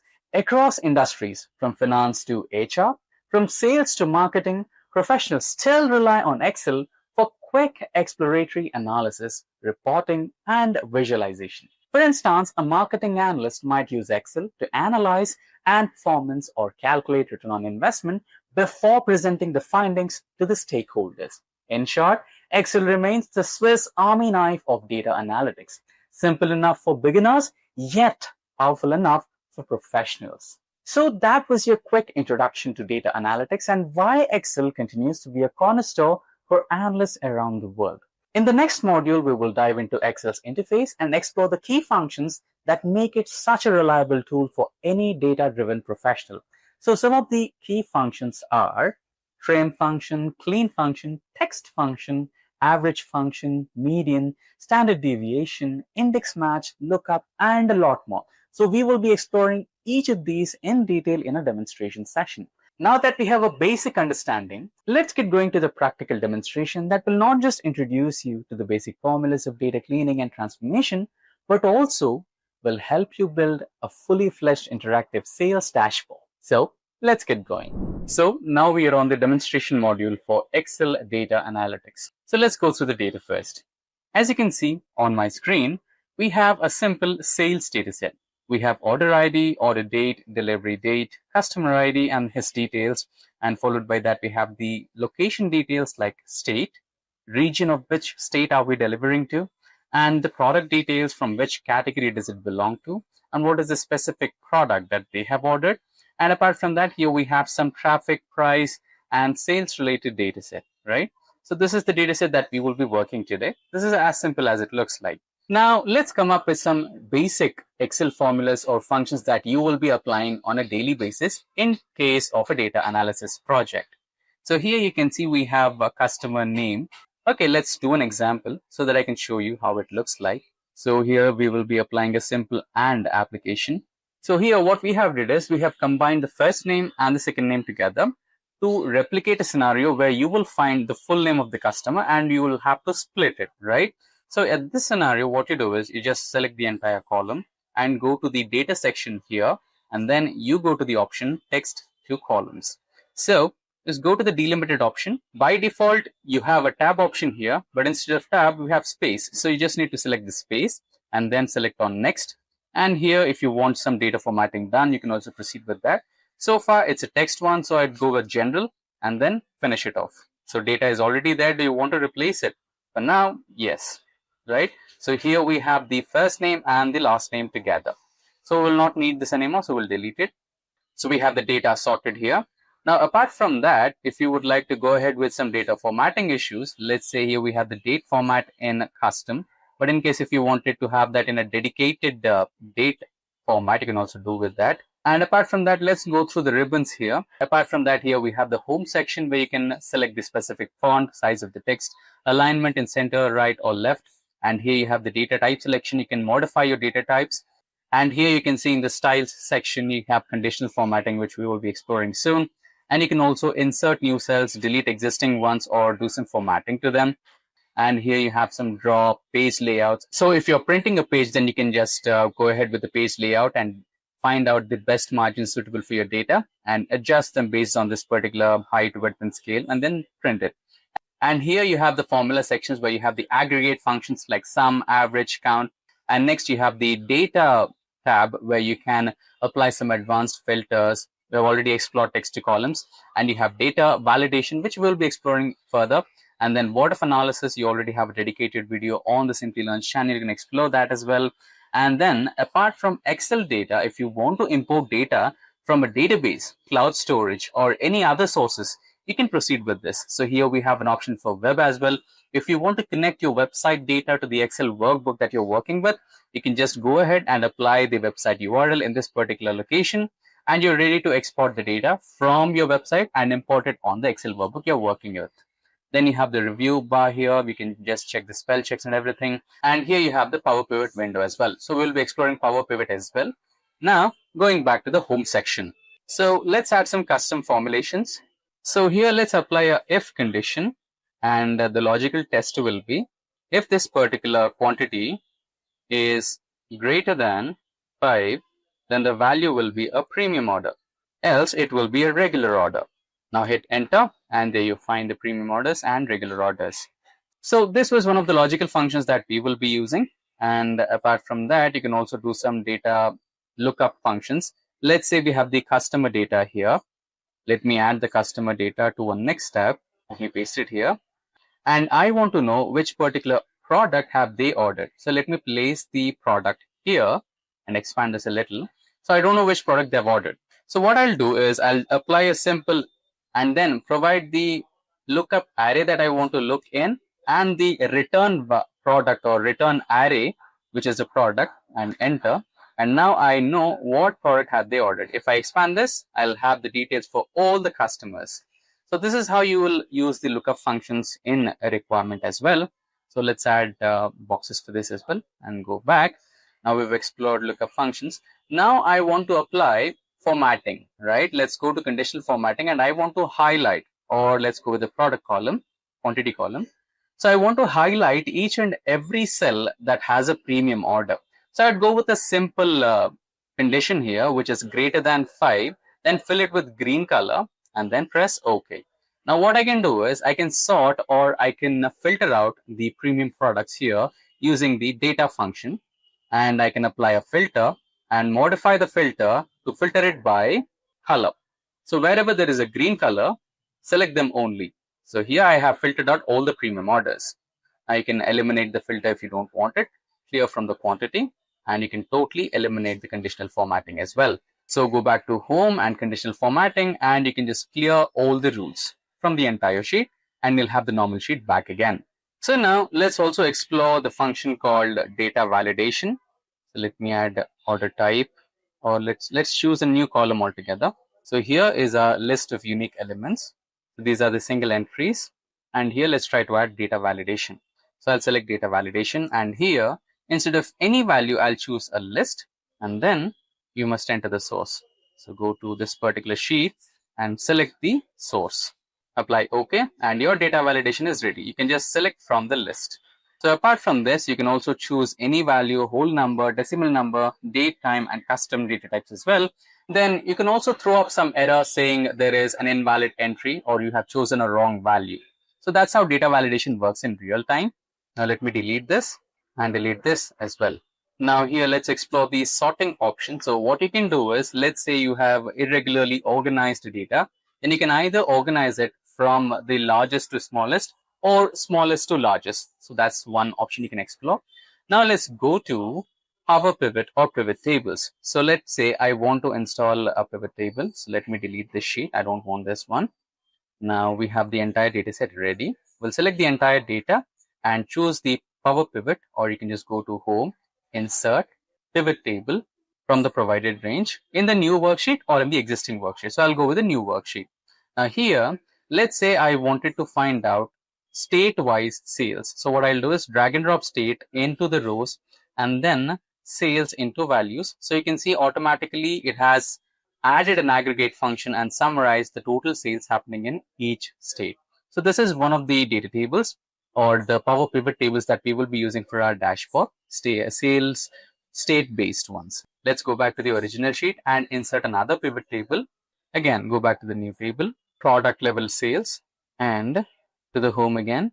And lastly, the region-wise sales. Now let's try to insert some pivot charts. So let's select the data and go to pivot table analyze. And here we have the pivot chart, and I'll go with a bar graph. Okay. You can also customize this one. State level sales. This is category level. Now we will change the title to category level sales. Done. This one. So go to pivot table analyze, and then I would go with a donut chart, and I'll name it as product level. This is region level analysis for sales. And lastly, we will use this particular one. Go to pivot chart, and we will be using a line graph. There you go. So small changes. So we can name it as month-on-month sales.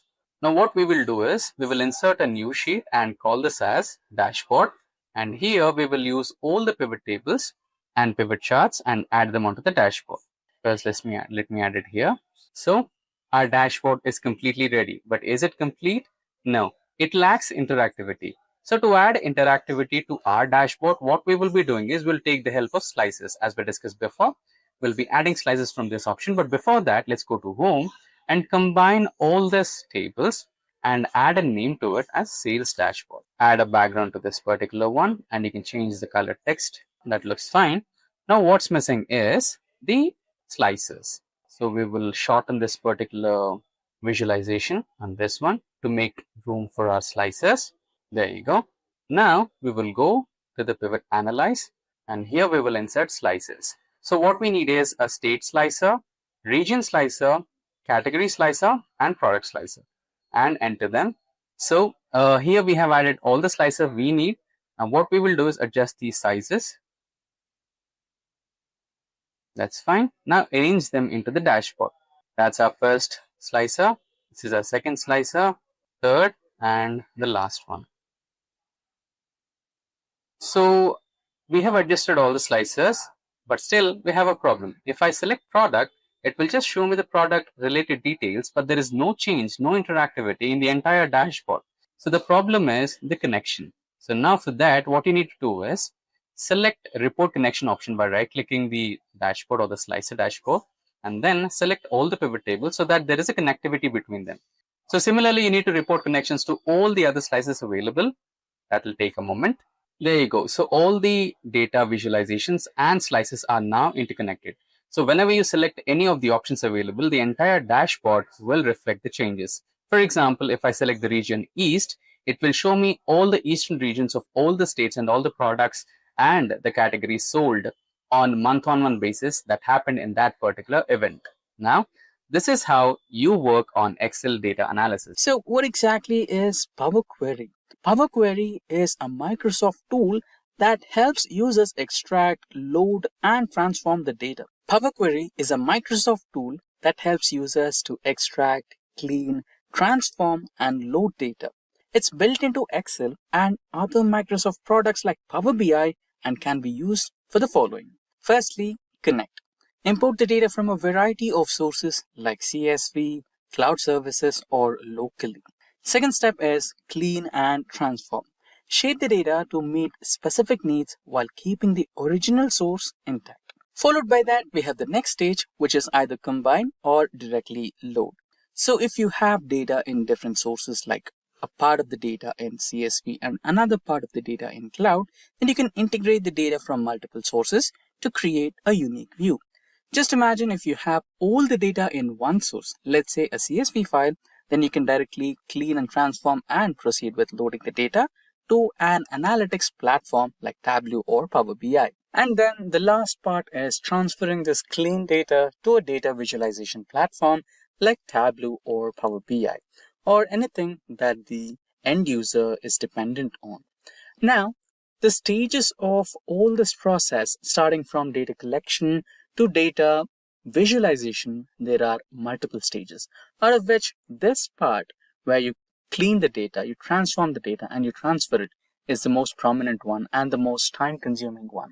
Now, if I tell you there is a tool which can help you do this, and again, if there is a possibility to automate the whole process of cleaning the data, transferring or transforming the data, and then transferring the data to the end user just by a few couple of clicks, would you believe it? That's what Power Query is designed for. So using Power Query, you can just drag and drop your data on the Power BI or Power Query platform, because the Power Query is similar to Excel as well as Power BI. So you just load the data and then you explain Power Query what you are planning to do. For example, splitting the data into first name, last name, or adding some mathematical calculations to understand what is the risk number, and if you want to calculate some interest ratios or overall due, right? If you wanted to do such things or filter out a couple of things to eliminate null values, there are n number of possibilities. We're just scratching the surface, right? And if you just help Power BI to understand your plans, then it will sequentially make those steps aligned. And whenever you give fresh data to it, it'll just perform all those tasks for you within just a couple of clicks, saving you tons and loads of time, which you can invest in planning and strategizing the next step of yours to increase your business potential. Now, to understand it in a much better way, let's quickly switch to Power Query and present some demonstrations for a better learning experience. For now, we are on Excel. So this will be our sample data.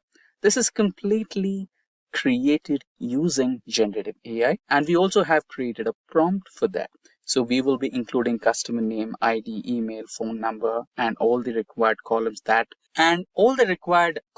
that usually a banking sector follows. Now, what are we supposed to do is, you have a plan. You're supposed to find out there are a couple of people with very good background, having less number of credits and no bankruptcies and good CIBIL score or credit score, and they have applied for a loan, which can be a personal loan or a car loan or a home loan. So we also have a couple of loans here, loan type, if it is secured, unsecured, and different types of interest for different types of loans, everything, their total income and their total due if they take up a loan, right? You need to sort out those applicants who have very good background, very good credit score, and they are no risk for providing a loan. So there are certain number of situations in which a bank might not provide you a loan for certain reasons.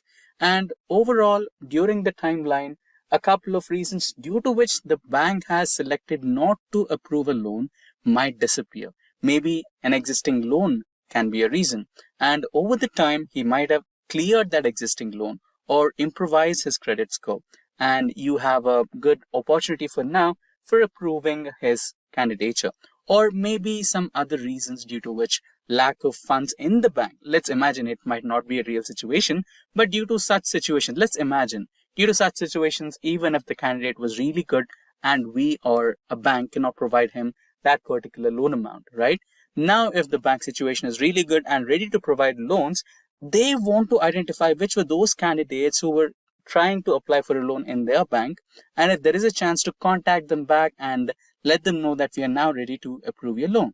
So this is the overall problem statement, and now we're supposed to run this a couple of queries and filter out a couple of data and fetch those candidate details. Now you can say that this could be a really easy task, but let me remind you, this data has almost more than 4,000 to 5,000 applicants, in which a couple of loans are already approved and a couple of loans are already, rejected or in pending zone. And you can just filter out to give me a loan or details of the guys whose status is rejected or pending, right? But again, a couple of people might go with unsecured loans and a couple of people might go with secured, but their credit score could be low, right? There are multiple possibilities. Now, this could be a little more challenging for bankers. So this is the time when they take the help of data analysts. You being a data analyst should help them do this couple of steps and give them the filter data. Now, if this data is on a monthly basis, you could do that once in a month, maybe. And if this is, let's talk about a week, right? Maybe you can do it on a weekly basis.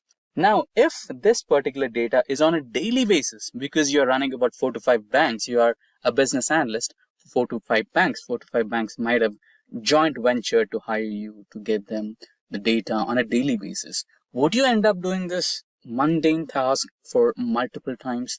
That could be a lot of time consuming task, right? So what you might do, or what you might prefer to do, is try to automate it. So this is where you take help of Power Query. Now let's close this data set and let's create a new sheet and run some steps using Power Query. Register those steps, and next time you just add new data to that particular folder or that particular file and run some steps, and you get the new data, updated data. Now let's continue. Now we are on a new sheet. So what you do is go to the data pad or data ribbon here, and here you have the option of dragging and dropping data from various set of resources. It can be from a file, it can be from a database or cloud, it can be from a Power Platform or any other resources, can be a PDF, web, right? there are multiple options you can go with. Power Query is ready to extract data from anything and everything which is considered as data, as long as it has tabular elements, rows and columns, right? For now, our data is in a file. So we would be going with this particular folder option. Why folder option again? Because the new data files will be added to this particular folder. So I'll go with folder. My folder resides in downloads, and in downloads, I have named my folder as bank data AI generated. And inside this, we have some data. Just open. It is getting connected. And now you get a preview. Now, if you are happy with your data, you can just proceed with the load, but I want to do some transformations. So I'll go with the transformation option, which enables you to the Power Query window. And here, just click on this expand button and you can find the preview of the data you're looking at. Select the sheet. This is your preview. Select OK. There you go. You have your data preview. And this is where the applied steps get registered. Now you can see a preview of your data set. Here you have the source name, and after that you have the column names, customer name, customer ID, and everything else, just like a bank data that looks alike. Now, I don't want this particular A column and just delete it. What you can do is just simply remove, and there is a new step got registered, and followed by that check for a couple of more details. Here you have income, credit score, bank name, loan principal amount, loan amount, and everything else. Now, let's go back to our initial stage. Let's say you are working with a couple of banks, and those couple of banks, or let's say are selected in or located in the region East, West, and Central. Now you want to filter out those. Filter out East, Central, and West regions alone. Press OK. And the filtered step is also present there. And loan status. Loan status should not be null or approved. It should be only pending and rejected ones. Press OK for that. And after that, you want to check if the candidate has any bankruptcies or not. So select only the ones with no bankruptcy history so that you are secure on that particular front. And again, here you don't want null options here, because you might be wondering, you might just end up wondering if he has multiple other credits or not. So for safer side, we don't want null elements, and we don't want more than 2 other loans. So if the candidate is having 1 or 2 loans, he might have a feasible commitment to close his loan in the earliest way possible with no risks. That's my next filter. And interest rates. So let's say your bank people told you that we cannot take any more risks. I don't want to give up any unsecured loans. So I just want secured loans. If he or she is ready to provide some security deposit to get that loan, then it's well enough. So fine. So far so good. Your data is done. And again, in this particular segment, you don't want missing emails or missing numbers, right? You do end up missing a good chance to contact them, right? Even in phone numbers, just check if there are any nulls. So far so good. And your data is almost filtered, and you have all the states in the region of West, East, and Central. And let's say this is good enough. And again, if you want to eliminate any risk possible for this particular loan approval task that all the banks have given you, then you can proceed with a simple calculation called as LTI. So this stands for loan to income ratio, right? So what's the amount of income that a person is getting, and what's the amount of loan that he's looking for?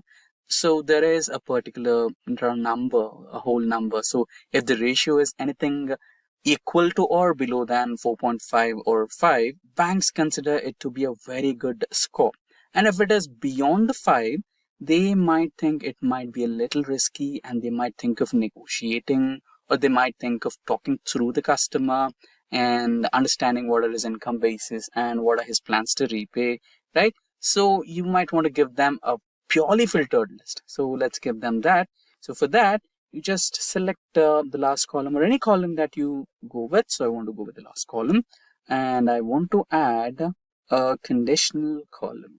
And this conditional column, okay, before considering to proceed with a conditional column, let's add a normal column, a mathematical calculation column, a custom column. Here you can write the formula as LTI, which would be equal to which would be equal to, open a bracket, loan amount, income. You will go with income divided by loan amount. So select this particular column, add okay, it's not supposed to be here.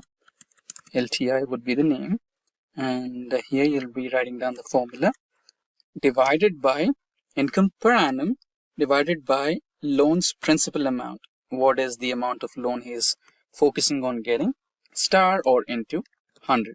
So this is the formula. Now just insert this column and you'll be getting some ratios. Or I think they might be a little, okay, it already took the percentage number because we multiplied into 100. So if there is a risk of 45% or below that, then the banks will directly approve it. Now you can give it a data type, change the data type, data type to maybe, okay, so far so good. We can keep it as a number. Got it. Eliminate this step. Change type to maybe, let's keep it as a decimal number itself. If we kind of transform it into a percentage, so here you can see 27.28, right? It will be turned into 2728.28. So we don't want such a huge number. Let's keep it as a decimal number for now. Now let's add the conditional column that we were initially talking about. So we will now here approval, rename it as maybe risk assessment. And here we will be selecting the column, and the column we will be selecting is, let's go to a little top so that we can see the column, LTI equals or less than or equal to 45% or 45, then safe. If not, negotiable or risky. And it's now the bank's call if they can feel like going ahead and negotiate the terms with the candidate or deem it risky and leave it, right? You've done your job with perfection.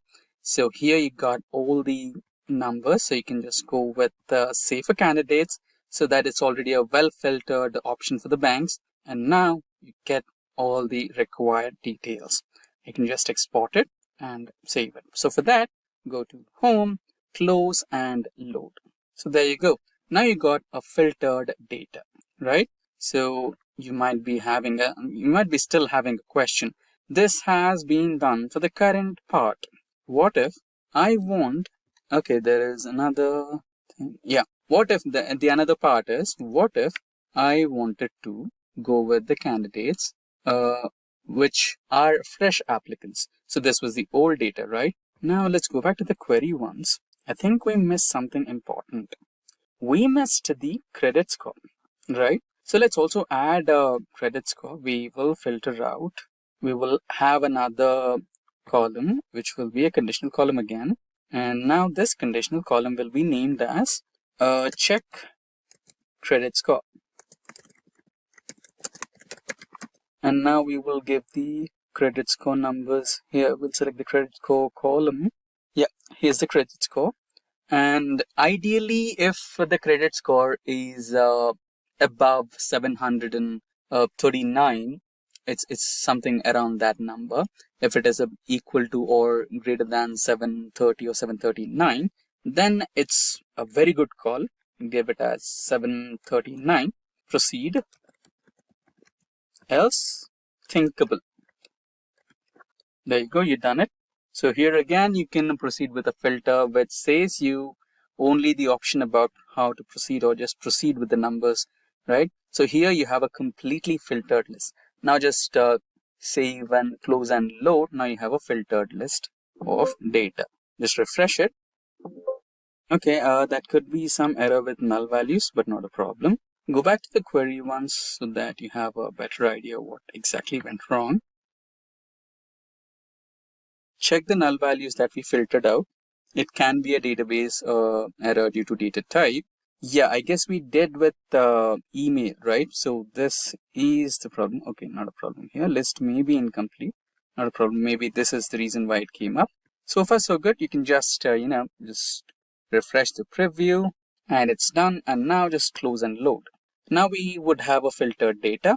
Now you might be wondering if this can be replicated if I have a new, kind of new data set. Maybe this is an old data set And if I load the new dataset from the current year, or just the previous year, can I do this correctly? Yes, you can. You just have to go to home and firstly we'll save it, and then okay, let's save it as filtered data, Excel workbook. Fine. And what you can do is you can just make some changes to your source data. Here on the same downloads window, we have a new data here, which is new data. You just have to drag and drop it to the section where we have bankdata.ai and go to the Excel sheet that we had made.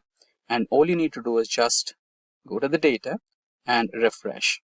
Ignore the null values. Now the new data has been added to this particular data set, and new generated list is also ready for you to proceed with the calls and get the loans approved.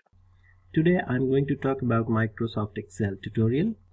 In this tutorial we will be talking about macros used in Excel and also the Visual Basic application programming for macros. So what is Excel macro? You do certain daily tasks and daily reports or monthly reports that you generate, and you use data from your Excel and you scrub data, and you basically have the same things performed or done on the Excel sheets every time and every day or monthly or bi-weekly or any number of times that you open your Excel. You remove certain columns, you add certain things, and you change certain values, and these are the things that you do an n number of times on an Excel. And this can all be done by simple automated way, which is macros. So what it does is it is a set of tasks that you can execute as many number of times as you want. When you create a macro, basically what it does is it will record all your mouse clicks and keystrokes. Basically, if for example you have your monthly accounts report that is there and it comes every day, and you have to put it and extract certain data and remove certain columns that you do every time that you open that sheet. For instance, you remove that column I, which has the absolute values of your accounts or the sheets that you have, and you remove that column and you edit some names, you add such things every time that you open that report, and then you format it in a proper way and send it to your management. So this can all be done in a simple running script called macros. So what you do is you record those mouse clicks and keystrokes and record a macro for it, save it, and next time tomorrow when you come, you just run that macros, and this will do everything for you, and you do not have to do that same tedious task every day. So this is basically a set of code or a task that you can execute and automate, and it can be done n number of times. So it makes your life easy. Now, so next thing is how you actually activate the macros in your Excel. It's a simple tab that you need to add in the ribbon section, which I'll be showing you across, and this will enable the macros on your Excel. So you go to Files,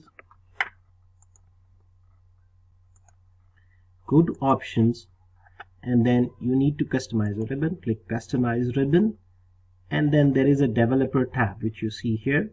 It should be activated. So you just need to select that, click on the tick mark, and just click OK.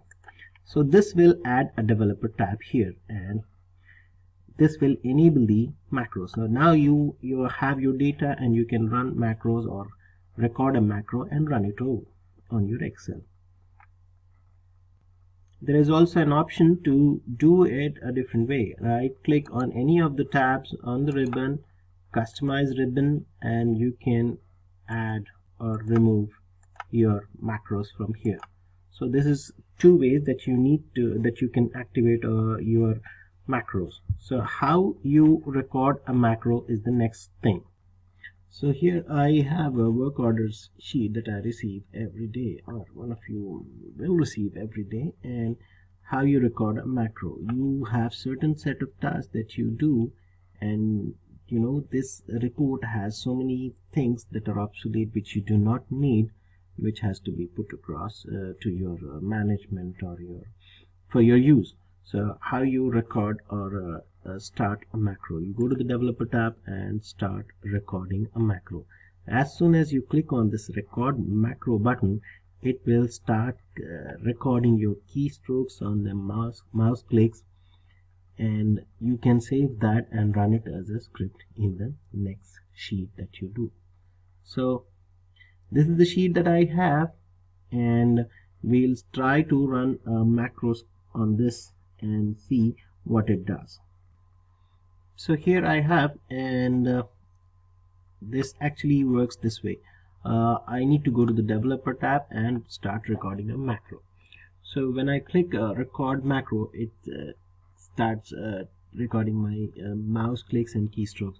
So in this sheet I have to remove some columns, and the columns that are obsolete and the data that looks weird here should be removed. And what I need is the work order number, the district, and the technician name, and the kind of service that we provide, and the request date, work date, the cost, and the payment. So this is what I want, and I do it every day when I receive the sheet, and I have to make these changes and send it across to the accounts team.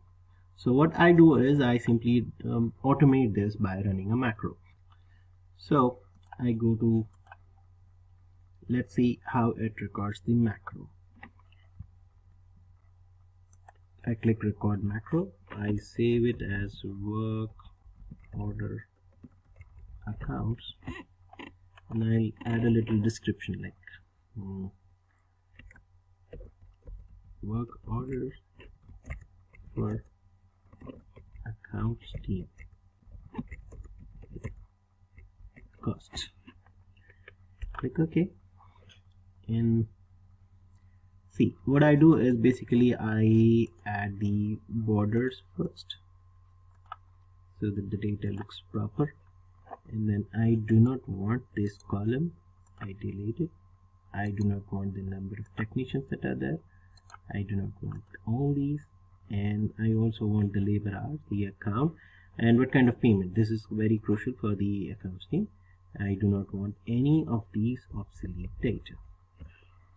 So I just delete this, okay, and then I just want to have some cosmetic changes done. So I make sure this doesn't have any border, and that's it. This is the task that I perform every day. I still don't need this, and I go to the developer tab and click stop recording. So now I have the macro saved, and when I have it, I have automated all these steps in one simple click. And how I execute it in another sheet, so I will show it across to you. The next thing, so here I have the next report that has to be changed or formatted and send it across. So I simply go the next morning and go to the developer tab and go to the macro, and I have this macro save which we ran just now, and with a single click I will be able to do these daily tasks and execute in a flash. So I just click run and it does the rest for me.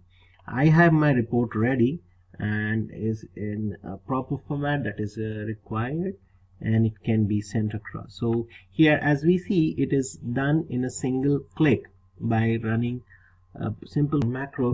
Continuing our work on macro, we can simply do this by a single click of a button, by adding a button.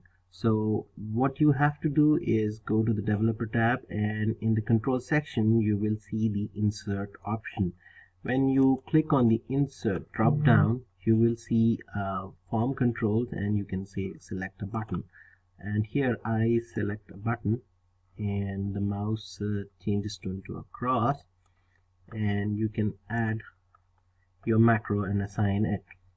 So as we have saved it work order accounts as a macro, and when I just assign that macro to this button, I can edit the text by making it as work order accounts, just to make it simple. Okay, and now if you see, if I just click this button, it will run the macro and format our sheet. So this is how we run the macros in a single click of a button by adding the button. There is another alternative way to go to the macros instead of the developer tab, and you go to the view button and then go to macros at the end. You can view macros, you can record, and you can edit your macros. So when I click view macros, it will show you what are the macros that I have and that I can run, and you can simply run it. Alternatively, and you can record a macro as well instead of from the developer tab. If you just click on record macro, it will do the same functions that we do from the developer tab. Okay. The next thing is to edit the macro. How do you edit your macro? You have to use a simple application in Excel, which is the VBA, Visual Basic Application, to edit your macro. You go to the developer tab and then click on Visual Basic. This literally opens another window like this, and you will see the module that you have been working on, and you can edit the macro here.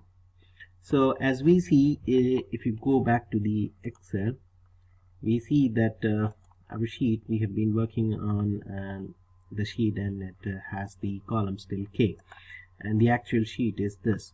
So if I go to the Visual Basic editor, and I'll make sure I remove the columns that are existing from the column M, and I just delete that, and I click run.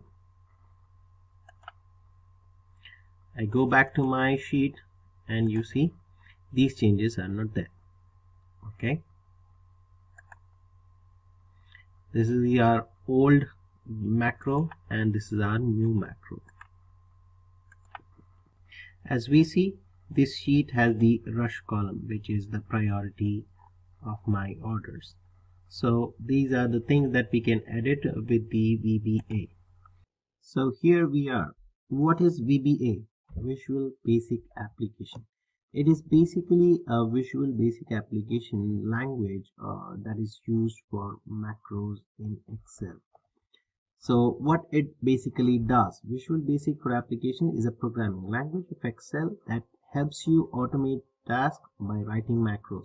We have seen how we use macros, how it simplifies our tedious daily tasks by running a simple macro. Now, to help us write these macros and help us get the best use of our abilities to ease our work and automate our tasks, we use VBA. So why VBA? There are many advantages of using VBA and why we prefer VBA in macros for Excel. So basically it is a very simple language. It saves time in performing tedious tasks. You have number of tasks that you do every day, as we have seen in the previous section, how you can simplify your daily task by just running a simple macro, and this VBA helps us in performing those tasks in a very simple manner. Another thing is it supports English-like statements.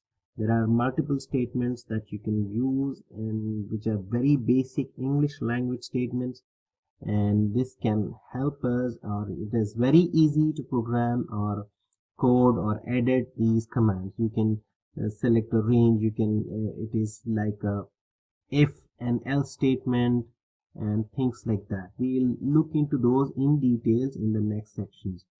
Now, one more thing is it improves the functionality of Excel by allowing you to make Excel behave the way you want. There are multiple functions that you perform in Excel, like selecting a number of rows or columns, or selecting a set of cells in particular. You do it on a daily basis. So these things can easily be performed and easily be edited and executed by using VBA.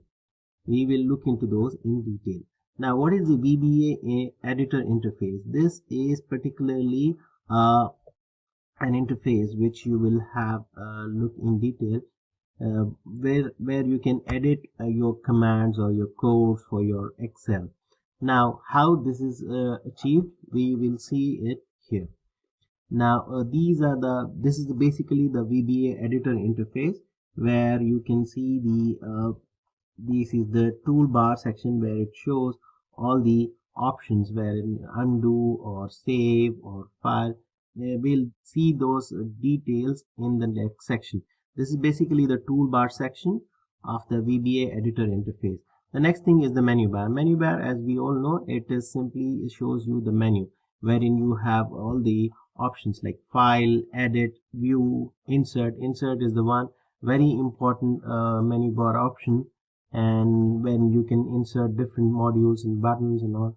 We'll look into those in details. Run is one more important thing. All these things fall under menu bar. The next thing is the VBA code window. VBA code window, as it says, is the code window where your actual code resides, wherein you can go into it and edit the code or write the codes and select the different range of functions that you can perform. And this is basically the VBA code window where you edit your or write your codes.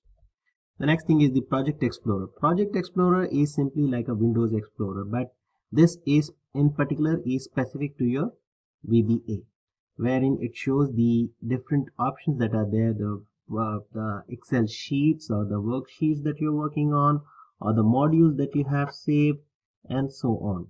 Basically, it is an Explorer for your VBA, like a Windows Explorer, which is for the File Explorer.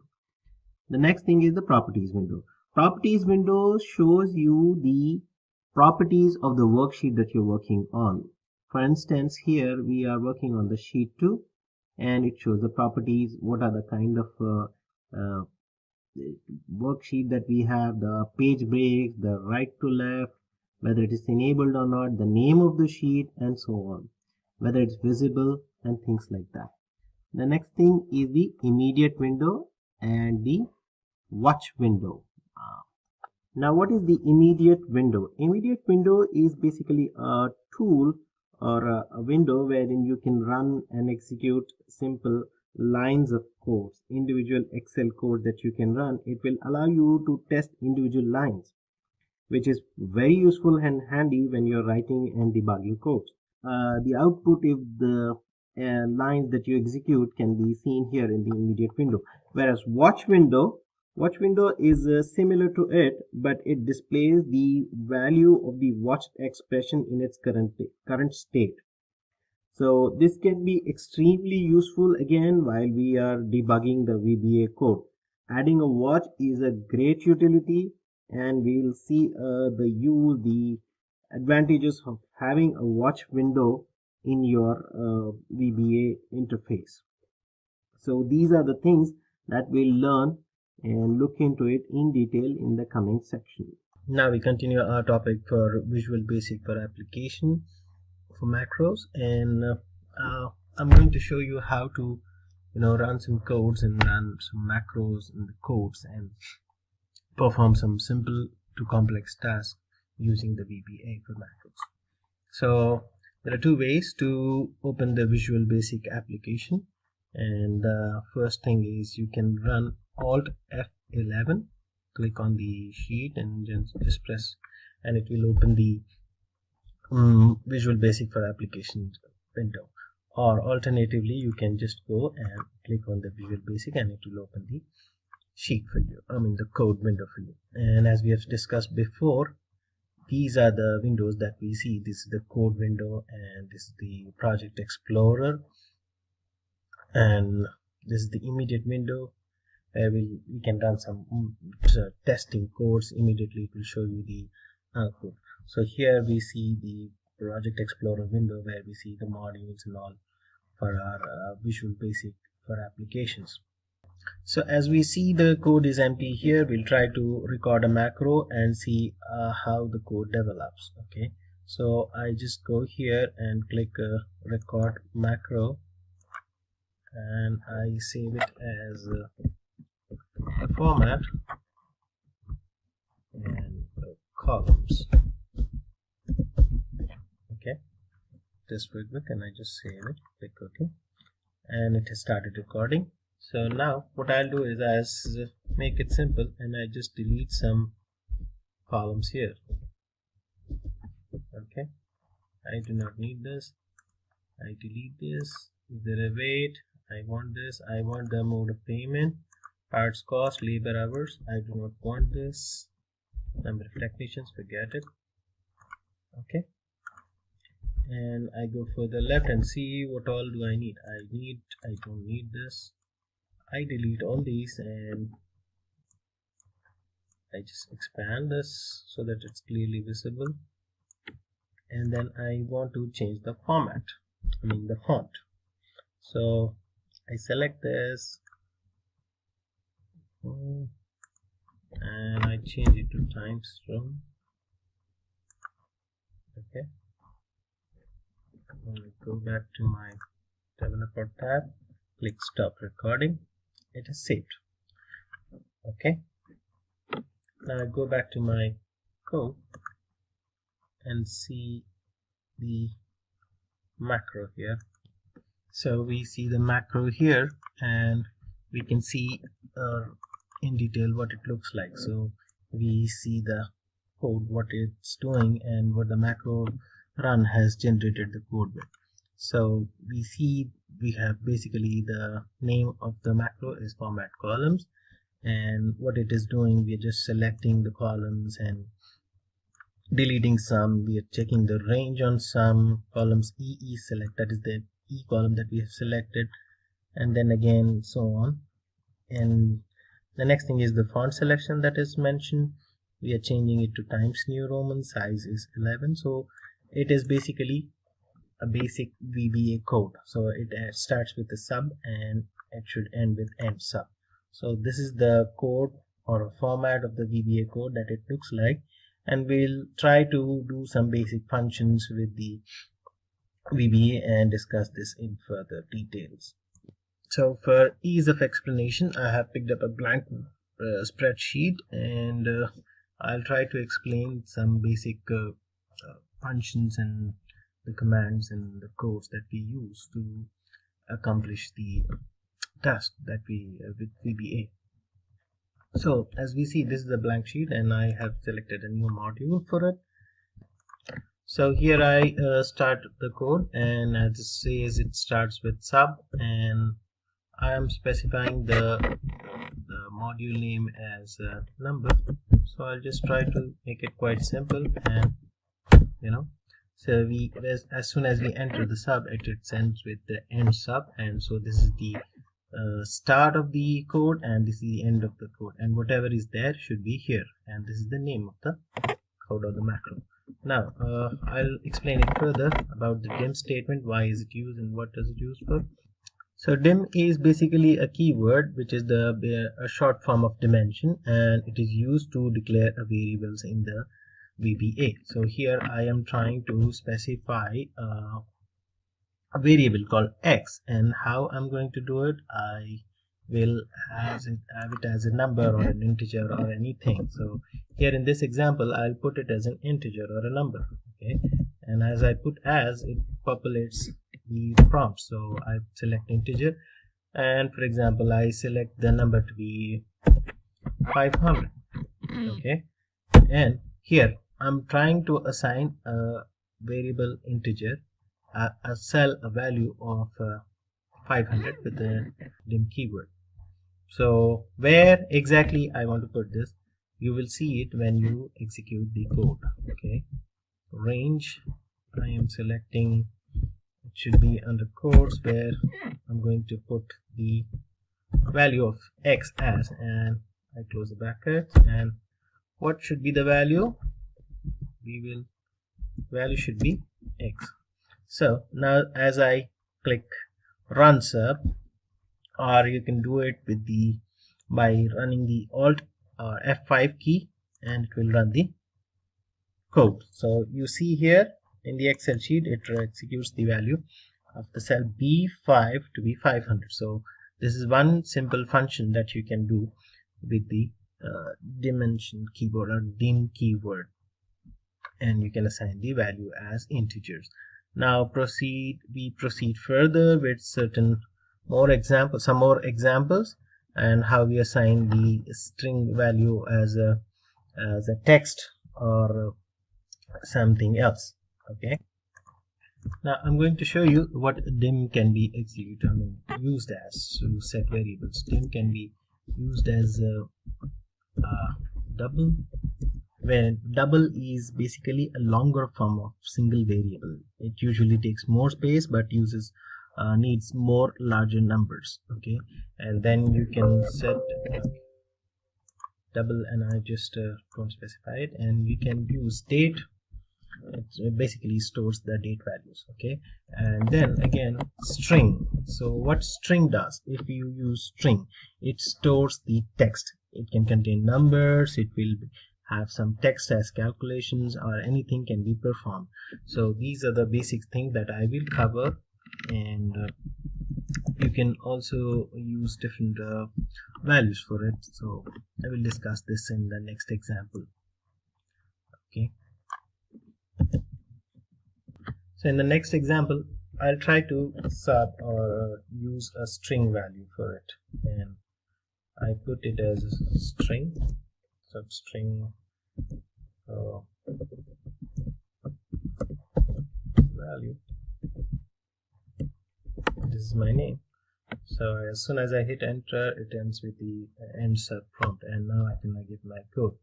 So I put it as dimbook as string. Okay, now I'm trying to use to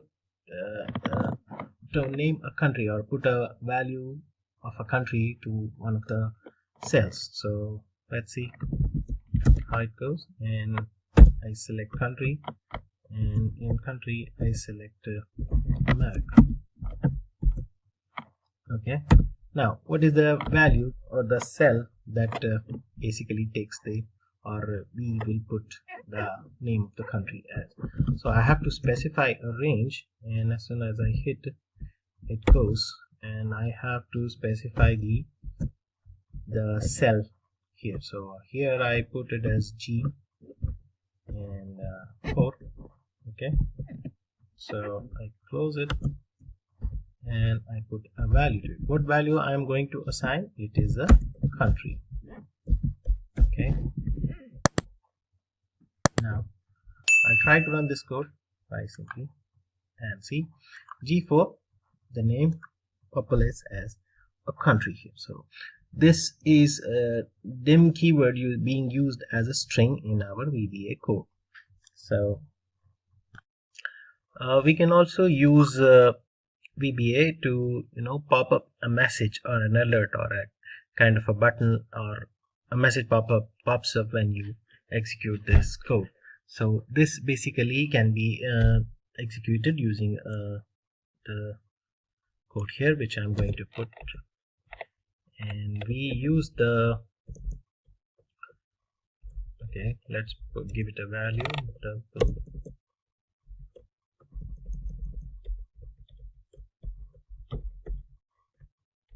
I'm going to name it as double value, and again the dim keyword, I'm going to use the keyword as double.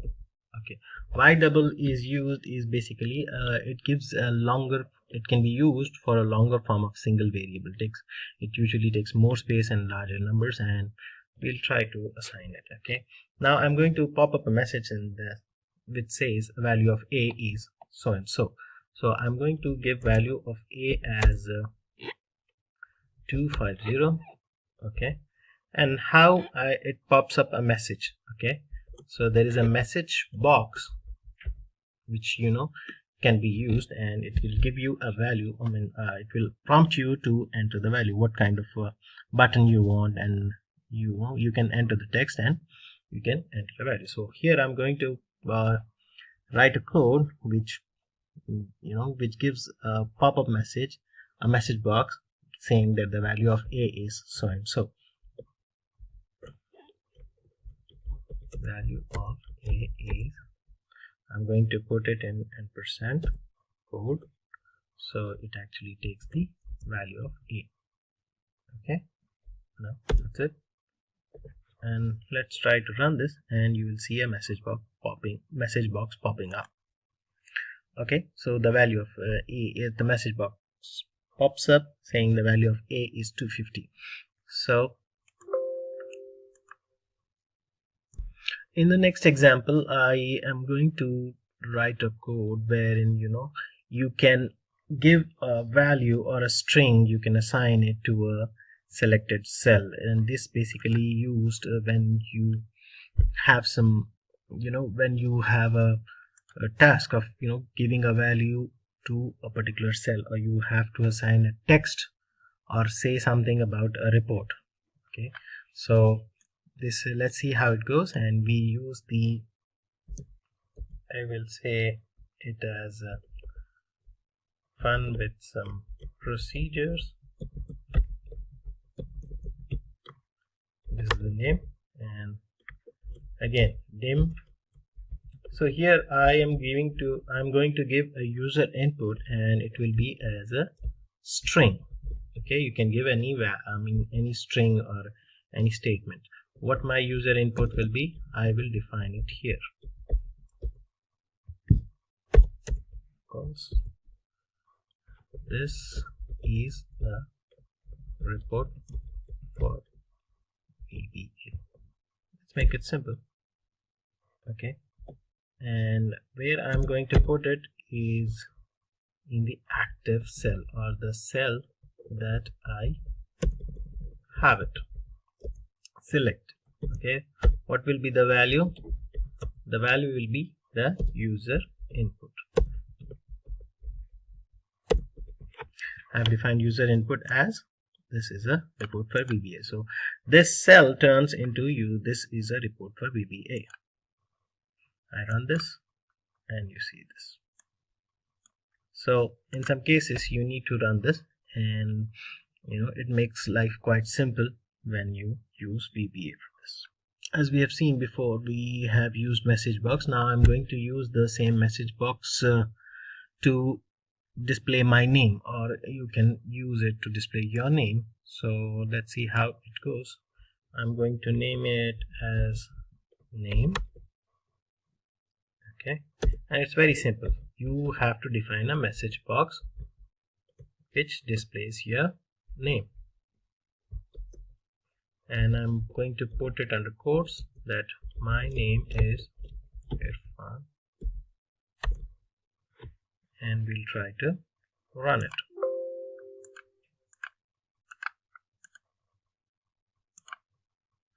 See here, so it pops up a message saying that my name is Irfan. So this is a message box that you can display, and I can do anything with this. This is a PBA basics workshop.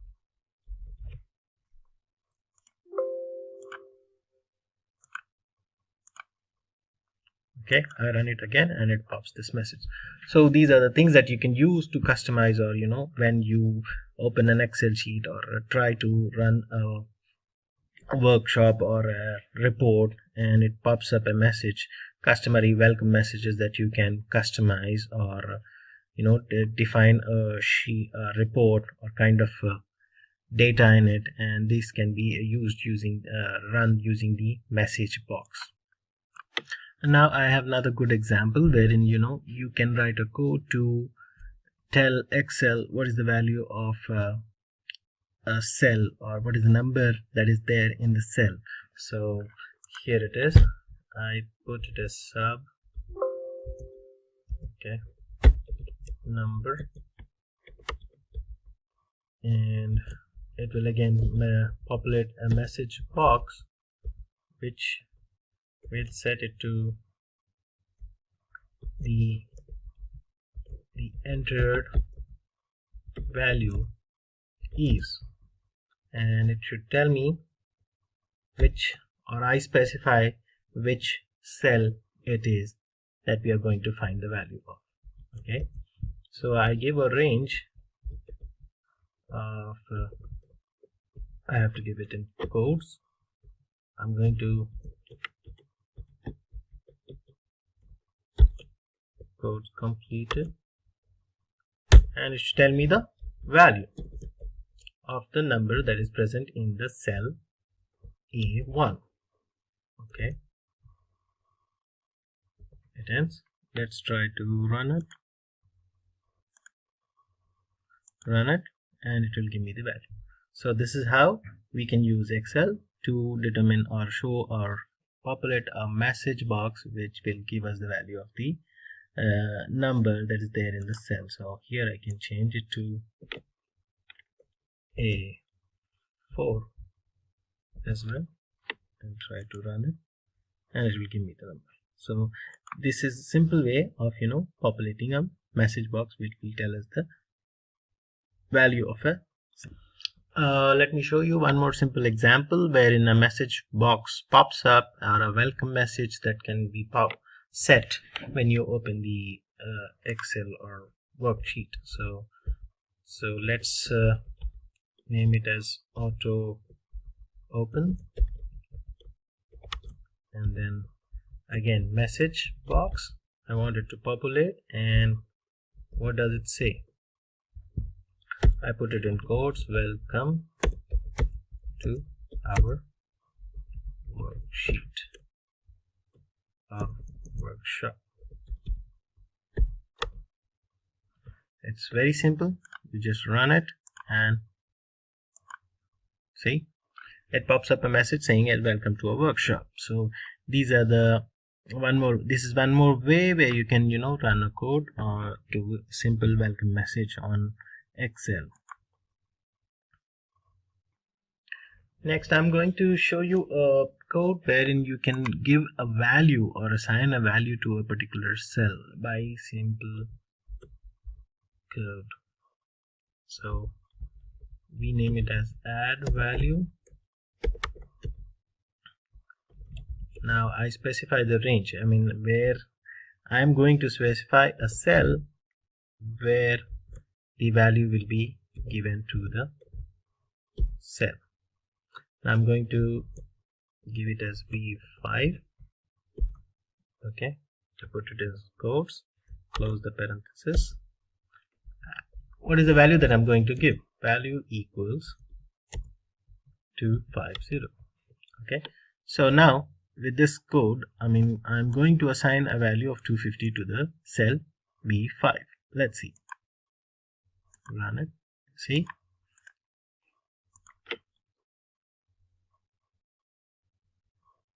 again I do it to B10. Okay, so this is how you can assign a value to a particular cell.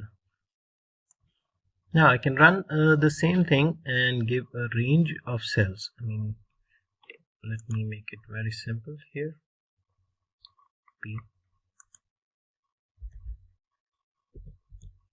I give it as B1 through B5 as 450. So let's see what it does. See, here I'm specifying the range to be B1 through B5. So it is doing it for the whole range. Okay, and then I can give another set of range here, like let me specify it range to be C1. I have to give it in quotes, otherwise it will give me an error. C1 colon C4, and I separate it with a comma, and I can specify another range. So the next one will be D1 to D4, and then I close the quotes, close the parenthesis. What is the value that I give is let's say 230,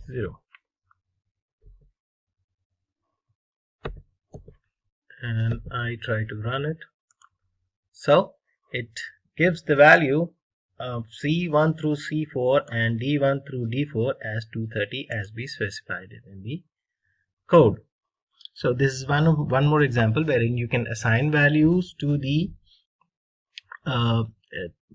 range of cells or cells with the VBA.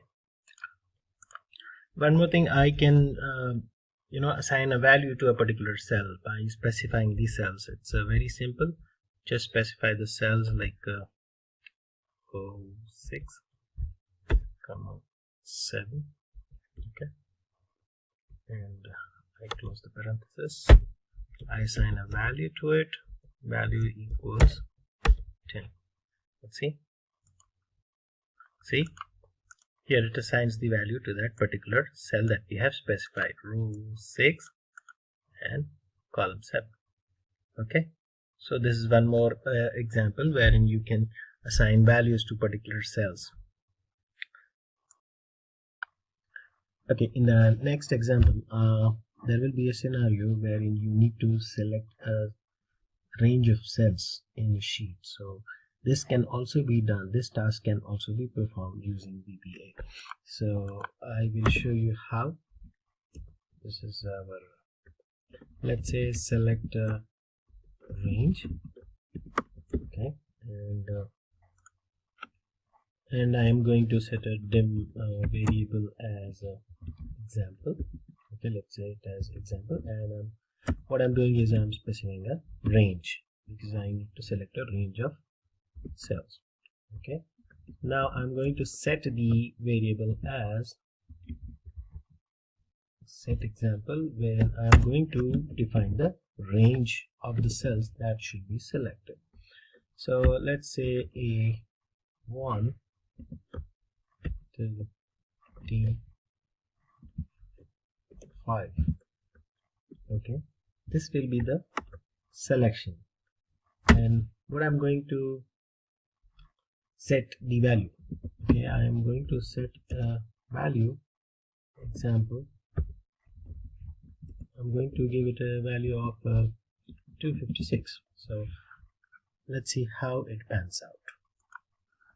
Okay, so here I'm selecting a set of cells, a range of cells, and I'm going to assign a value with this function. So this makes it quite simple, and this will be used in a regular daily task wherein there will be a scenario wherein you have to select a set of cells and give a value to it. So you can do it with a click of a button with the VBA. Now I can simply tweak this with by just selecting it. So I'll remove this, and instead of assigning a value, I'll just put an option to select it. Now let's just run it and see what happens next. Okay, so this is one way of just selecting it. Okay, and then it becomes easier for you to copy, paste, and do some functions in it. So you can select this, and you can assign a value, and you can also give a set of values to a particular range or cells with these codes. Now, what if I want to do a selection of the same rows and columns in the next sheet? And I can do this with the another set of commands. So I will show you how. So here, let's say we set the same thing, and we specify the worksheets. Okay, worksheets.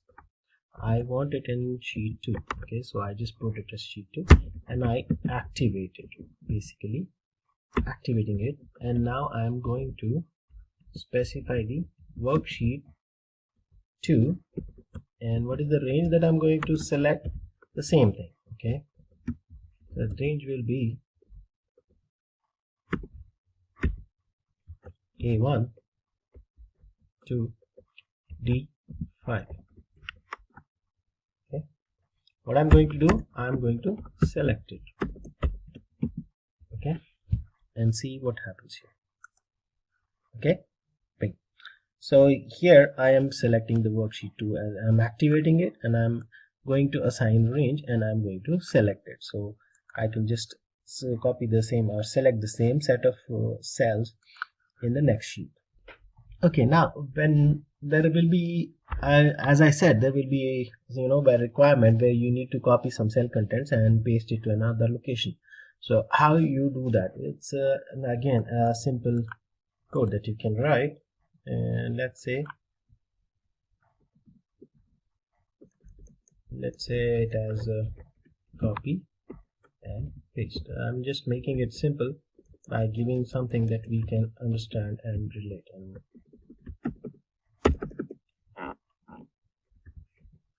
copy, paste. Okay, so what I'm going to do is I'm going to select this range and I'm going to copy it and paste it somewhere here. Okay, so let me just remove this and I'll show you how. First we have to specify the range where you want to copy the cells. Okay, so let's say it is again A1, it should be in quotes, A1 colon D5 quotes, and I am going to select it. Okay, then what I'm going to do is once you select this, the selection that you have what should be the function, and I am going to specify the selection and the function should be copying it. Okay, so I just said that, and where I'm going to paste it. So I have to now specify the range where I have to paste this selection, and you can just mention the column here, let's say G 10. Okay, and close it. I'm going to select it, and then where I'm going to paste it, I can do it in this sheet. Okay, active sheet, and paste it. So we are selecting a range of cells, selection, and that selection, what we are doing is we will copy it, and now we are going to specify the range where you are going to select it and then paste it. Quite simple.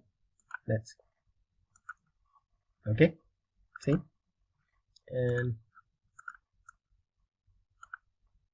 you can just change it so it is visible on this G5. Okay, so this makes quite easy and you can run it. The next scenario will be like when you need to get the count of the number of cells, like you have to have a selection and you need to count the number of cells. So this can also be done and it's quite easy.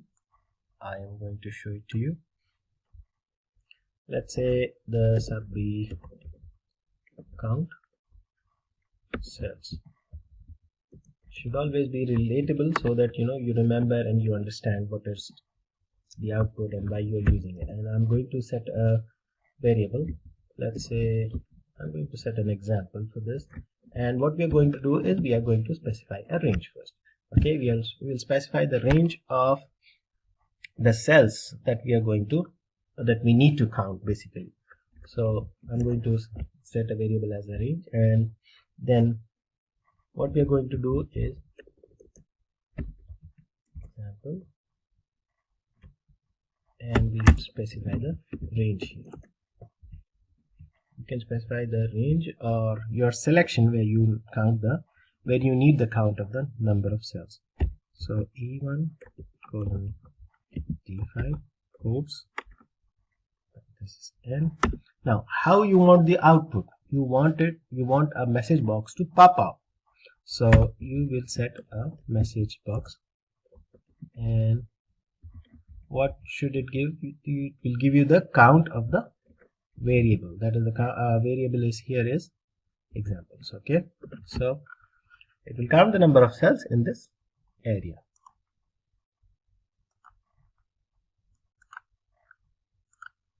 Okay, let's see, it says okay, here I think I missed it, so I just specify the number here, and let's see, so it gives you the number of count in this 20. Okay, now let's see, I want to 6, so it gives you the selection. So It's quite simple. It will be very useful in our daily task, and wherein you need to count the number of cells. So this is one way to get it. Well, I can further tweak this and to determine the or to count the number of rows or columns. So it's again very simple. I just need to do some changes here. I have to set the column count. So if I want to calculate the number of columns, just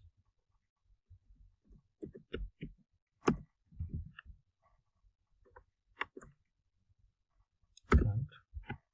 Let's see how it should calculate or give the message the number of columns here. See, it gives, there are 5 columns. Okay, 1 2 1 2 3 4 5. Okay, so it gives us the number of columns here. If I change it to, should give me 4 number. Okay, similarly you can count the number of rows here. Just change it to rows. See, it says 6 rows are there.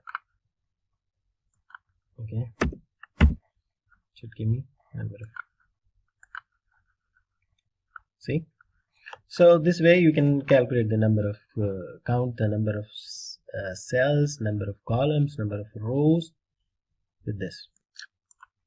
The next thing I'm going to talk about is the if statement. If statement is one of the most widely used statement, and whoever is in programming are very much familiar with this function. So what it does is we specify a condition. If a condition is met, then the output should be such and such. We can specify the condition and it will check whether that condition is there, and if it is if it is achieved, then you will have to specify the output as well. So this can be achieved with the if statement. Okay, and it is very easy because it understands the basic English language, so it's not very complicated, and I'll show you how. So the syntax can be like this. If suppose you specify a condition, and if that condition is met, then the result, you specify the condition and the result both.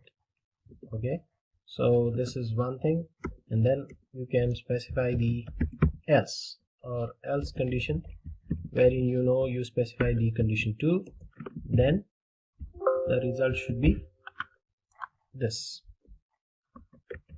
So here you are going to specify 2 conditions or multiple conditions, wherein you specify this, and if it is there, then result will be this. If it is this condition, and then the result will be something else. Let's take an example wherein you have some scores or marks, and you have to select a result. You can't do this manually entering, so just you can write a code. Suppose, for example, I have it here. Okay, let's show an example, and I specify as if statement.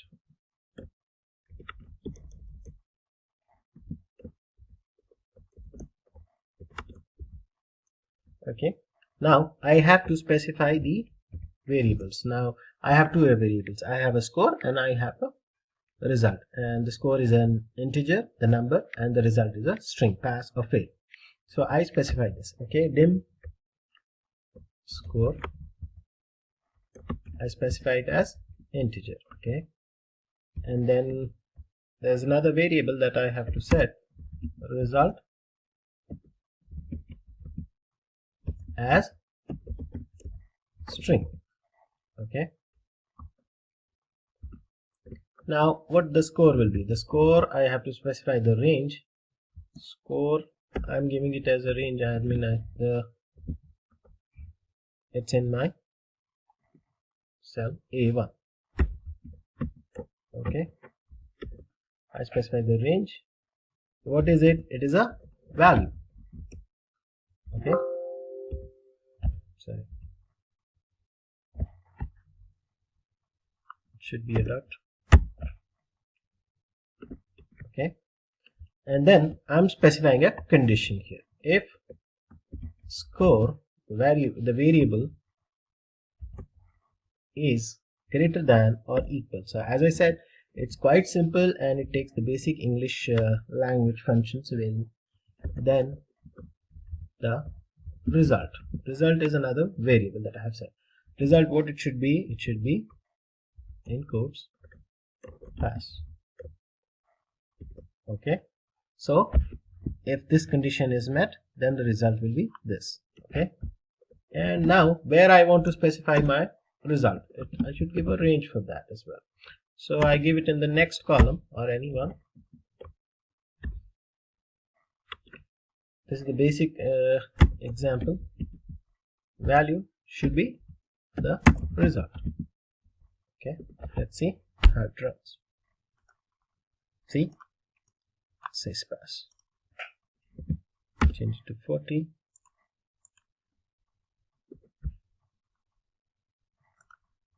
It doesn't give me anything because I have specified only one condition here. Okay,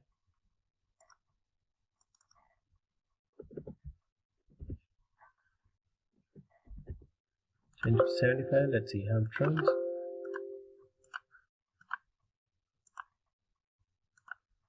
See, so this way it's very basic condition that you are specifying. You are specifying two variables, the score and the result, and then you are giving a value for it, and you are specifying the condition. If the score is greater than, then the result should be pass.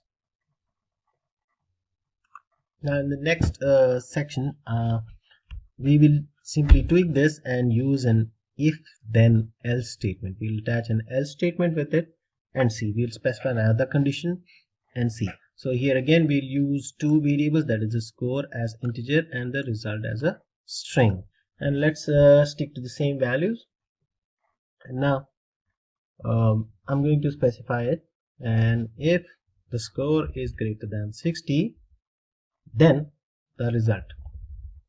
So the result will be pass as it is before, and then I'm going to specify another condition here. Else the result should be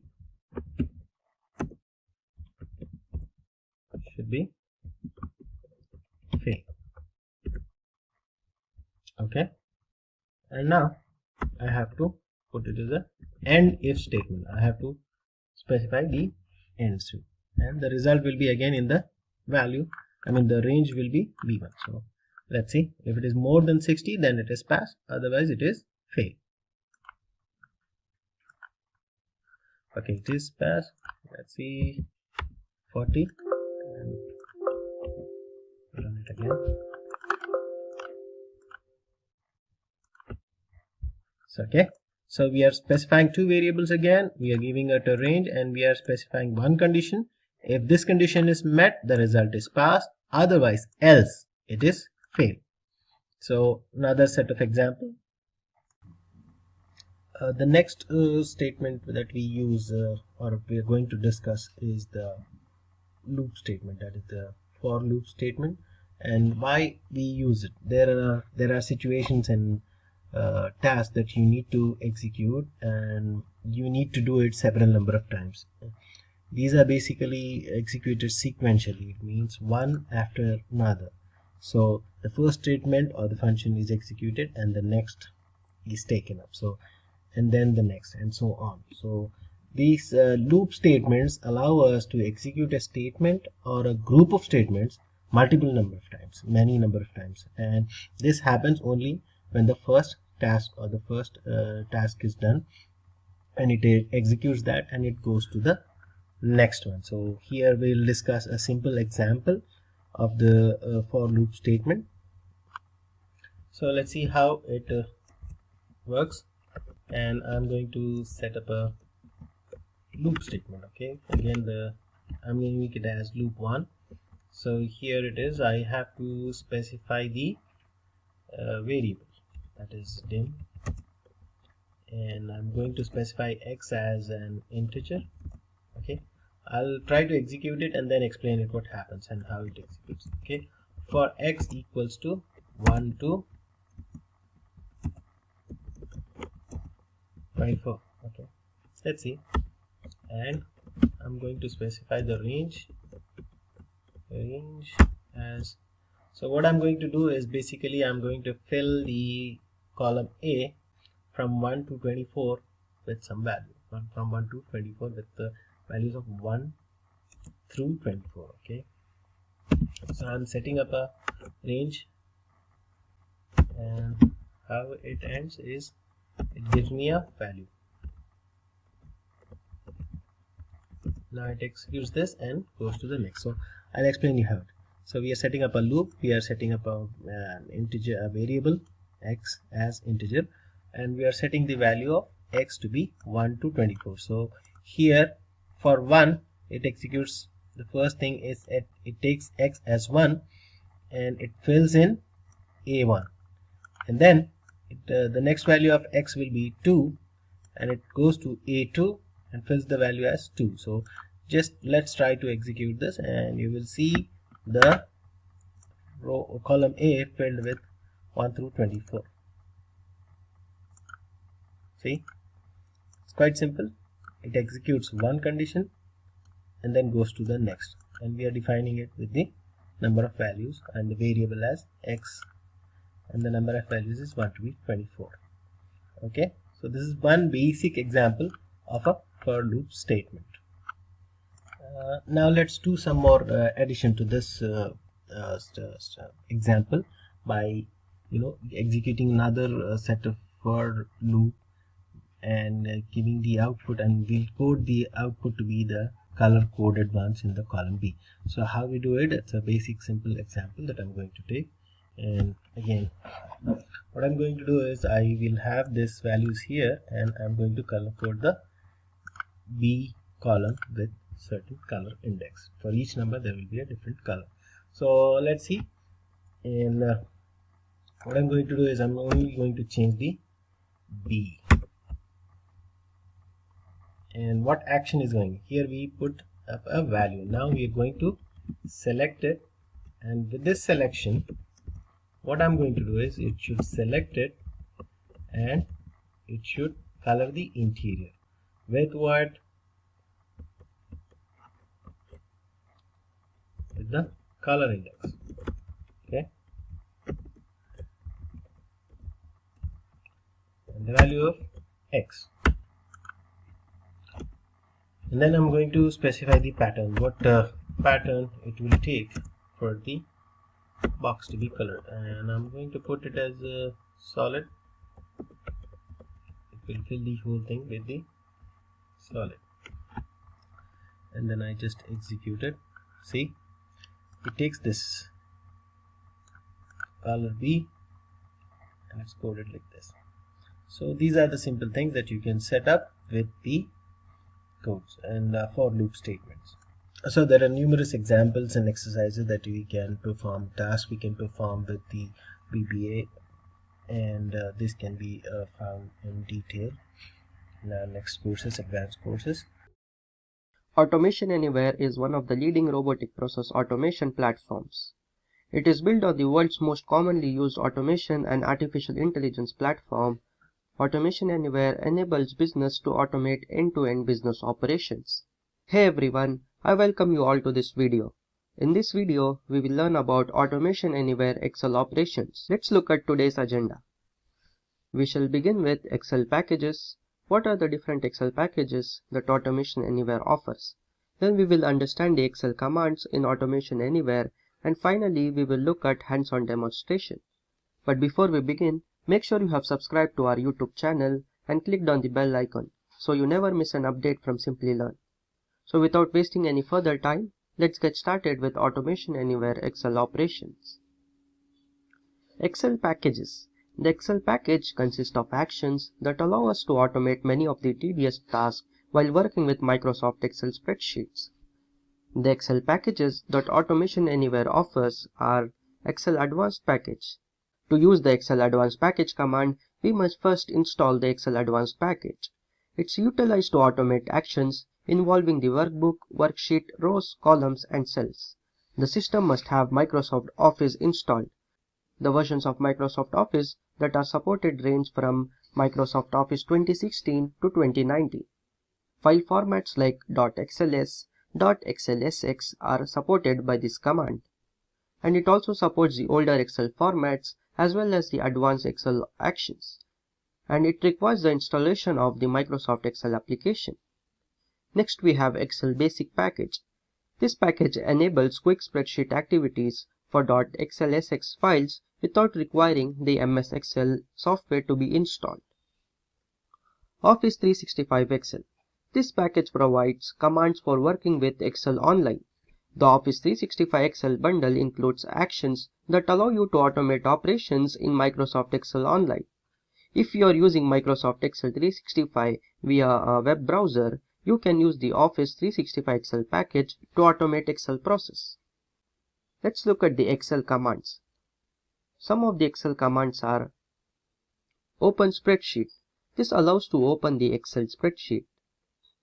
Close Spreadsheet closes a spreadsheet that was opened using the Open Spreadsheet operation. The Excel command identifies the spreadsheet using the same session name as one used in the Open Spreadsheet operation. Save Spreadsheet. This command saves a spreadsheet in an open workbook. Activate Spreadsheet activates a specific spreadsheet in an open workbook. It specifies whether to activate the sheet by index or sheet by name. Get Cell. This command allows to retrieve the values of a specific cell as well as the range of the cell. Set Cell. This command sets the value of the active cell or a specific cell in an Excel spreadsheet. You can assign a variable to the cell value. Go to Cell moves to a specific cell within a spreadsheet. It can move one cell to the left or to the right of the active cell, and it can move one cell above or below the active cell or move to the beginning or end of the column. Delete Cell. This command deletes the value in an active cell or in a specific cell within an Excel spreadsheet. Run Excel macro. Runs a macro that is stored within an Excel spreadsheet. Enter the macro name and specify the parameters of the macro arguments. Let's look at the demo. In this demo, we will have two Excel files and we will use Excel operations and merge these two Excel files.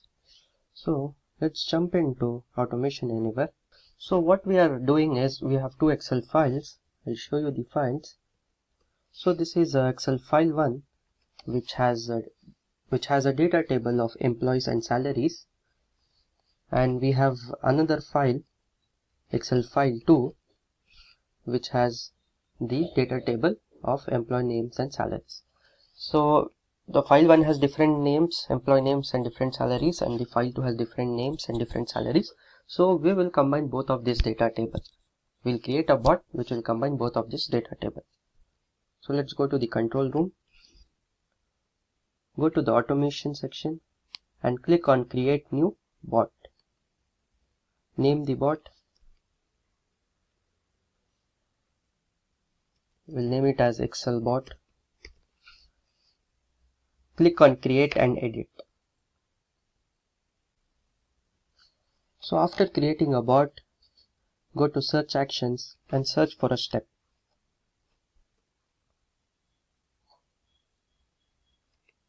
Step action and double click on this.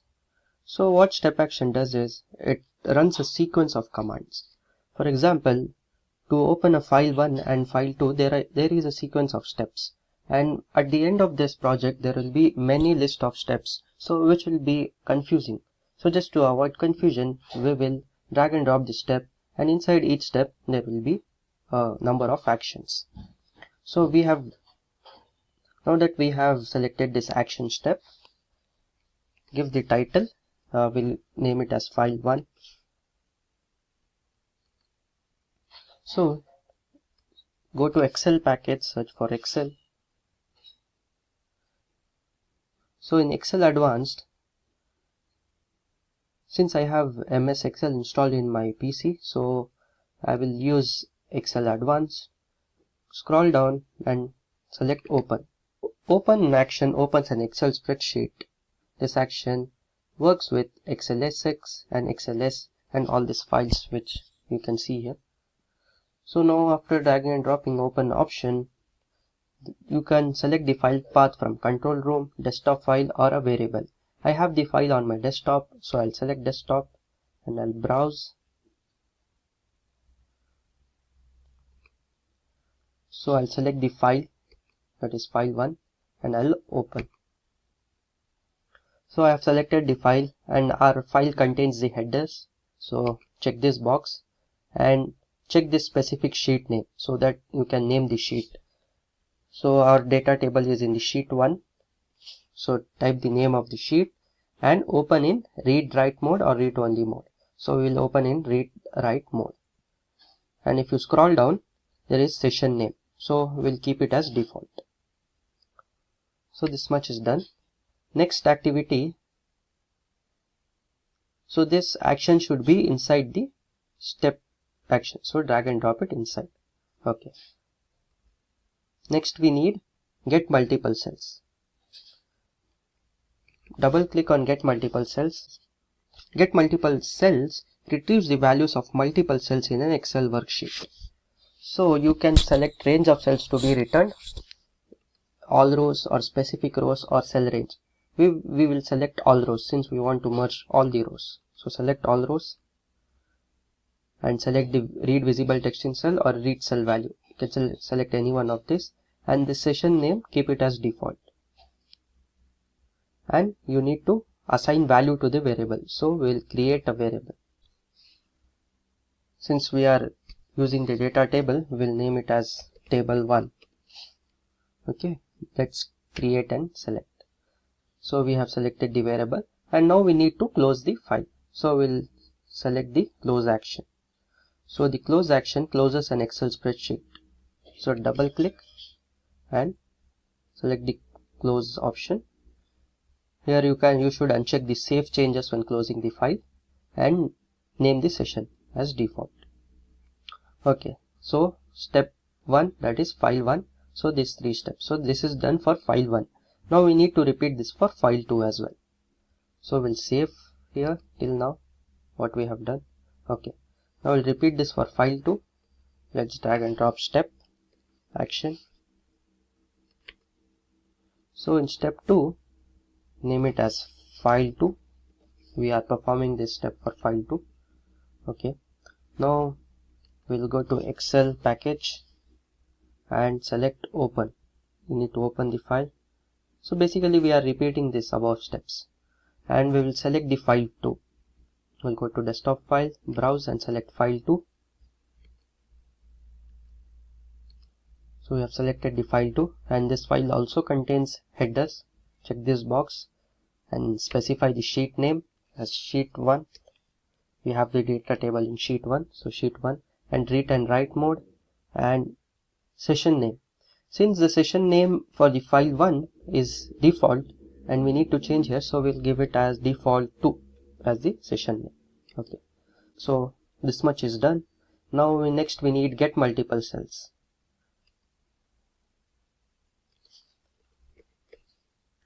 So double click on get multiple cells. We'll select all rows and change the session name to default 2 and create a variable here. So right click and create a variable, name it as table 2 and create and select. Okay, this is done. Next we need to close the file.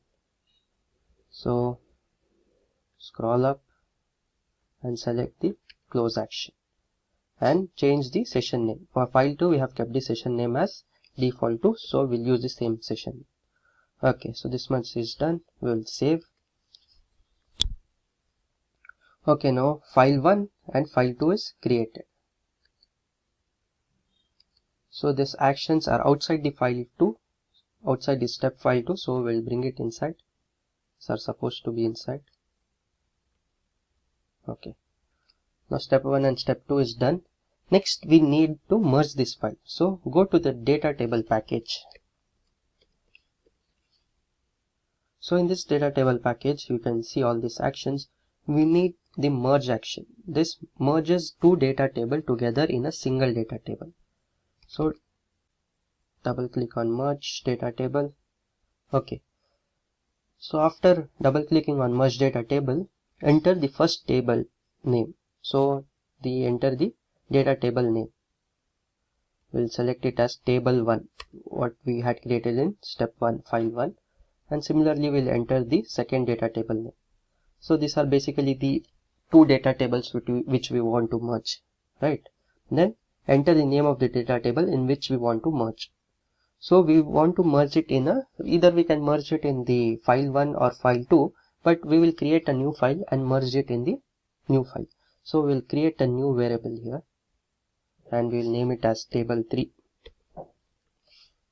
Okay, so create and select. So new data table is created. To create a new file, to write it in a new file, there is an action here, write to file. This writes a data table into a specified file. So select this and choose a variable, that is table 3 variable, and enter the file. So to enter the file name, select the file path where you want to create this file. So I'll select the file path of my desktop, and from the desktop I want to create a file as name result file, result.csv. So I've created this file. So to create this file, you need to check this box, create folders and file, if it doesn't exist. So this file doesn't exist. I've just named it here. Now while I check this box, so this file will get created. And check this overwrite existing file, so that when you run it for a second time or third time, the data doesn't overlap. So every time you run it, a new data is been overwritten. So check this box, and you can change this if you want, row delimiter to new line or column delimiter, comma, and all this. Okay, so this is done. Let's save and let's run.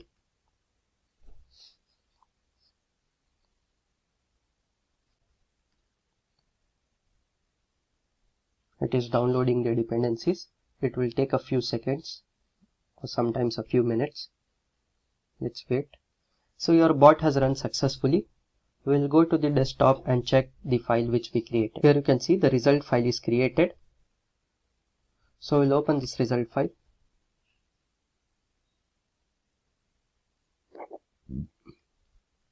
So here you can see the result file where both the tables have been merged.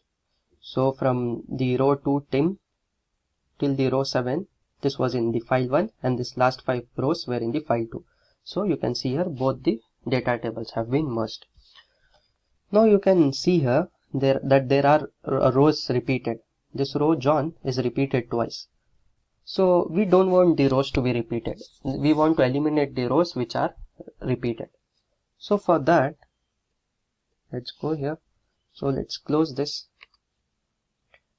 And to remove the duplicate rows, we have an option here called remove duplicate rows. Remove duplicate rows removes the duplicate rows from a data table. Double click on remove duplicate rows and take it above right file. Okay, so in remove duplicate rows, select the data table name. We want to remove duplicate rows from the table 3, which is the merged data table. So select the table 3 variable, and now let's save it and let's run.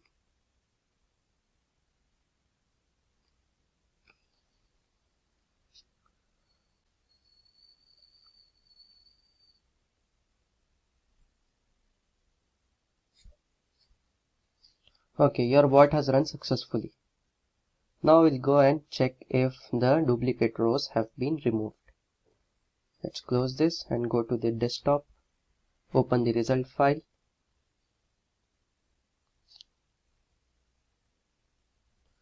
And here you can see there are no duplicate rows.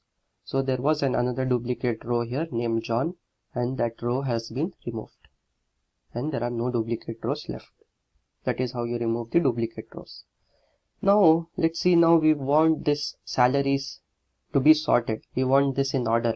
The employee with the highest salary, we need him at the top, and the employee with the lowest salary, we need him at the bottom. So let's go to the control room. To sort the data, there is an action called sort. This sort action sorts a data table on the basis of column by ascending or descending order. So double click on this, double click on sort and drag and drop the sort action, bring it above write file. So in sort data table, enter the data table name, we'll enter the table 3, which is the merge data table, and we can sort by column name or column index. We'll sort it by name. And what is the column name which we are sorting? It is the salaries column, right? So let's type the column name salaries. Make sure the spelling is right, otherwise it will show an error. Next, we need to select the order in which we want to sort. We'll select the descending order because we want the employee with the highest salary at the top. So select the descending order and let's save and let's click on run.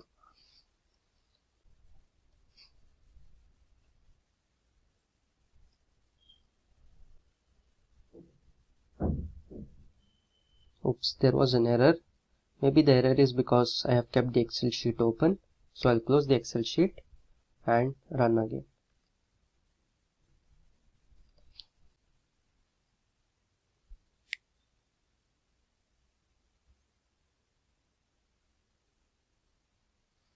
So here we go, your bot has run successfully. Let's go and check if the data is sorted. Let's click on the results. And here you can see the data has been sorted in the descending order. The employee with the highest salary is at the top and it's decreasing in the order, and the employee with the lowest salary is at the bottom. So we have performed this operation of sorting data. Let's go back to the control room. Let's close this. There are similar other actions in the data table. There is assign action. So assign action assigns the value of the source table variable to the destination table variable. The change column type, where you can change the type of the column. If it's an integer, you can change it to string, and if it's in string you want to change it to integer, then you can use this action. There is clear content. There is clear content action. Clears all the content of specified data table and get the number of rows. You can get the number of rows in this get the number of rows action, and you can delete any column if you want. You can delete row, insert column, insert row. I have shown a few actions here. You can check out all of these actions, and if you have any doubt regarding any of these actions, you can comment in the comment section and I'll try to answer. So you can delete column, delete row, insert column or insert row. Similarly, you can join two data tables together as per the column specified, as per inner joint, outer joint, full joint. However you want, you can join the data tables. And the merge action, we have merged two data tables here. And you can remove the duplicate rows, get the number of rows, search for value, search for any particular value if you want, and you can set the value of a single cell, and you can sort the data in ascending or descending order and write to the file. So you can write the data to file. So these are the actions present in the data table. So here I'll be discussing some important questions that you will come across when you face interview for Excel, and we will start with the basics, the beginner level, and most of them will be discussed here. Will be the beginner level at the beginning, and then we'll discuss it at the further level.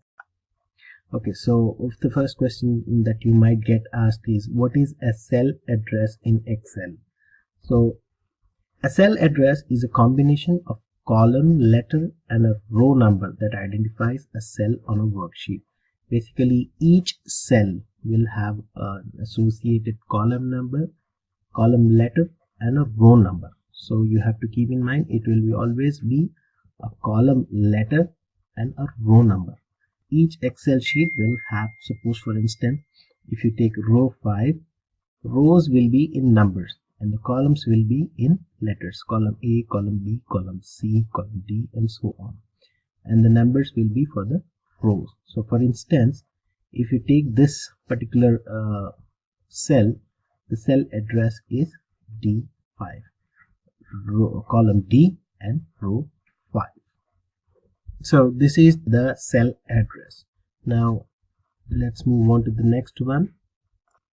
Now you will be asked what is relative cell referencing and absolute cell referencing in Excel.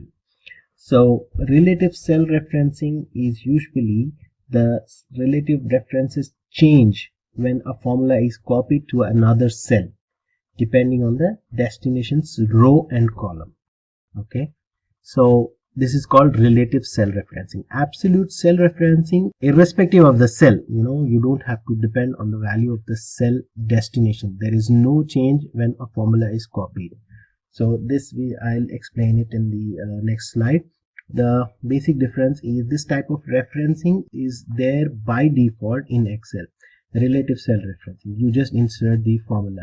You don't need to put a dollar sign in the formula. Whereas absolute cell referencing, if you don't want to change in the formula when it's copied across cell, then absolute cell referencing requires you to add a dollar sign before and after the column and row address. So see, for instance, this is relative referencing.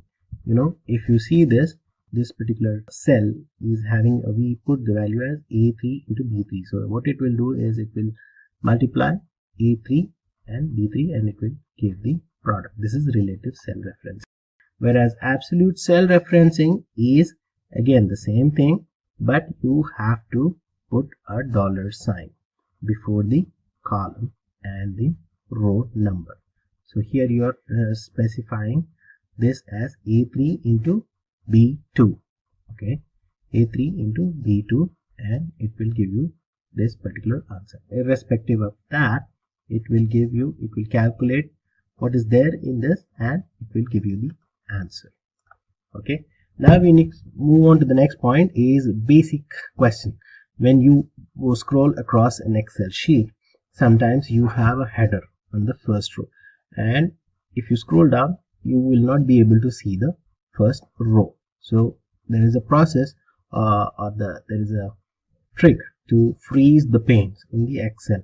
So you just need to have the rows locked.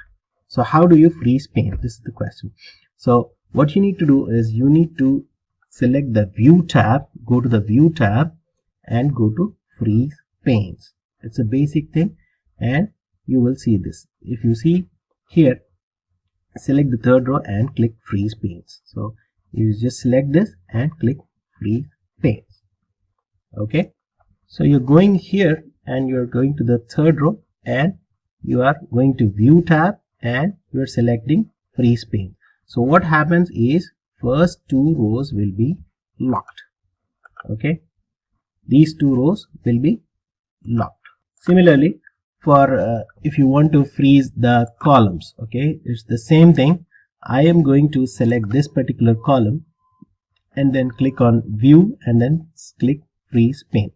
So what happens is the first two columns are locked. A and B will be locked.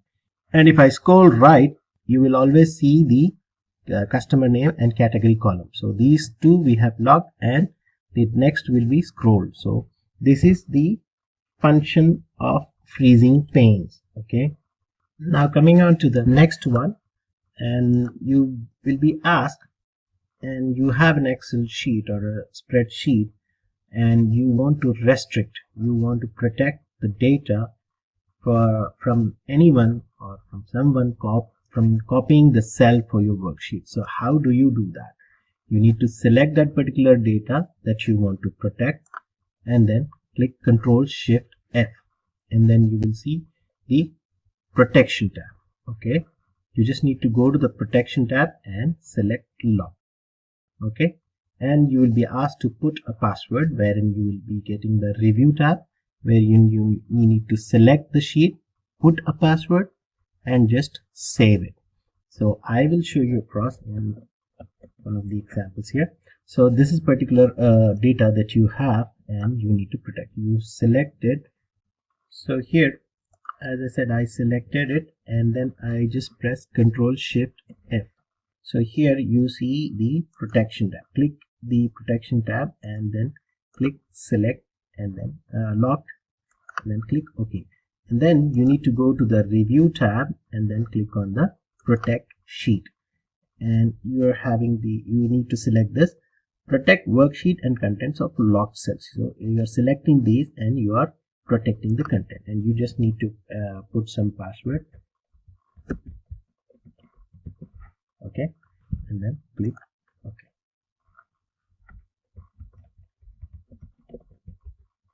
Okay, so this is how you protect the data on a worksheet, and you are selecting this area, Control Shift F, and just put up a password and select locked sheet. So this is how you protect the sheet from anyone to copy it, the content. Now the next question that you might be asked is, what is the difference between a function and a formula in Excel? So you will be asked this question and you need to remember this. Formula is like an equation which is typed in by the user. You are typing it. Suppose A1 plus B2. You are typing this formula in one particular cell. Okay. Whereas functions are predefined calculations. It is like a formula which is already there in Excel and you can use it. So as it says here, it consumes more time and it has to be typed in manually. This is as per the need basis, and this is particularly, it's very quick and very efficient. You have inbuilt formulas in Excel, the sum and multiplication, product, and various other things that you will come across. So this is the basic difference between a formula and a function in Excel. Okay. Now the next question that you might be asked is, or you need to know basically, is the order of operations used in Excel while evaluating the formulas. So what is the order? You need to remember this acronym, PEDMAS, PEDMAS, or in other simple terms, you can use this also. Please excuse my dear Aunt Sally. So these are the acronyms, PEDMAS. Now let's see what happens first. And you in math, when you do some calculations, you have order of operations. Okay, BODMAS is the one of the order of operations. Now in Excel, similarly in Excel, when you put up a formula, Excel will calculate it in a particular order, and this is called the order of operations. And the order of operations is, first it will calculate what is there in the parenthesis. It will perform this function, and then it will see if there are any exponents in it, and if it is there, it will do that calculation the next, and after that it will see if there is any multiplication or division. So PED, and then it will see if there is any addition. Okay, and then the last one will be the subtraction. So Excel knows this, and you have to know this so that when you put up a formula, you will know what is going to happen first and you will not mess up with your formula. Okay, this is the order of operations. It is one of the important questions in the interview for a beginner Excel level. Now the next one is, how will you write the formula for following? Multiply the value in a cell A1 by 10 and add the result by 5 and divide it by 2. It is quite simple. Okay, so I'm just giving it as an example in this slide, and you might be asked something else. So you will be given a task to calculate or put up a formula for this. So when you are asked, multiply the value in a cell of A1 by 10. So this is particularly thing. Okay, A1 is the particular cell that is being given, and you are multiplying it. Okay, you put it in parenthesis, and then add the result by 5. So it will calculate the parenthesis first. Okay, and if it sees if there are any exponents, you have to think in that way, if there are any exponents in it or not. And then first it will see the parenthesis and then exponent. There are no exponents here, and then it will do the multiplication and then the addition and the division. Okay, so you will get this particular answer, and if you put it simply in this way, your answer is wrong, because it will multiply it into 10, add 5 and divide by 2. So you have to check which one is right, and you have to make sure that you are putting the right parenthesis. Okay, so this is the formula for it. Okay, the next question is, there is a difference. What is the difference between count, counter, and count blank? These are three particular important things that you need to. These are similar, but they are quite different when you actually see it. Okay, So first we will see what is count. Count is basically it counts the number of cells which have numeric values. As the name suggests, it is count. It will count the number of cells which has numeric values. Okay, if you see this column, and we are at A11, we are putting it as count equals to A10 to A2 to A10. So you're taking this range and you're finding out what are the number of cells which have numeric value. If you see this, 1, 2, 3, 4, 5. So 5 cells have numeric values. It counts the cells which has numeric value. And the next thing is the counter. Okay, what counter does, it counts the number of cells which has any form of content. It can be anything. It can be a number, it can be a alphabet, it can be anything. It will see what are the number of cells which has any form of content. Okay, for example, this is the same example we here taken here, and we have put the function as counter A2 to A10. Now see, 1, 2, 3, 4, 5, 6, 7. So it sees that there are 7 cells have some content in it. It is numbers and letters. It can be anything, but it has some content. So counter is the function for this. Now the next one is count blank. Okay, as the name suggests, it will count the number of blank cells only. So again the same examples, count blank A2 to A10. Okay, it will see what are the number of blanks. Okay, if you see this is blank and this is blank, so 2 cells are blank, so it will count the number of blank cells only. Okay, now the next one is what is the shortcut to add a filter to a table? Why do we use filter? And it is one of the basics function in the Excel where you need to do some sorting, and it can be done by using a filter. What is the shortcut key? It's very simple, Control Shift and L. This is the key that is used to put up a filter. You just press this Control Shift L all together and you will find the filter and you can sort it. Now the next question that you will come across is how do you create a hyperlink in Excel?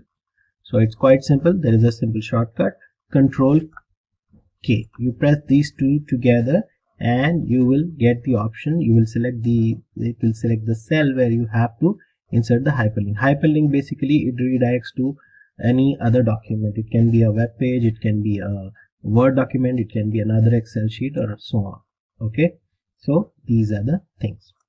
Okay, now another important question that is how to merge multiple cells text strings in a cell. So how do we merge the text strings in multiple cells into one cell? There is one particular simple function that you can use which is called as concatenate. Concatenate function is used to merge text strings present in multiple cells. Okay, and it's a very simple thing. You just need to put this equals to concatenate, and then if for example, this is the formula, concatenate text1, text2, text3, or this is concatenate A1, B1, C1. This is the data in our 3 cells. Excel is fun in A1, B1 and C1. So now if you want to put them all in one, and you can merge it in one cell using the concatenate function, and it's very simple, concatenate in parenthesis A1, B1, C1. Okay, and you will get it all merged in one particular cell. Okay, so this is how you use the concatenate function. And you can also use the AND operator to combine cell values. It is the same thing. You can use the AND operator instead of commas. Okay, and I will show it to you in the example here. Okay, now we have this. I'll just copy this thing to here. Okay, and let's make it simple. And now I want to put this here, equals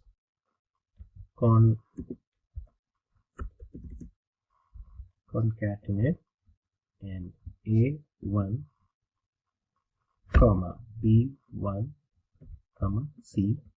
I just close it and I put enter. So you see this all the different text is merged in one particular cell, and it will you can perform various merge functions using the concatenate function. It's a very simple thing, and it is a frequently asked questions in the interview.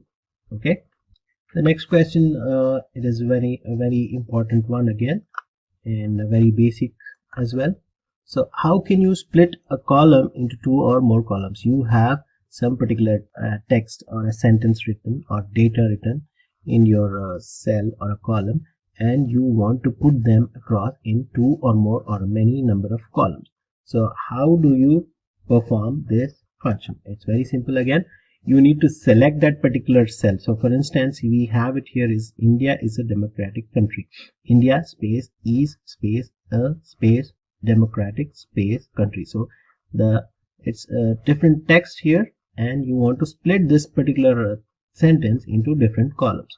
Okay, you need to select that cell and then go to the data tab and then choose text to columns. There will be an option wherein you need to select text to columns. Okay, and you will see this screen. Okay, and you need to select choose the delimiter here, and what we are specifying here is first it is delimited, and then we are selecting a delimiter as space, because we see that it is space here which is very common, and we want to split it. So you will see a preview here which shows what your output will be like. India in one column is a democratic country. So the delimiter is space here, and you need to select this and then click next. Okay, so you will see the options. Select the columns data format and choose the destination. Now you see the data preview, and you need to select the destination where you want to put this output as, and you select that and then click finish. And this one, what it does, it splits the text into multiple columns. Okay, so you see this, you have selected this as the output, and it starts here, India is a democratic country. So you will come across some data which is huge, and there are spaces or obliques or anything that is differentiated it with, and you need to put them in different rows or different columns. So this is the function that you need to use to split the text into different or multiple columns. Okay, the next question can be very simple one, or most widely used in fact. And what is the use of Vlookup and how do we use it? So what is this particular thing in Excel? Vlookup function is used for looking up a piece of information in a table and extracting some corresponding data or information. So you have some set of values in one particular column, and you want to retrieve or extract the data corresponding to that particular column or a cell in the whole sheet. Okay, so the syntax is something like this. It is, you need to go to one particular cell where you want the output as, and you type the function Vlookup, and you are selecting the value where is the cell exactly where you want the output to be, and you are selecting the table here, and you are specifying the column index and range lookup. So value, this indicates the value that you have to look for in the first column of a table. Okay, and then the table basically this refers to the table from which you have to retrieve a value. We will show this in the example in the next slide. And the column index, it provides the column in the table from which we are to retrieve a value. Okay, you will specify the column index, which one you are looking for. The next thing is range lookup, which is optional. True with if you put true, it is approximate match, which is default, and false if it is exact match, if you are looking for the exact match. So what is the use of Vlookup and how do we do it? Okay, so find the product related to a customer name Richard. Okay, you have this sheet, and in this one you want to see what Richard has bought. Okay, what is the product that he has bought, and you can do this with the Vlookup function. Okay, so you just go here and you type in the function Vlookup. You are naming it as Richard, And first thing is the value, it is h4, okay, and then the next thing is the table, okay, table is a2 because this is the table, okay, and you're looking for customer name Richard, okay, and then you're selecting this, the whole column index, which is E15. I mean, you're selecting this whole table till 15, okay, E15. You're selecting this, and then the next thing is optional, which is giving you the range lookup, okay. What it does is it's optional. It is, you're looking for an exact value or an approximate. By default, it is approximate match. So how it performs the function, okay. So it gives you the answer as camera. It goes and lookups for Richard. In this particular, it will give you the output here, and the A2 is the table that it will look for, the customer name, and it will search for Richard, and then it will give you the output as camera.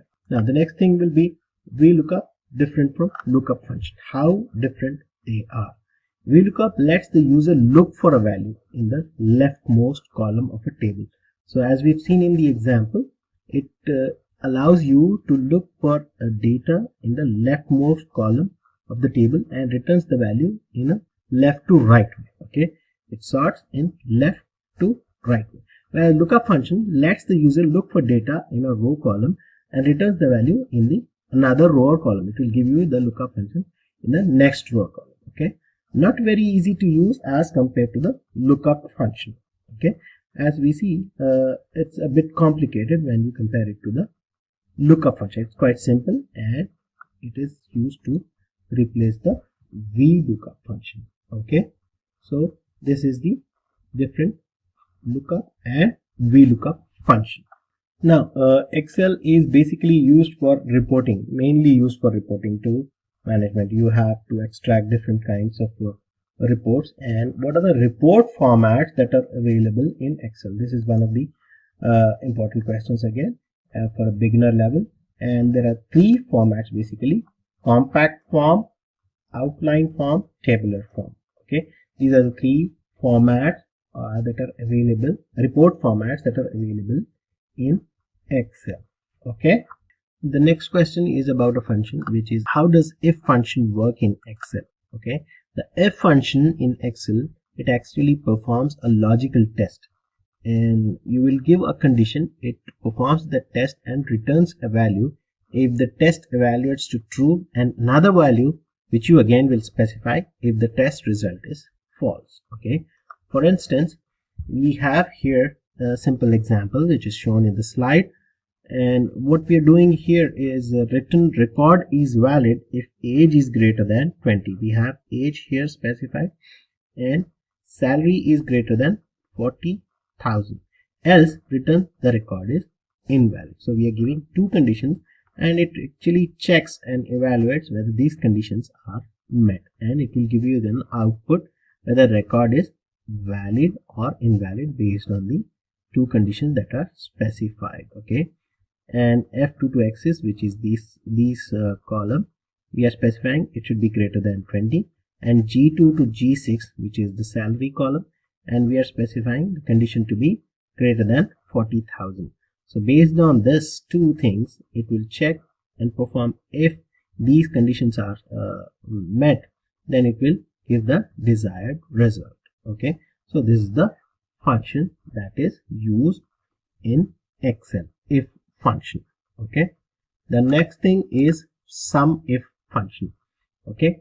Again, the sum if function adds the cell value specified by a given condition or a criteria. So you are giving a condition and you are actually doing another function which is performing the addition, okay. It will add the cell values based on a condition. Again, it is shown here the total sum of salary where salary is greater than 75,000.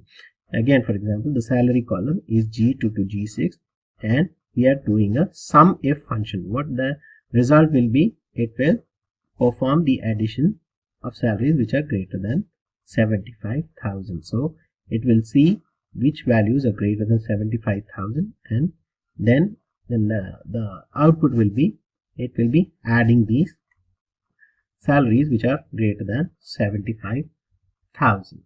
Okay. Now coming to the next slide, we will discuss another important function, countf, and we'll find the data result based on the data that we have and the countf function. So we have a slide, the data here, and using the COVID data, find the number of days in which the number of deaths in Italy has been greater than 200. Okay, it's not shown here for some reason, but I will show you in the Excel sheet.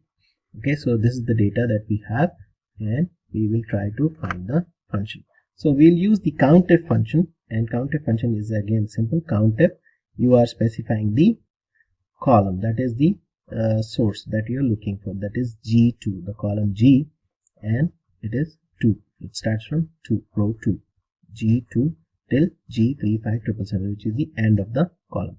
And what you're looking for is Italy. You are specifying it in quotes, Italy, and then the next column that it will look for is the E column, the number of cases. Okay, here we have the number of cases, E22. Again, we are specifying the range, and what we're looking for is number of cases which are more than 20.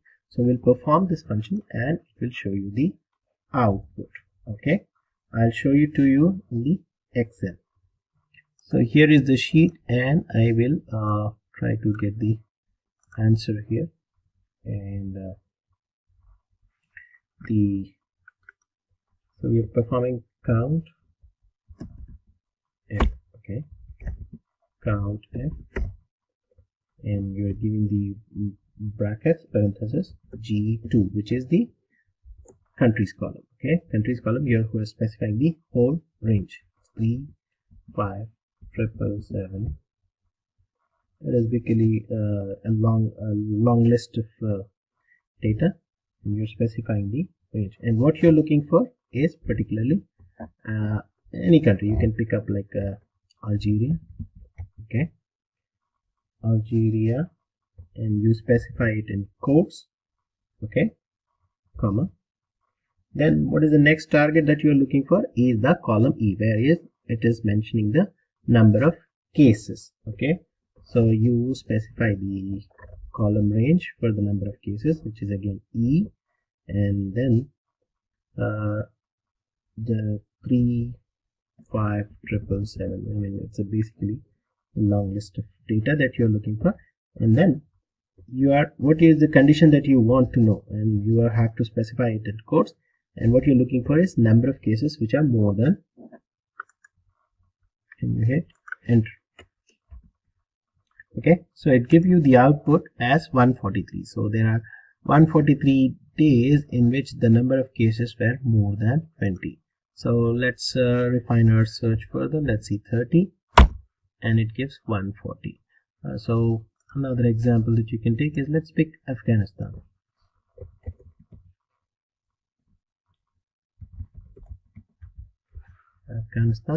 And hit. So there are 119 days that you will see the number of cases were more than 30, and this can be done with the countf function. So the next question is about the pivot table. So what is a pivot table? It basically is a summary of table of the data set. I mean, the data that is there, that can be multiple number of rows and columns which has different data that has to be that is there in the reports, and you need to analyze those trends, and you need to create a report and basically present it to the management or in a presentation. So pivot table is a summary of table. Whatever data is there, you can put it in a summarized format. They are useful if you have long rows or columns that hold values you need to track. Okay, so you have long list of data and you need to summarize it and put it in a presentation, or you need to track the values. So it's very simple. You have to select the data and then go to the insert tab and select pivot table. Okay, and then it will show up like this, and you need to select the table, which is table or range, and then you need to specify where you want to put up this pivot table. Okay, and it's quite simple, and I can show it to you in one of the examples. Okay, so what you need to do is you need to select this, and once you generate, or as we have seen in the previous slide, you need to select this and you need to select the output where you want to put the pivot table. And then once you do that, you will see something like this, and you need to select these particular fields and put it in value. So it will, for example, you need to select the deaths, number of deaths.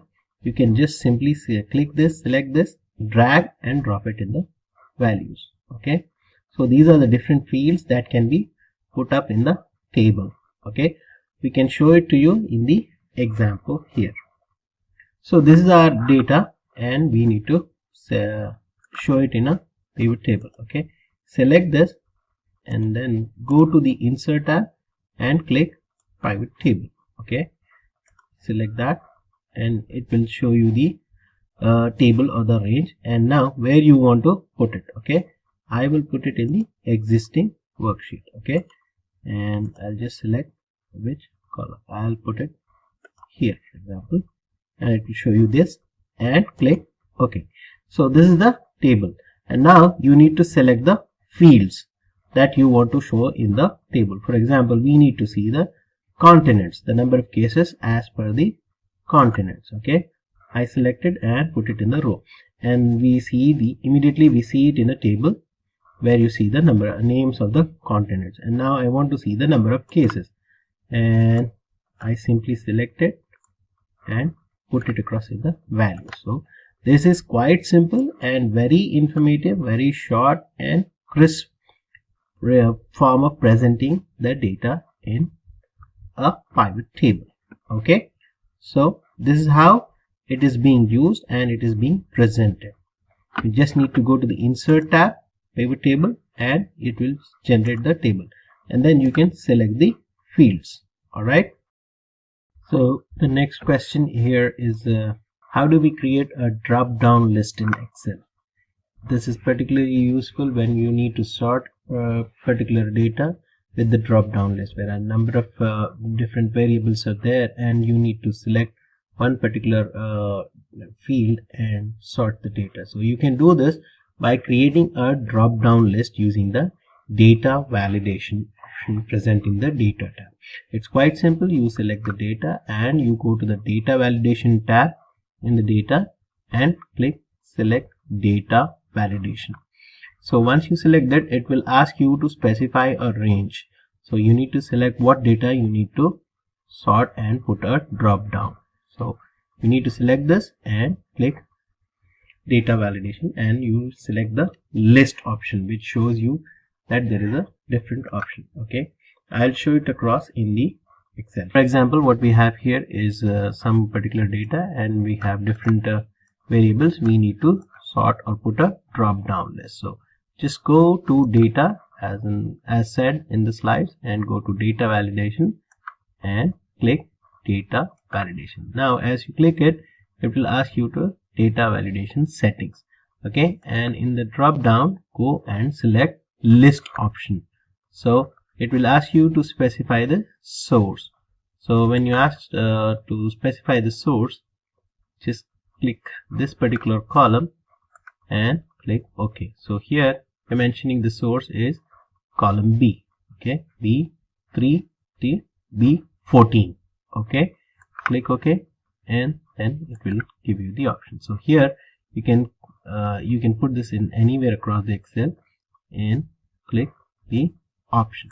Okay, so this is the way to drop down using the data validation option. So in the next example we will see how do we apply advanced filters in Excel. We use the advanced filter option present in the data tab. So this is the scenario wherein you have multiple set of data and you need to sort it, and it's actually huge data, and you need to sort a particular column or a field with this criteria, and you can select it and specify the criteria and specify a range what you want to select, or based on what criteria the range can be specified, and you can just get it in a single click. So this is the option. You have to go to Data tab, Advanced, and you have to apply the advanced filter, and then you need to specify the list range, that is basically the source, and then the criteria, wherein you specify the criteria present here. I mean, you are specifying, in this case we will take an example wherein we are trying to sort the data or the number of cases based on number of deaths and in a particular country, and we are specifying the output. The copy to field is the output, where you will see the output. So I'll show it to you in the Excel. So here we have a spreadsheet wherein you will see all the data, COVID data that we have, and based on the countries and the continents and the number of deaths, number of cases, and so on. Okay, and it also has different fields like the date, year, and month, and all. So here I am going to sort the data which is particularly for Europe and which has deaths of more than 200 in a day. So how do we do it? Go to Data, Advanced, and you need to select copy to another location. Okay, and this is the list range, so it's basically given in this countries. Okay, and the criteria range, you have to specify this. So I am going to select this as my criteria. Okay, and then I have to put the output in one particular cell, so I need to select it again, let's say here. Okay, and then I just click OK. See, it's quite simple. Instead of running through the whole thing, we can just do it with a simple function. Okay, so it shows me the deaths which are more than 200 and for which particular country and for which particular continents. Alright, so this is basically made very simple with this option. The next question is you need to highlight some particular cells using a particular criteria. In this case, we are trying to analyze or highlight those cells where the total sales is more than $5,000. So what we do is we use conditional formatting to highlight the cells based on the criteria.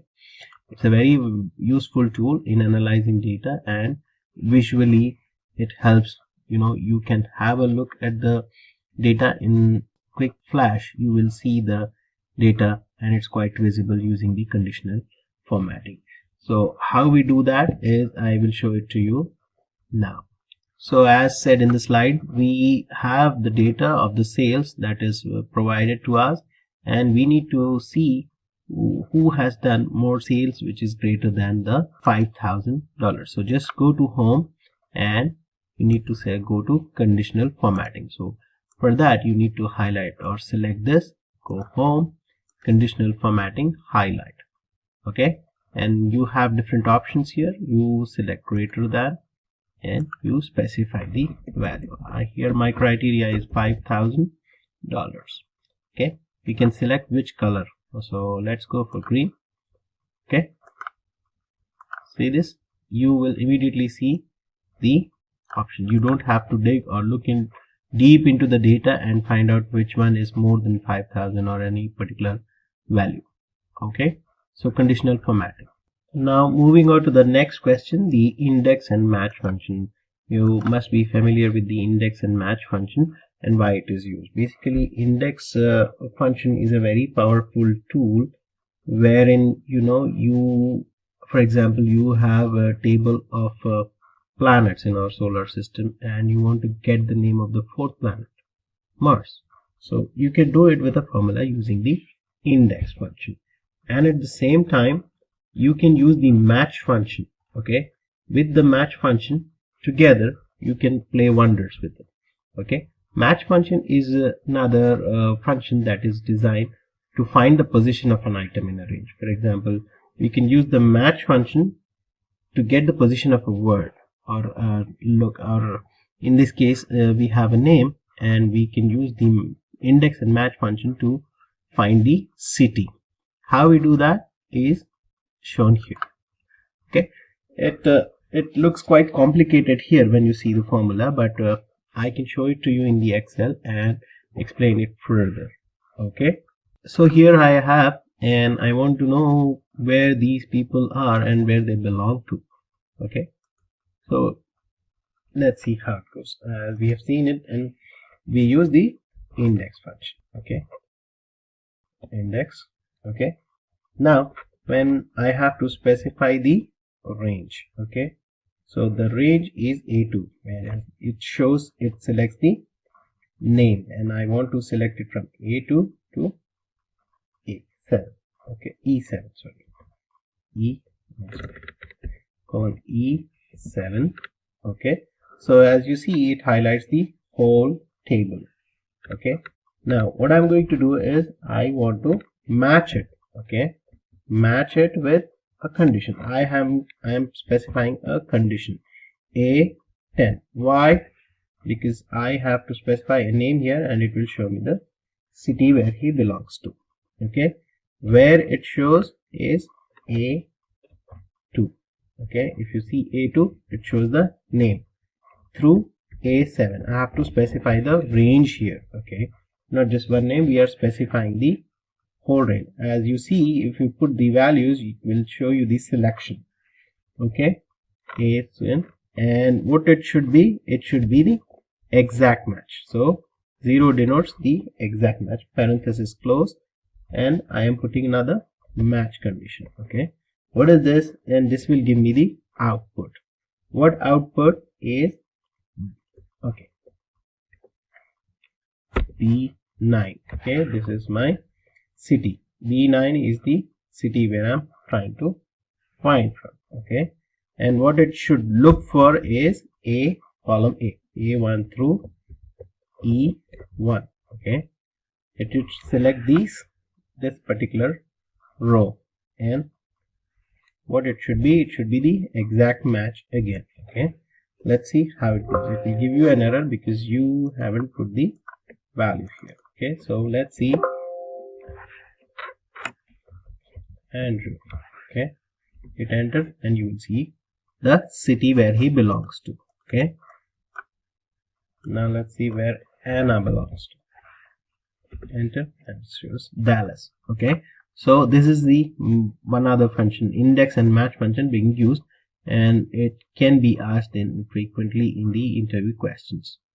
Okay, the next question will be how to find duplicate values in a column.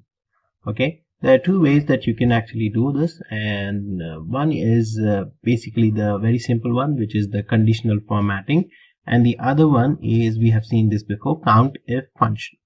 Okay, how we do that? You need to simply select the data and go to conditional formatting and select duplicate values. And it's quite simple. And there is another way which give you the color coded conditional formatting. Okay, and there is another way, which is the COUNTIF function.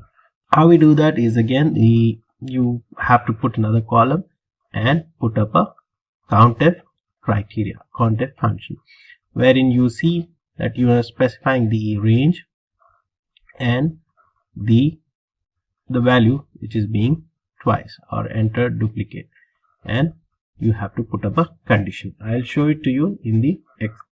So here we have the data, and I need to find the duplicate values here. So I just select this, and as I said, it's quite simple. Go to conditional formatting, home, and then go to conditional formatting and select highlight cell rules, and simply go down and select the duplicate values. Okay, it will give you which color you want. You can simply select red or anything. As you see, the moment you select, you will see the duplicate values highlighted. Okay, so I just cancel this, and there is another way, then COUNTIF function. So I'll put another column where it says duplicate names, and I will put up a COUNTIF function here. Okay, so let's see how a COUNTIF function works here to check or find the duplicate names. So as I said, I will put up a formula function here for the COUNTIF, and we'll drag it to other cells. Okay, COUNTIF, and since it's an absolute reference, I have to put up a dollar symbol. Okay, my reference here will be H, the column here, H2. Okay, and again dollar, because I'm using it as an absolute reference, colon through dollar symbol again, 9.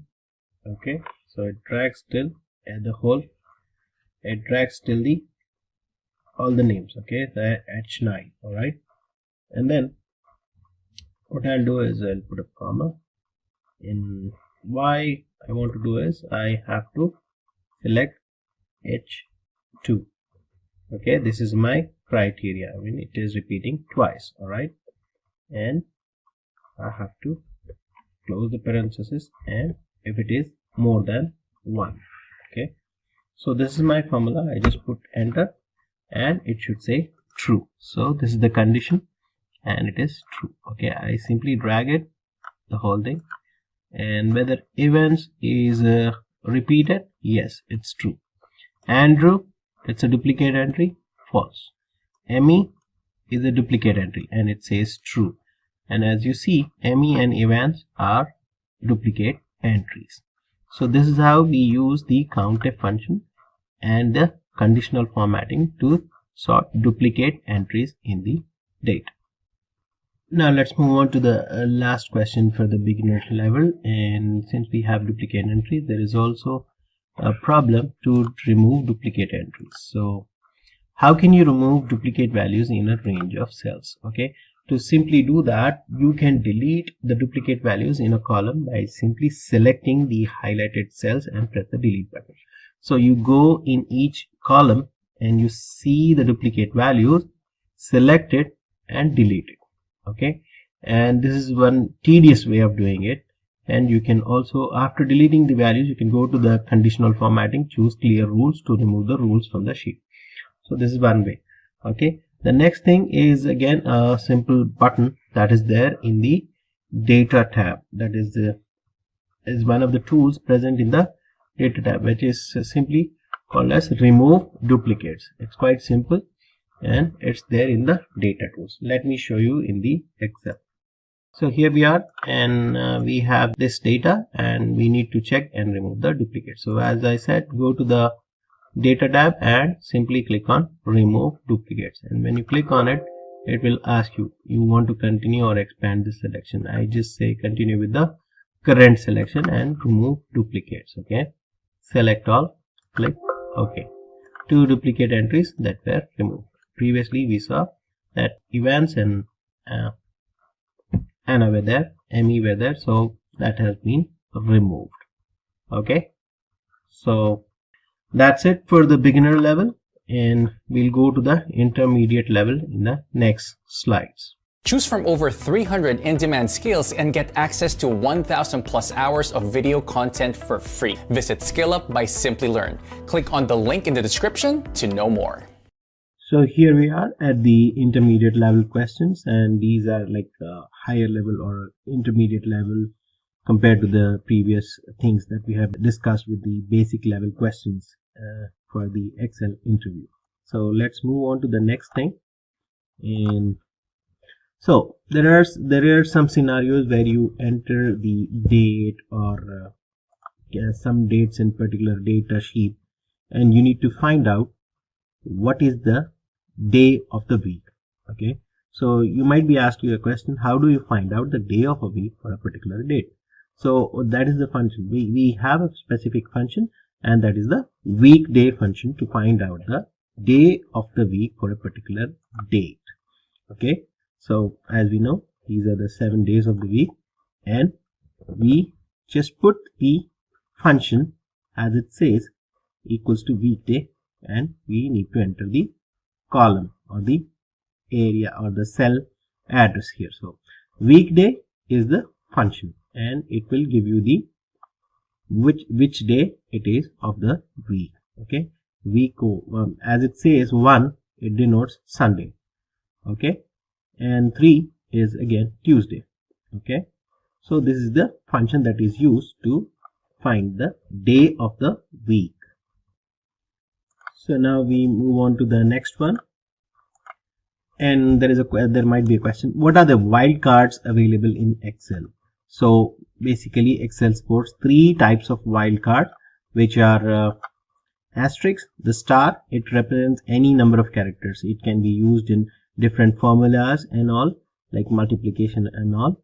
So it represents any number of characters. Okay. The next wildcard is the question mark. It represents one single character.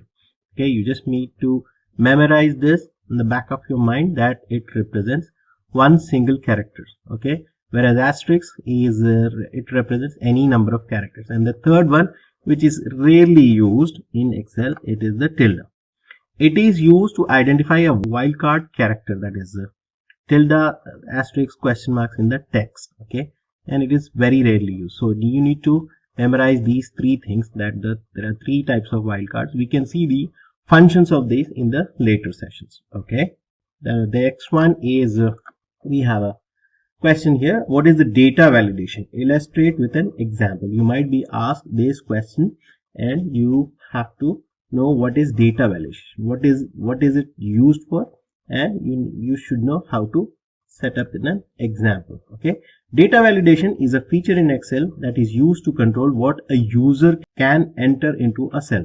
Okay, so you have, with the data validation, you are not allowing a kind of data that should be input in the cell. Okay, for example, you have the authority by setting up the data validation that you can enter either a number or a text or just a number and so on. Okay, using the data validation. And where is it available? It is in the data tab. Okay, select data validation option present under data tools. Okay, and you just need to select the particular cells where you want to set up the data validation. I'll show it to you in an example. So this is how it looks like. You just need to go to data tools and click on data validation and it will show you. And you have the options here, allow, and if you click on the drop down, you will see different options. Like I will show it to you in the example here. Okay, for this particular thing, if I want, this column should have only names, and it should have, if you insert a number, you will be thrown with an error. Okay, you will get an error message saying that this is not a valid option. Okay, so there are some columns where you have to put only names or you have to put only numbers. So you can set this up with the data validation technique. Okay, you just allow it or customize it as per your requirement. So this is how it looks like when you set up an error. So here we have set up a data validation saying that it should not allow you to put any text. Okay, so you will get an error when you put a number here. The value does not match data validation restrictions defined for this cell. Okay, so here as an example, I have some data where I am putting the names here and I'll put the salary here. I want to make sure that we cannot enter any numbers here. Okay, it should be only text. It should have only names. So how do I perform that? How do I restrict any user to that they should not be able to enter any number and it should only enter the text? Okay, so there is a function. Okay, you just need to go to data validation, click data validation, and here in the settings I'll go to custom. There are different options here. You can choose whole numbers, decimal, list, date, time. So these are the options, and I go to custom and I'm giving a particular formula here. Okay, what is that? It should be only text. Okay, so it's a simple thing. It should be text, and I need to define the range. Okay, so how I'll define the range? I just select this. Okay, and I select the range. Okay, so I have selected the range here, and if you go to input message and error alert, you can customize it, and here we are taking the default one, and this is the input message if you want to set or customize something.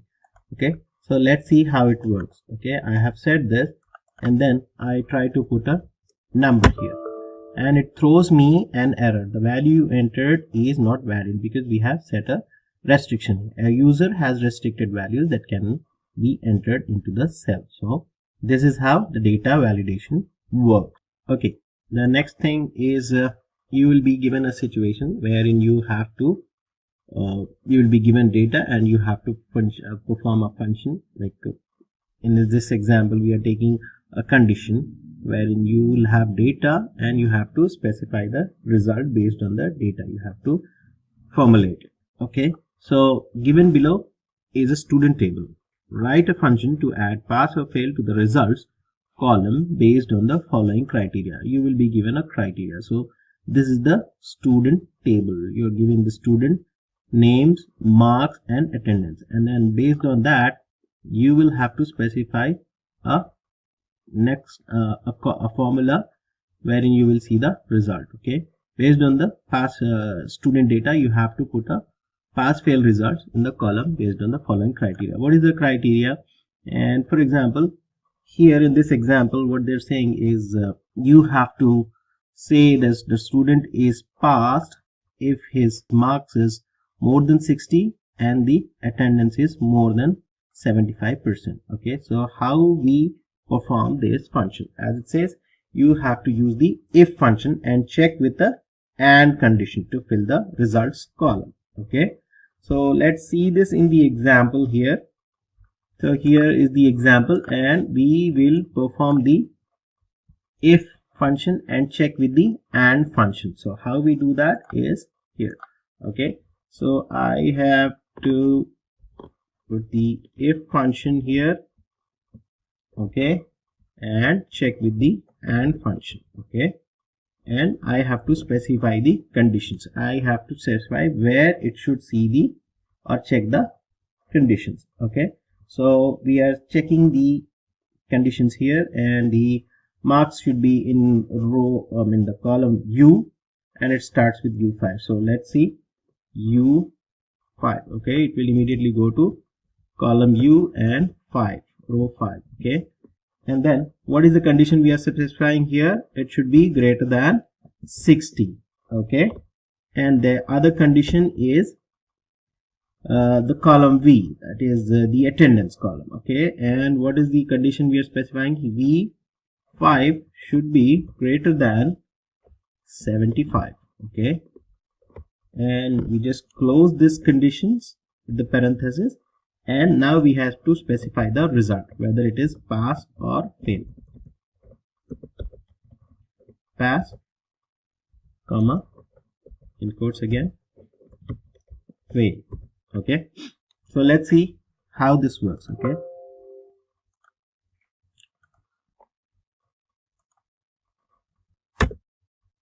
okay, see this works. Okay, the marks is 50 and attendance is greater than 80. So he is failed because his marks are 50. His attendance must be more than 75, but yes, he has not scored marks more than 60. So we drag the same formula to the whole thing and you will see the result. Okay, this is quite simple, and you will see this formula and using the if and check with and condition. Okay, now moving on to the next question.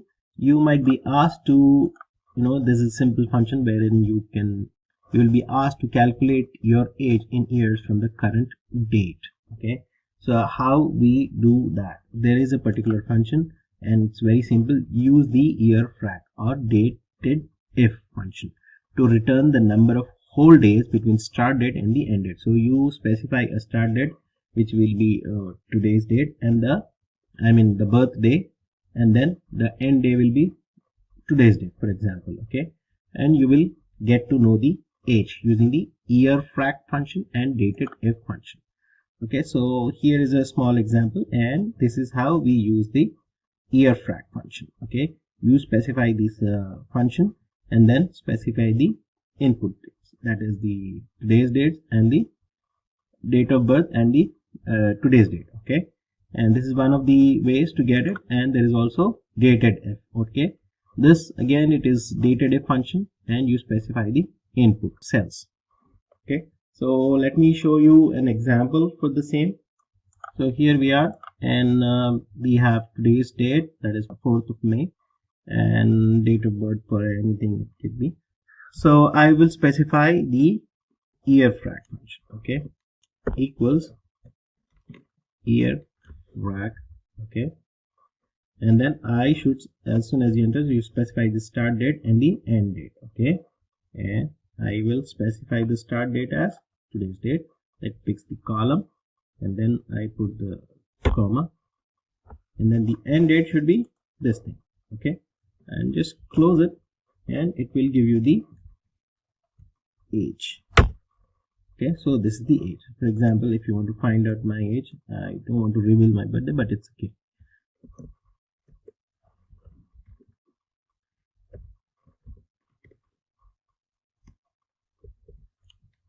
Okay, let's see if it calculates. I'm 32 years old. Okay, alright, so this is one of the ways, and similarly you can use the dated if function shown in the example. Alright, now moving on to the next question. You have nested if statements. This is very important, and you will definitely be coming across this question. How are nested if statements used in Excel? What are nested if statements? The if function can be nested. I mean, it can be loop. When we have multiple conditions to meet, okay, it can be nested. The false value is replaced by another if function. Okay, you have specified some condition, and you are putting up a condition, and if that condition is not there or not met, then if it will be replaced with another if function. So the syntax will be like this. Below is an example. So we use two if statements in conjunction. Okay, so here is an example. Here we are specifying a condition wherein the result is excellent if it is more than 80, and if it is less than 60, it is bad or average. So this is very simple. You perform one if condition, and if that is not met, it will go for the next if condition. So we are nesting two if conditions. We are joining two if statements. Okay, I'll show the same example here in the Excel. So here we have some data and the students and their marks. Okay, and we are specifying a condition wherein if the result or marks are more than 80, the result is excellent, and if it is less than 60, it is bad or average. Okay, so how we get this is we use two if conditions, if statements. So as we have seen it, if now the first condition is our source, or the source is B2. Okay, so B2, and what I'm specifying is it should be greater than 80. Alright, I just close this, and the result should be excellent. Okay, excellent if it is more than 80, and if this condition is not met, it will go to the next if statement. Okay, we are nesting another if statement. What is the condition here for the next statement? It will check B2 is less than or equal to 60. You can specify any marks. All right, so if it is less than 60, it should give the result as bad or average. Okay, specify anything, and you okay, and just close the double parenthesis. So let's see how it works. Okay, see, it works like this. Now let's pull up the same formula for the other results. Okay, see, if it is more than 90, it is 90, it is excellent. So it is checking the first thing. If it is greater than 80, it is excellent. Okay, and now in this case for mark, it is bad. Why? Because it will first see whether it's excellent or not. If it is not excellent, then it will check the other condition. If it is less than 60, it will give you the bad result. All right, and similarly so on for the other marks. All right, so this is how we use the nested if statements. You are adding two if statements, the first condition and the second condition with another if statement. Okay, when it comes to Excel, it is basically involves a lot of data and a lot of data to be analyzed, and we have some powerful tools which are used in Excel to analyze the data. One such important tool is descriptive statistics that is used to analyze the data. So we might come across a question and you will be given a data or a table, and you need to find the descriptive statistics of the columns using data analysis tool. Okay, so you will be given maybe, for example, anything, and you will have a lot of data. You have to use the descriptive statistics option in Excel for the data analysis. Okay, how you do that is you have to add a pack. Okay, you should be knowing that you need to add a pack which is called the analysis tool pack, which you go to file, options, and then just click on the add-in and select the analysis tool pack, click Excel add-in and just click go. Then it will add the option, and then when you select the data, you have to go to the click on the data analysis option, which will show up when you select the add-in or when you add the add-in. Okay, and then you need to select the descriptive statistics. What we need to do is we need to analyze this data, and it will show you the values like mean, and you can also customize. You see you have these data, and for you to check each and every row and find the mean, the smallest, the maximum number, and things like that. So this can be easily done using the descriptive statistics for the data analysis. I'll show the same thing in the Excel, how it can be performed. So here we are, and I'll show you first how to add the option to it. Okay, go to add-in, select analysis tool pack as shown in the slide, and you need to click go. If you just click OK, it will not add, so just click go, and then you need to select analysis tool pack. Okay, it will give you these are the different options. For now we are selecting analysis tool pack, and then click OK. As soon as you do that, you will see the data analysis. This option gets enabled when you add that pack. So this is the data that you have. You need to find or analyze using the descriptive statistics. So as you see it, click data analysis and click select descriptive statistics. Okay, and it will show up the option like this, and you need to select the input range. Okay, for some reason it's already there, and if you want me to show, I will show it to you across. You have to select the whole data.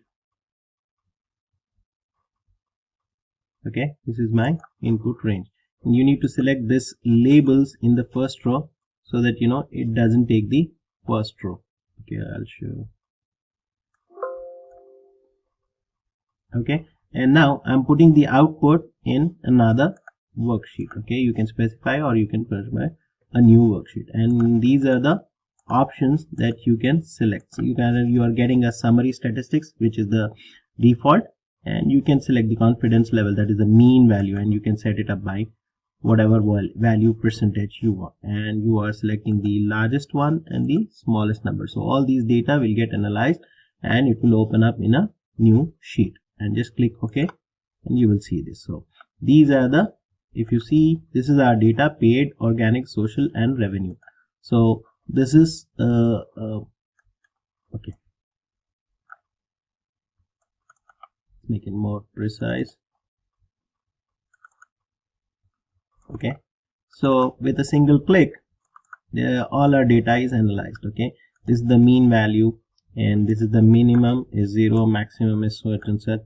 This is the total, and the number of count is 1000. So you don't need to scroll down and check what is the largest amount that is paid. So this is the largest amount for the paid. Okay, and so on. So the largest revenue generated, all these things are generated with a descriptive analysis. Okay, descriptive statistics with a data analysis tool. So the next question is about a pivot table, and this is more refined or more advanced compared to the last one that we discussed in the beginner level. So here you are asked to create a pivot table to find the total cases in each country belonging to their respective continents. You are being asked to put up a table or pivot table with two variables, basically each country and their respective continent. So again, we have the same data and we need to set up a pivot table which shows the continents and the countries with the respective continents, the number of cases. Okay, so let's see how we get this in the example. So here we are, we have the same data. It shows the days, months, year, cases, countries and their continents. Okay, continents here and so on. Okay, so I'll go to the insert tab and select the pivot table. Okay, again the same thing, I will be asked to enter a input range. Okay, so I select this, and since it's huge, I'll just put the number to be 7777. Okay, let's assume. Now this is our input data, and where you want the output to be, it's already selected. You can put it anywhere. I'm putting it here. Okay, just click OK and it will give you the option to select the fields. Now what we want is number of cases, okay, which will show you the value, and the countries and territories, their respective continents. So okay, so this is how it looks like, and we have to check. Now it is asking us to find the countries. Okay, so with their respective continents. You see this, you see Africa as a continent, and you will see, okay, you will see Africa. If you just remove this, you will see the number of the cases with the respective continents. And if you want to include these countries, territories with their respective continents, you will see as such. If you just expand this, you will see the countries that are having the cases in the continent Africa. Okay, so country wise sorted with the continents. Okay, this is another advanced step to get the data or show the data in the pivot table. Okay, another question that you might be asked, this is a basic, and we have already seen this in the previous example that I have shown. How do you provide the dynamic range in data source of a pivot table? You have to select a particular data source in your input table to show up in the pivot table. So you have to select the input range. But how do you create, or how do you create or provide a dynamic range in this data source?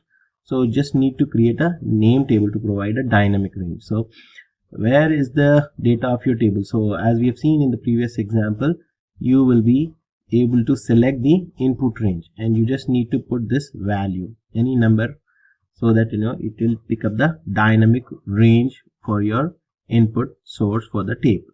Okay, so now we move on to the next one, and this is about the pivot table again. Is it possible to create pivot table using multiple sources of data?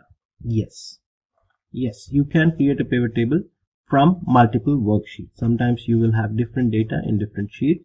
Can you create a pivot table for all the worksheet in a single pivot table? Yes, you can, but there is a condition. There should be a common row in both the tables. So you cannot have different types of data. There should be a common row. Okay, so then only it will act as a primary key for the first table and the foreign key for the second table. Okay, so this is something that you have to remember, and you need to create a relationship between the tables and then build the pivot table. So you have to analyze what kind of data it is. It should have a common row in both the tables on both the sheets, and then you have to establish a relationship between this table and then build the table. Okay, there is a wizard for that. We'll see that later. Now let's move on to the next question. So the next question is again, with the pivot table, wherein you will be asked to further refine or refine your search and show it in the data. So here we have with the COVID data example again. You will be asked to create a pivot table to find the top 3 countries from each continent based on the total cases using the COVID data. Again, as we have done this before, we have created a pivot table for this, and we need to further refine it, showing the top 3 countries with the number of cases. And I will show that same thing in the Excel, and we already have created a table, and we'll refine it further to show the top 3 countries which are having the highest number of counts in the respective continent. So here we are, we have the table already with us, and I just click on the show field list. It will show me the countries and territories. What we are asked is, to show the countries with the top 3, that is number of cases. So you just need to go here and you need to select the value filter. There is a filter which you can select with the value, and now I select top 10, and what I need is top 3. It's very simple, and you just need to know these things, okay, and based on the number of cases. Okay, this is our field already. Then just click OK, and it will show you the top 3 countries. So it's quite simple, and it is very important to know this field and how you play with the value of the filters for each particular field in the pivot table. So it shows you these things. All right, and now you can refine it further with the continents and all. Okay, so different continents, and you can see this. So you go there and there is a value filter you can set up. All right, we have set up a value filter. Okay, now there is another one. How do you create a column in a pivot table? Okay, like you will be given a situation where you need to add one more column and show it in the pivot table with a particular calculation or with a particular value, and you don't have that actual value in your data, but you have to calculate it and show it across in the table. So there is another option which is called pivot table analyze, and you need to create a calculated field from pivot table analyze option. So when you go to your table and then go to pivot table analyze, you will see the option to add a calculated field. Okay, just go there and click select calculated field, and you need to define. So in this example, we are going to define another column where we calculate the bonus of the sales, and there is a particular formula. The formula is you put an if and statement, and then you calculate the formula. You specify what is the bonus and what is the way that you're calculating the bonus, and it will particularly add it another column to your table. So let's see how we do that in the table act. So here we are, we have this table, and I have inserted a pivot table, and I am putting it in output here. Okay, and then you will get the table. Okay, now you need to select the customer name and the unit sold, unit price, sales. Okay, so we'll add another column to it. How we do that is this: go to pivot table tools, and then you go to analyze. Okay, click on field items and set. Okay, you need to select calculated field here. Select that, and we are defining a new field here, which is the bonus.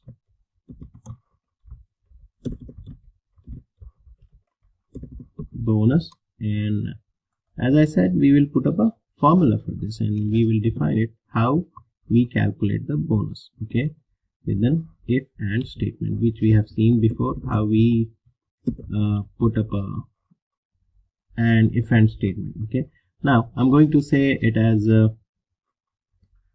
like this: sales, my sales should be, I'll specify a condition how they will calculate the bonus. If sales is greater than 4,000 and the unit sold, okay, I am trying to put it as the unit sold. It also depends on the units sold is greater than 1,000. Okay, for example, let's say 1,000.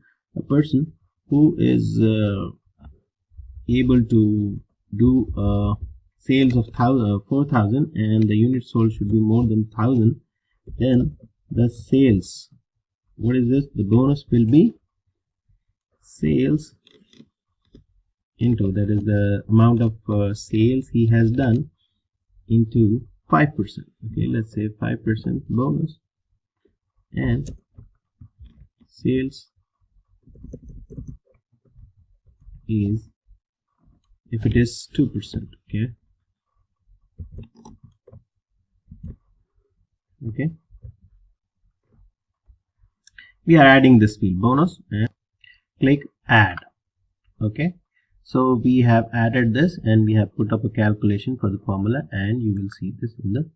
So this is a simple way of adding the column to your existing data, and we are doing the calculations and showing it up. Okay. So this is one way. Go to pivot table, analyze, and field items and sets. You can select this option and add it.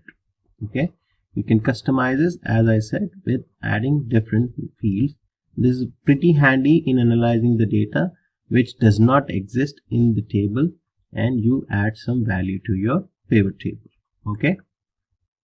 The next question will be about slicer. You must be familiar with what a slicer is in a pivot table and how do you use it. What are the purpose of using it, and how do you put up a slider in the pivot table. So how does a slicer work? Basically, slicers are used to further filter data in the pivot table. Suppose you already have some data, and it's for ease that you can do it by just adding a slicer. You can select particular data in or a field, and you can see the output for that particular field that you have chosen in the slicer. Okay. So it's very simple. Go to the insert tab and select slicer under filters. Okay. And then it will be like this. Okay.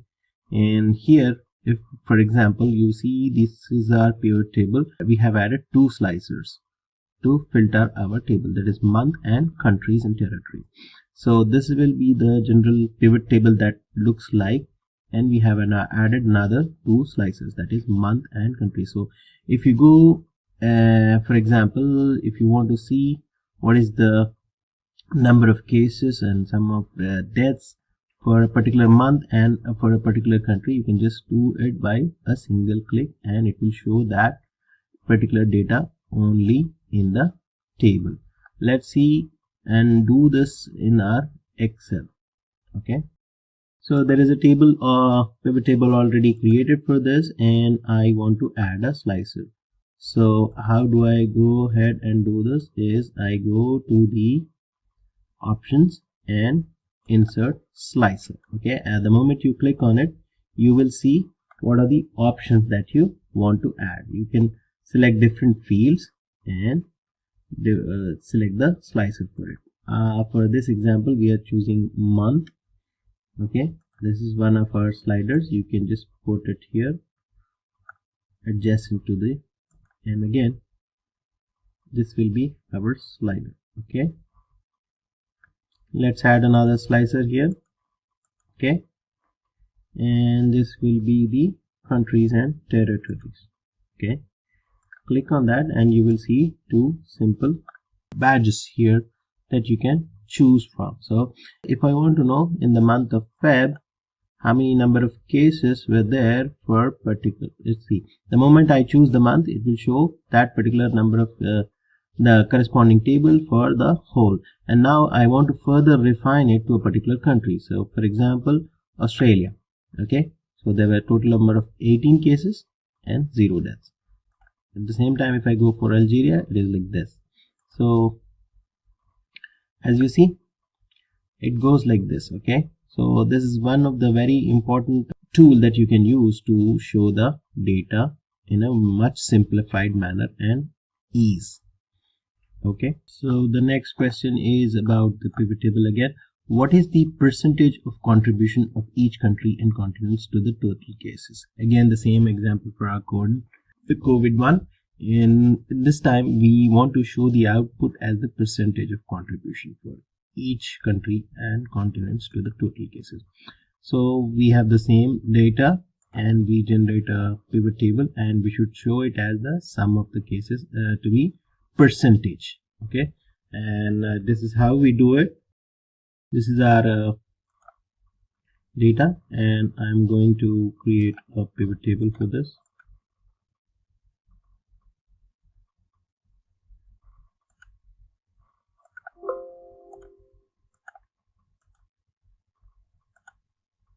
Okay.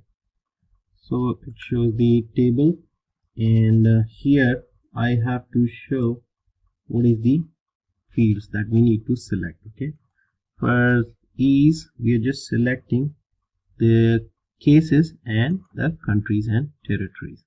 Okay, so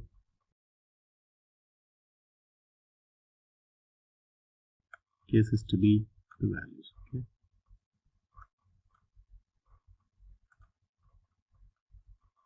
Okay, so this is how it looks like. Now when I see, okay, let me show it to you. See, it shows the number of cases.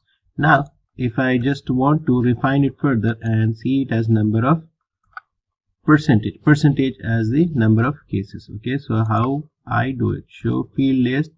I go here and I go to value field settings. Okay, then again number format, show the value as, okay,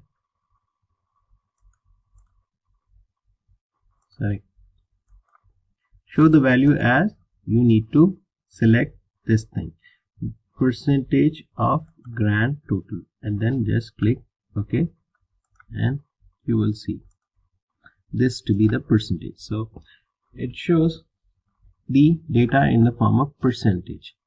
Okay, this is very simple, and you just need to remember, as we have seen before, show field and then value field settings. Okay, this is the thing that you need to check. Okay, grand percentage. There are other options also, and you can select from whatever you want to, but in this case we are showing it to be the percentage. Okay.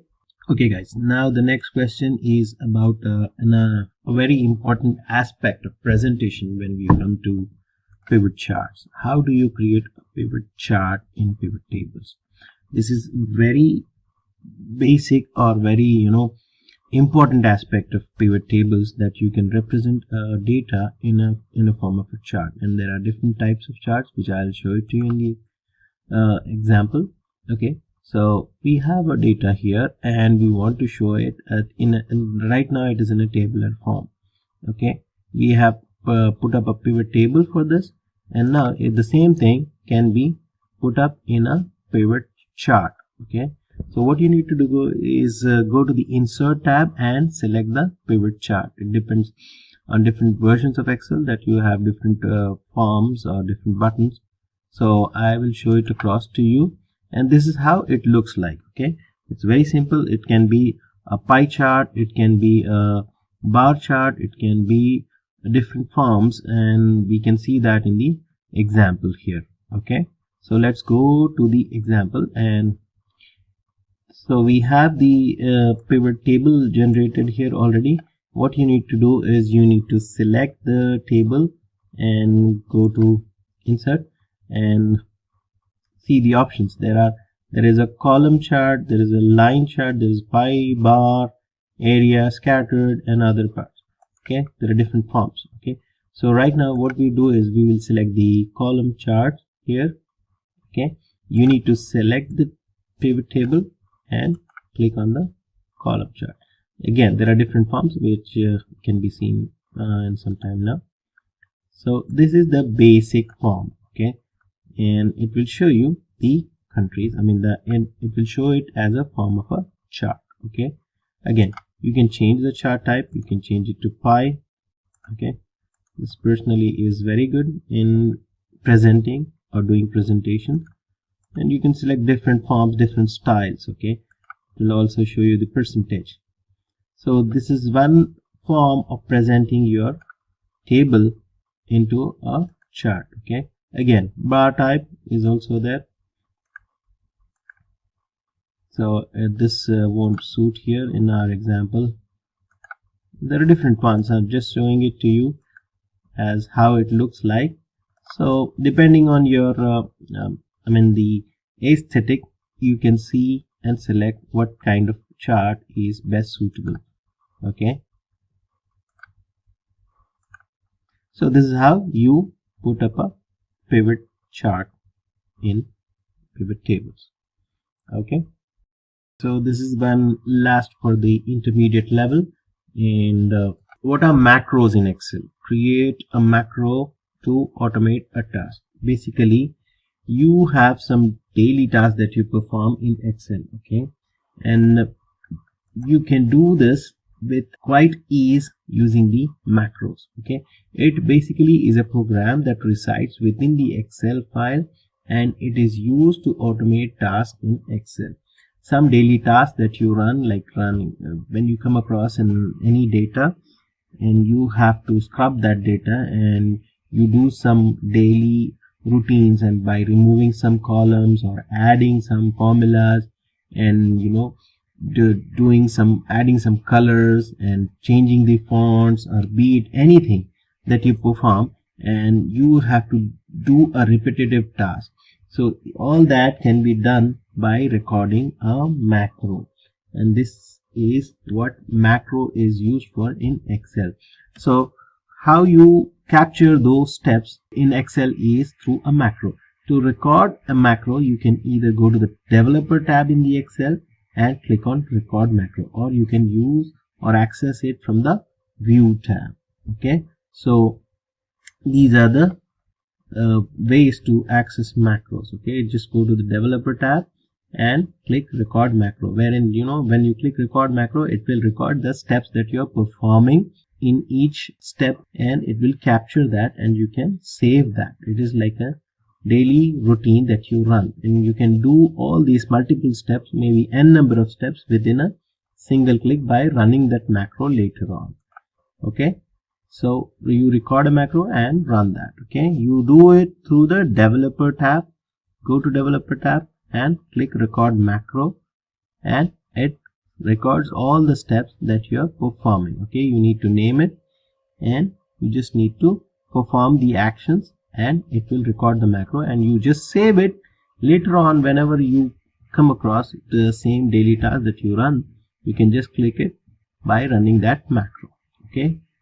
Wow. So in a single click, it will perform all the actions that you have done, or steps that you have performed on that particular Excel sheet or any other Excel sheet, okay. This is very handy when you have similar data and you do the similar task each day, okay.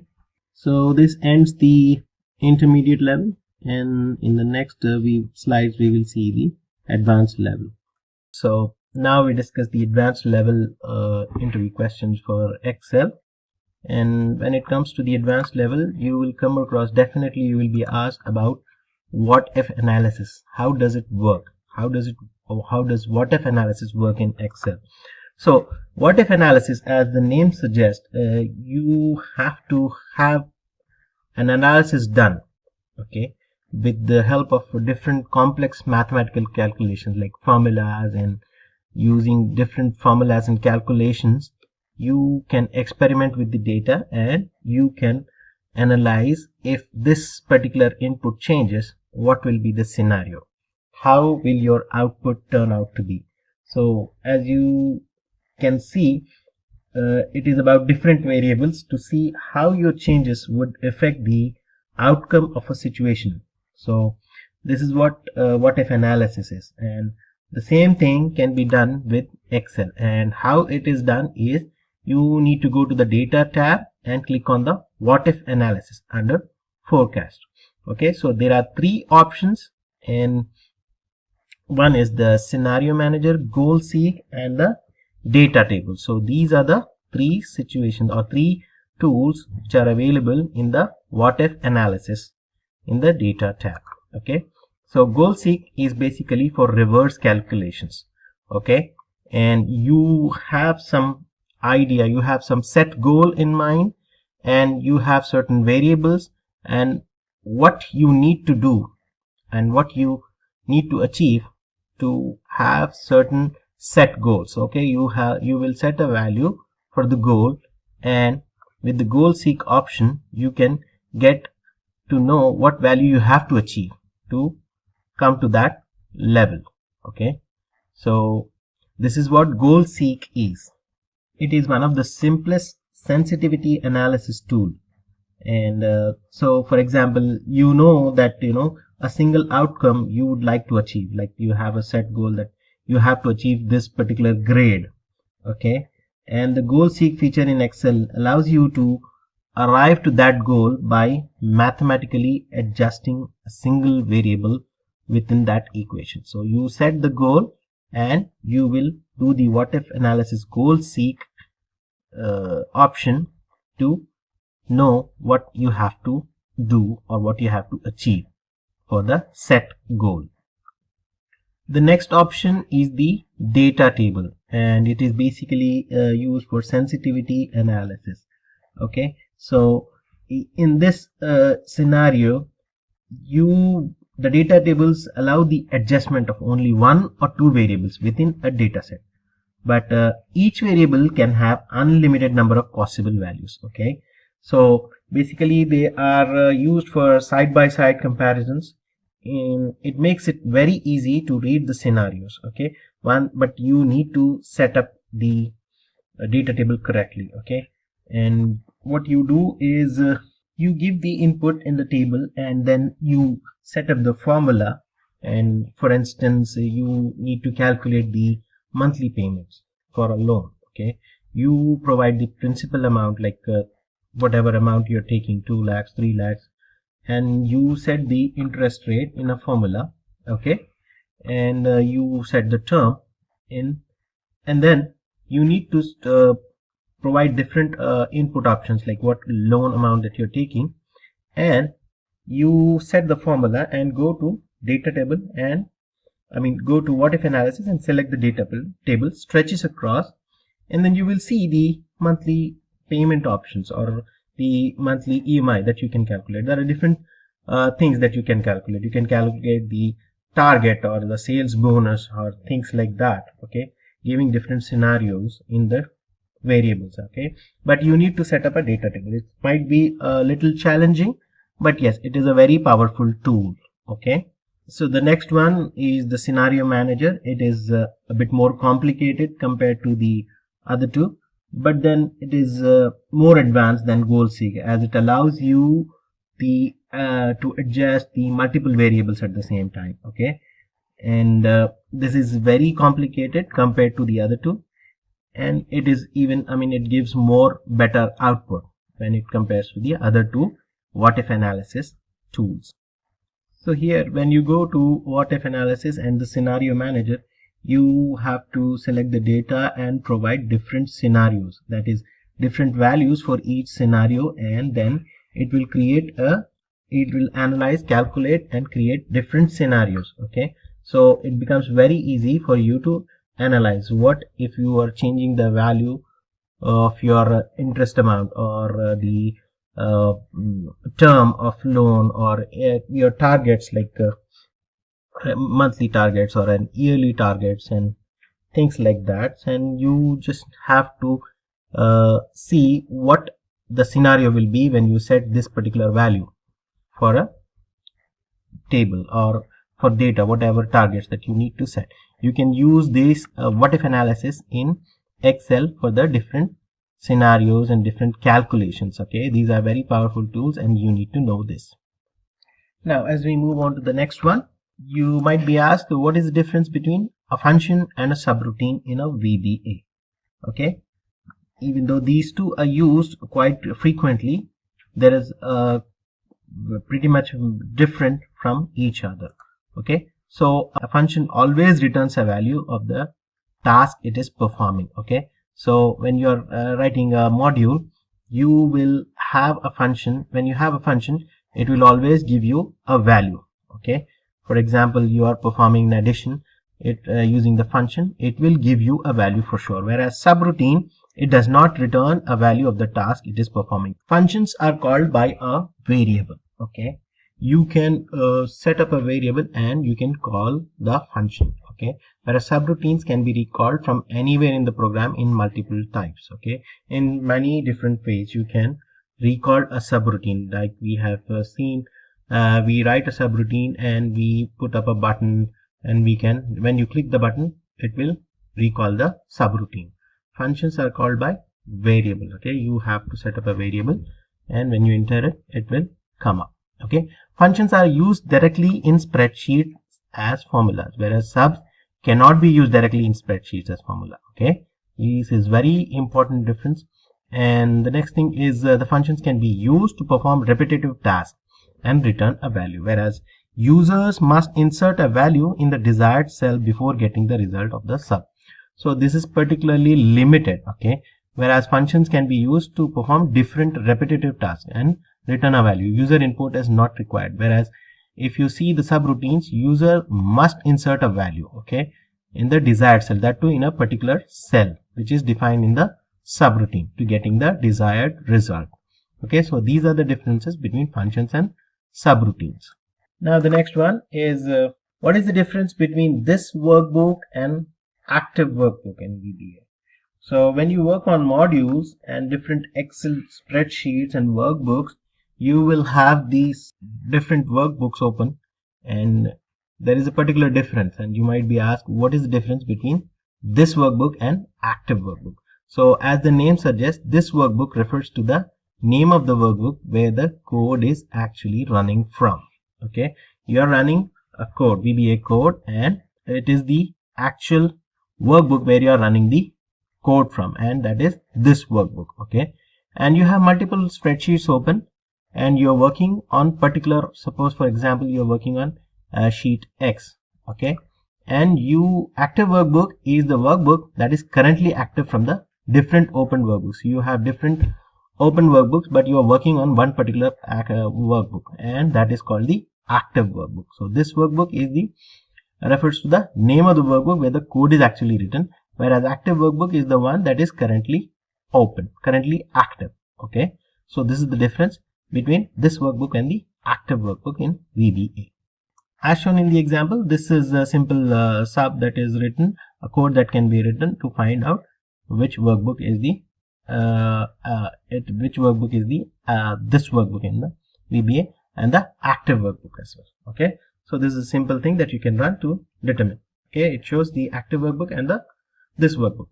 Okay, so as we move on to the next one, so this is the question: how will you pass arguments to a VBA function? Okay, there are two ways. Basically, arguments can be passed to a VBA function as a value or as a reference. So this is an example that you can see. It is by reference. The key word for this is by reference. Okay, so when you are passing an argument by reference, the keyword should be by ref, whereas by value, you're specifying a value and the keyword is by val, value. Okay, so these are the two ways that you can pass an argument in VBA. So when you pass an argument by reference in a procedure, the variable itself, okay, the variable itself is accessed by a procedure, and it is to the location or the address in the memory. Okay, the value of the variable is changed permanently by the procedure in this case. All right. Okay, so to pass an argument by reference, you should use by ref. That is the keyword before the argument. Okay, so in this example, it is clearly shown what is the keyword that is being used. Okay, and by reference is the default in the VBA unless you specify something else, which in this case is by value. Okay, and as I said, the keyword for by value, passing the argument by value, is by val. Okay, so when you set the keyword by val, the variable, what happens is the by value argument function or argument is passed through by value. Okay, the number function is called here, which means it assigns a value to the variable x here. Okay, because the variable was passed by value in the function, any change to the value, okay, any change to the value of the variable is only the current function. So it ends after it performs the function. Okay, then it reverts back to the value when it is declared again, where it is set to 0. So if the variable has been passed by reference in the function, then the variable would have permanently assumed the new assigned value. So this is the basic difference by reference and by value. So now we move on to the next one. So there might be a question that you will be asked that how do you find the last row or a column in a VBA?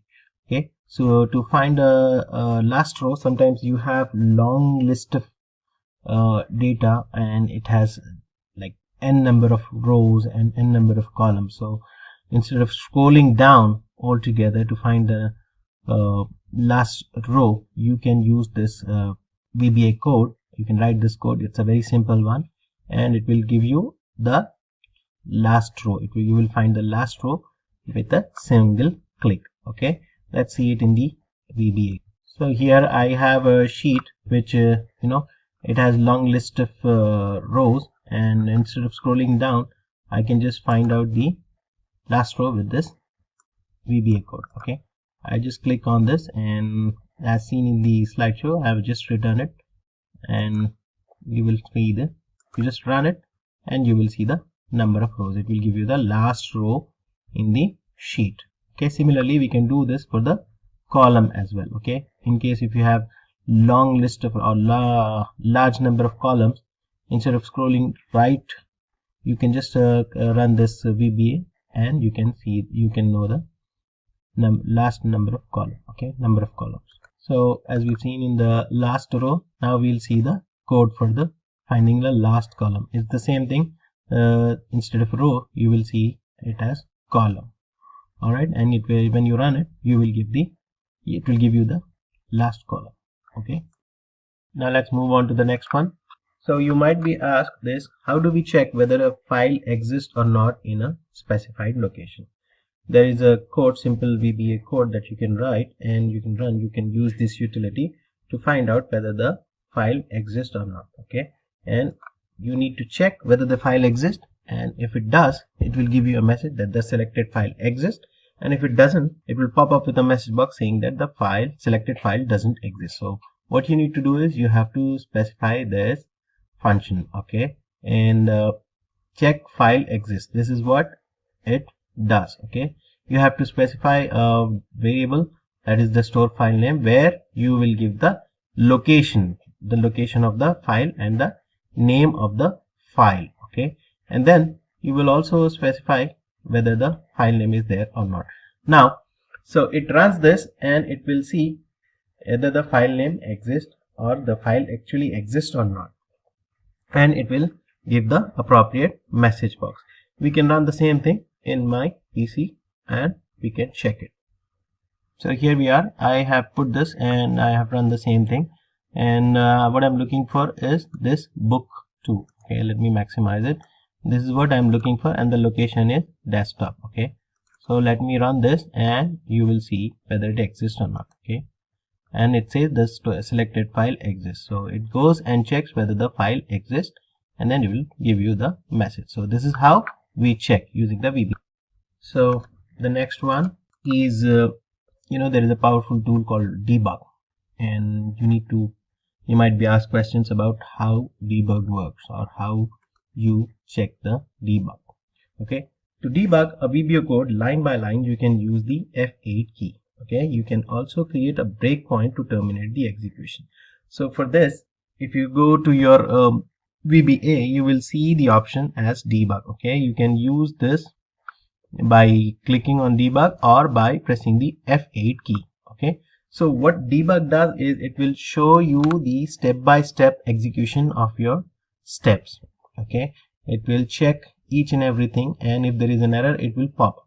Okay, and what is breakpoint is at some point of time you can check one particular step. Okay, you can stop suppose if there is 1,000 line codes and you want to check on one particular step, like maybe 800 step, so just go to that particular step and you can enter a breakpoint, and it will show you what is actually happening at that particular step, and you can see this in the locals window or the watch window.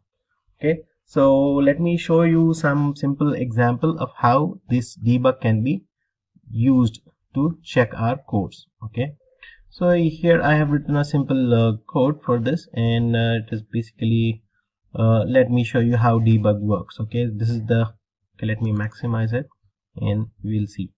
Okay, so this is the debug option that you can run and you will see what happens. Okay, this can be done by clicking F8. All right, so step into is the option, and you can check F8 and you can press F8 again. It will go to the next step. All right, and it will show you what's happening. Actually, you can see this in the locals window, what's actually happening. Let me see. Let me maximize it a bit so that you can actually see. Okay, so when I press F8, okay, step into, you will see what happens in the next step. Okay, this is what is happening. A is empty, B is 0, I is 0. Okay, I step into it, the next step again, so it goes here. You can see what changes happen. I press F8 again, so this is what is happening.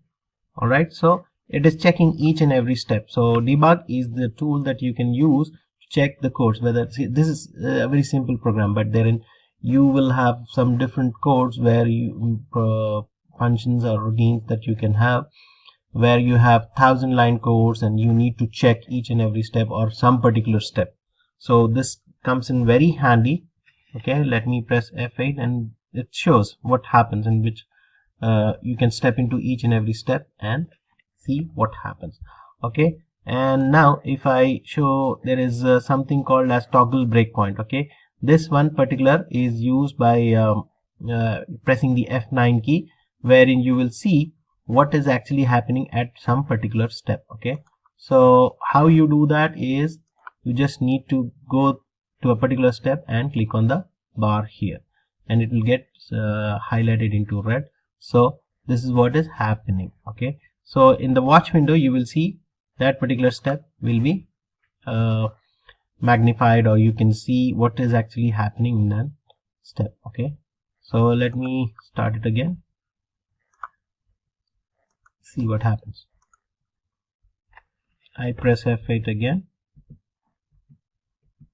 so here it sees, it actually shows, you can toggle and you can see what is happening in the watch window at that particular step. So module 1 A, B, C, the variant is empty, so expression is B. This is what is happening at this particular step. Okay, so this is how debug can be used. So now as we move on to the next one, well, you might be asked to create a bar chart with the given data using VBA.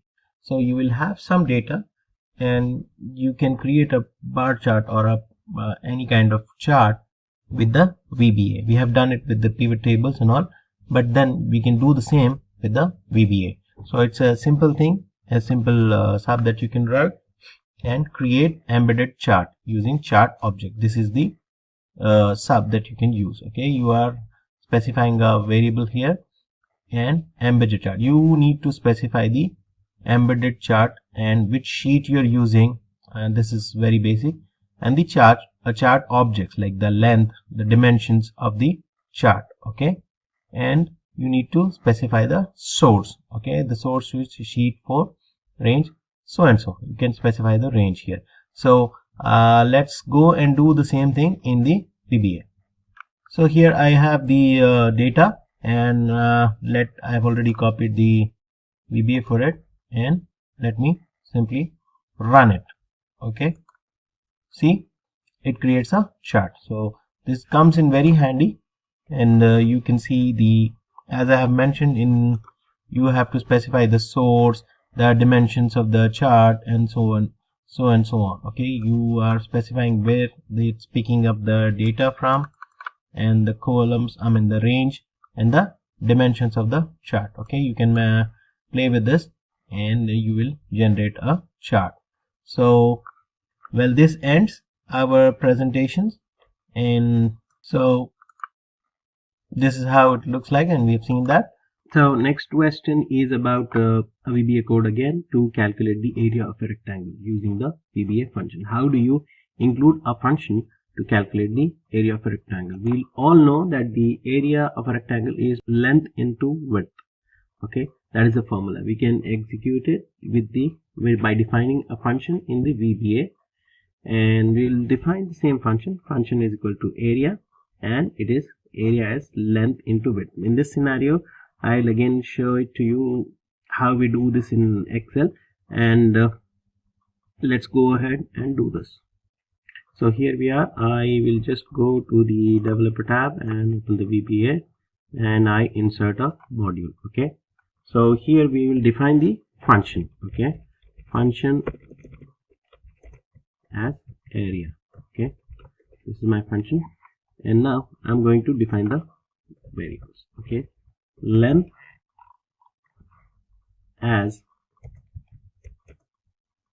double, because we want to make sure that it takes the decimals as well. Okay, and width. So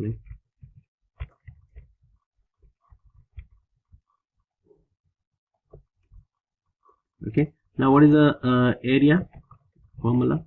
Quite simple. Area equals to length into width.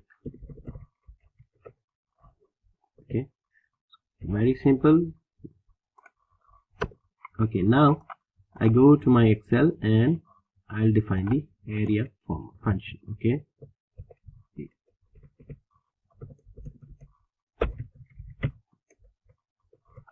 let's take the length to be put in A1 and the width to be put in B1. Okay, now if I just put the value here, it will take 12 and my width is 36, 3, and it shows the area to be 36.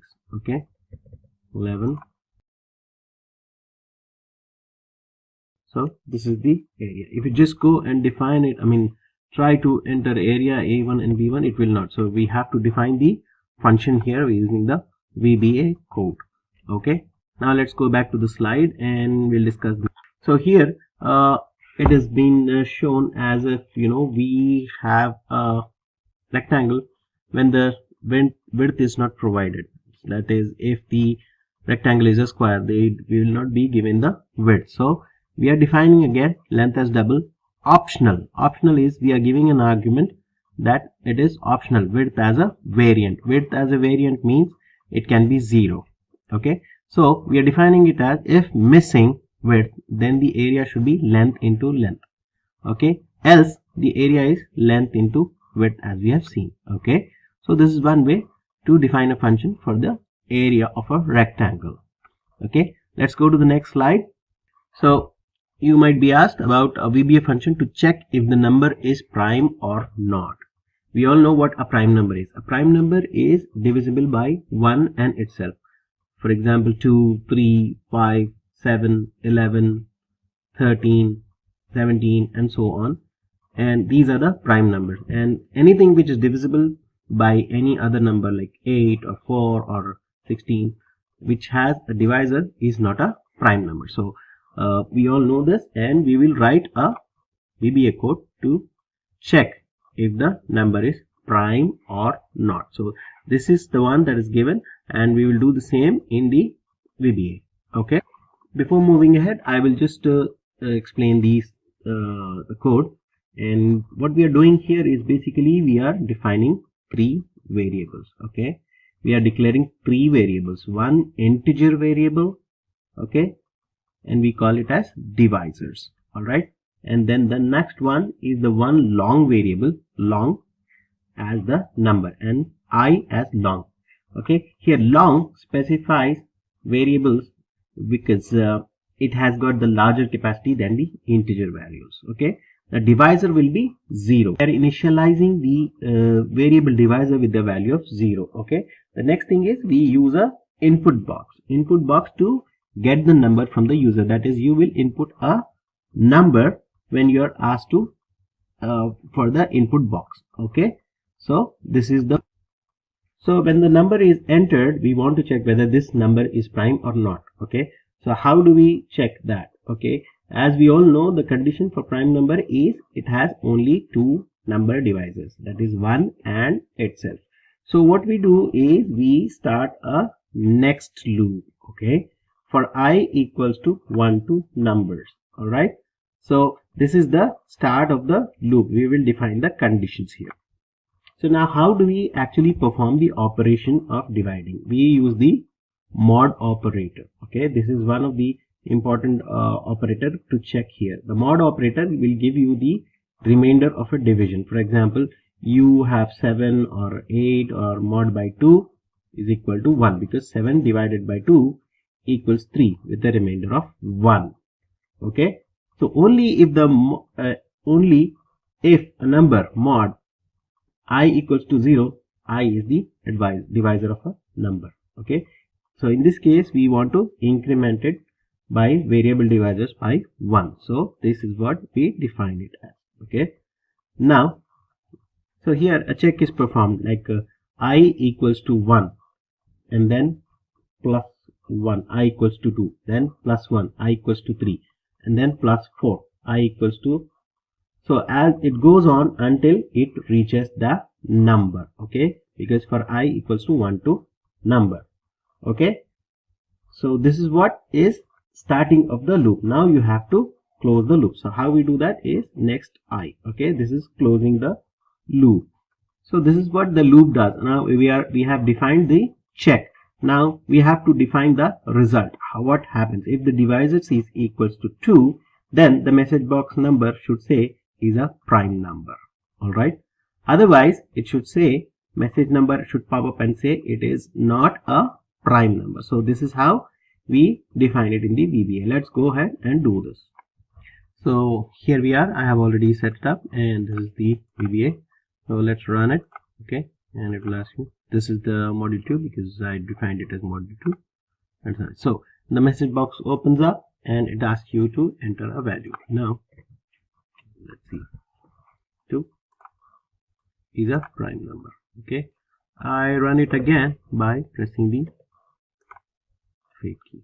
Okay, 12 is not a prime number. So this is how we have coded a VBA code a function to check whether the number is prime or not. So this ends our presentation or about the interview questions. And with that, guys, we have reached the end of this session on the Advanced Excel full course for beginners. Should you need any assistance or like any other resources using the session like PPT and others, then please let us know in the comment section below. Our team of experts will be very happy to help you as soon as possible. Until next time, thank you and keep learning.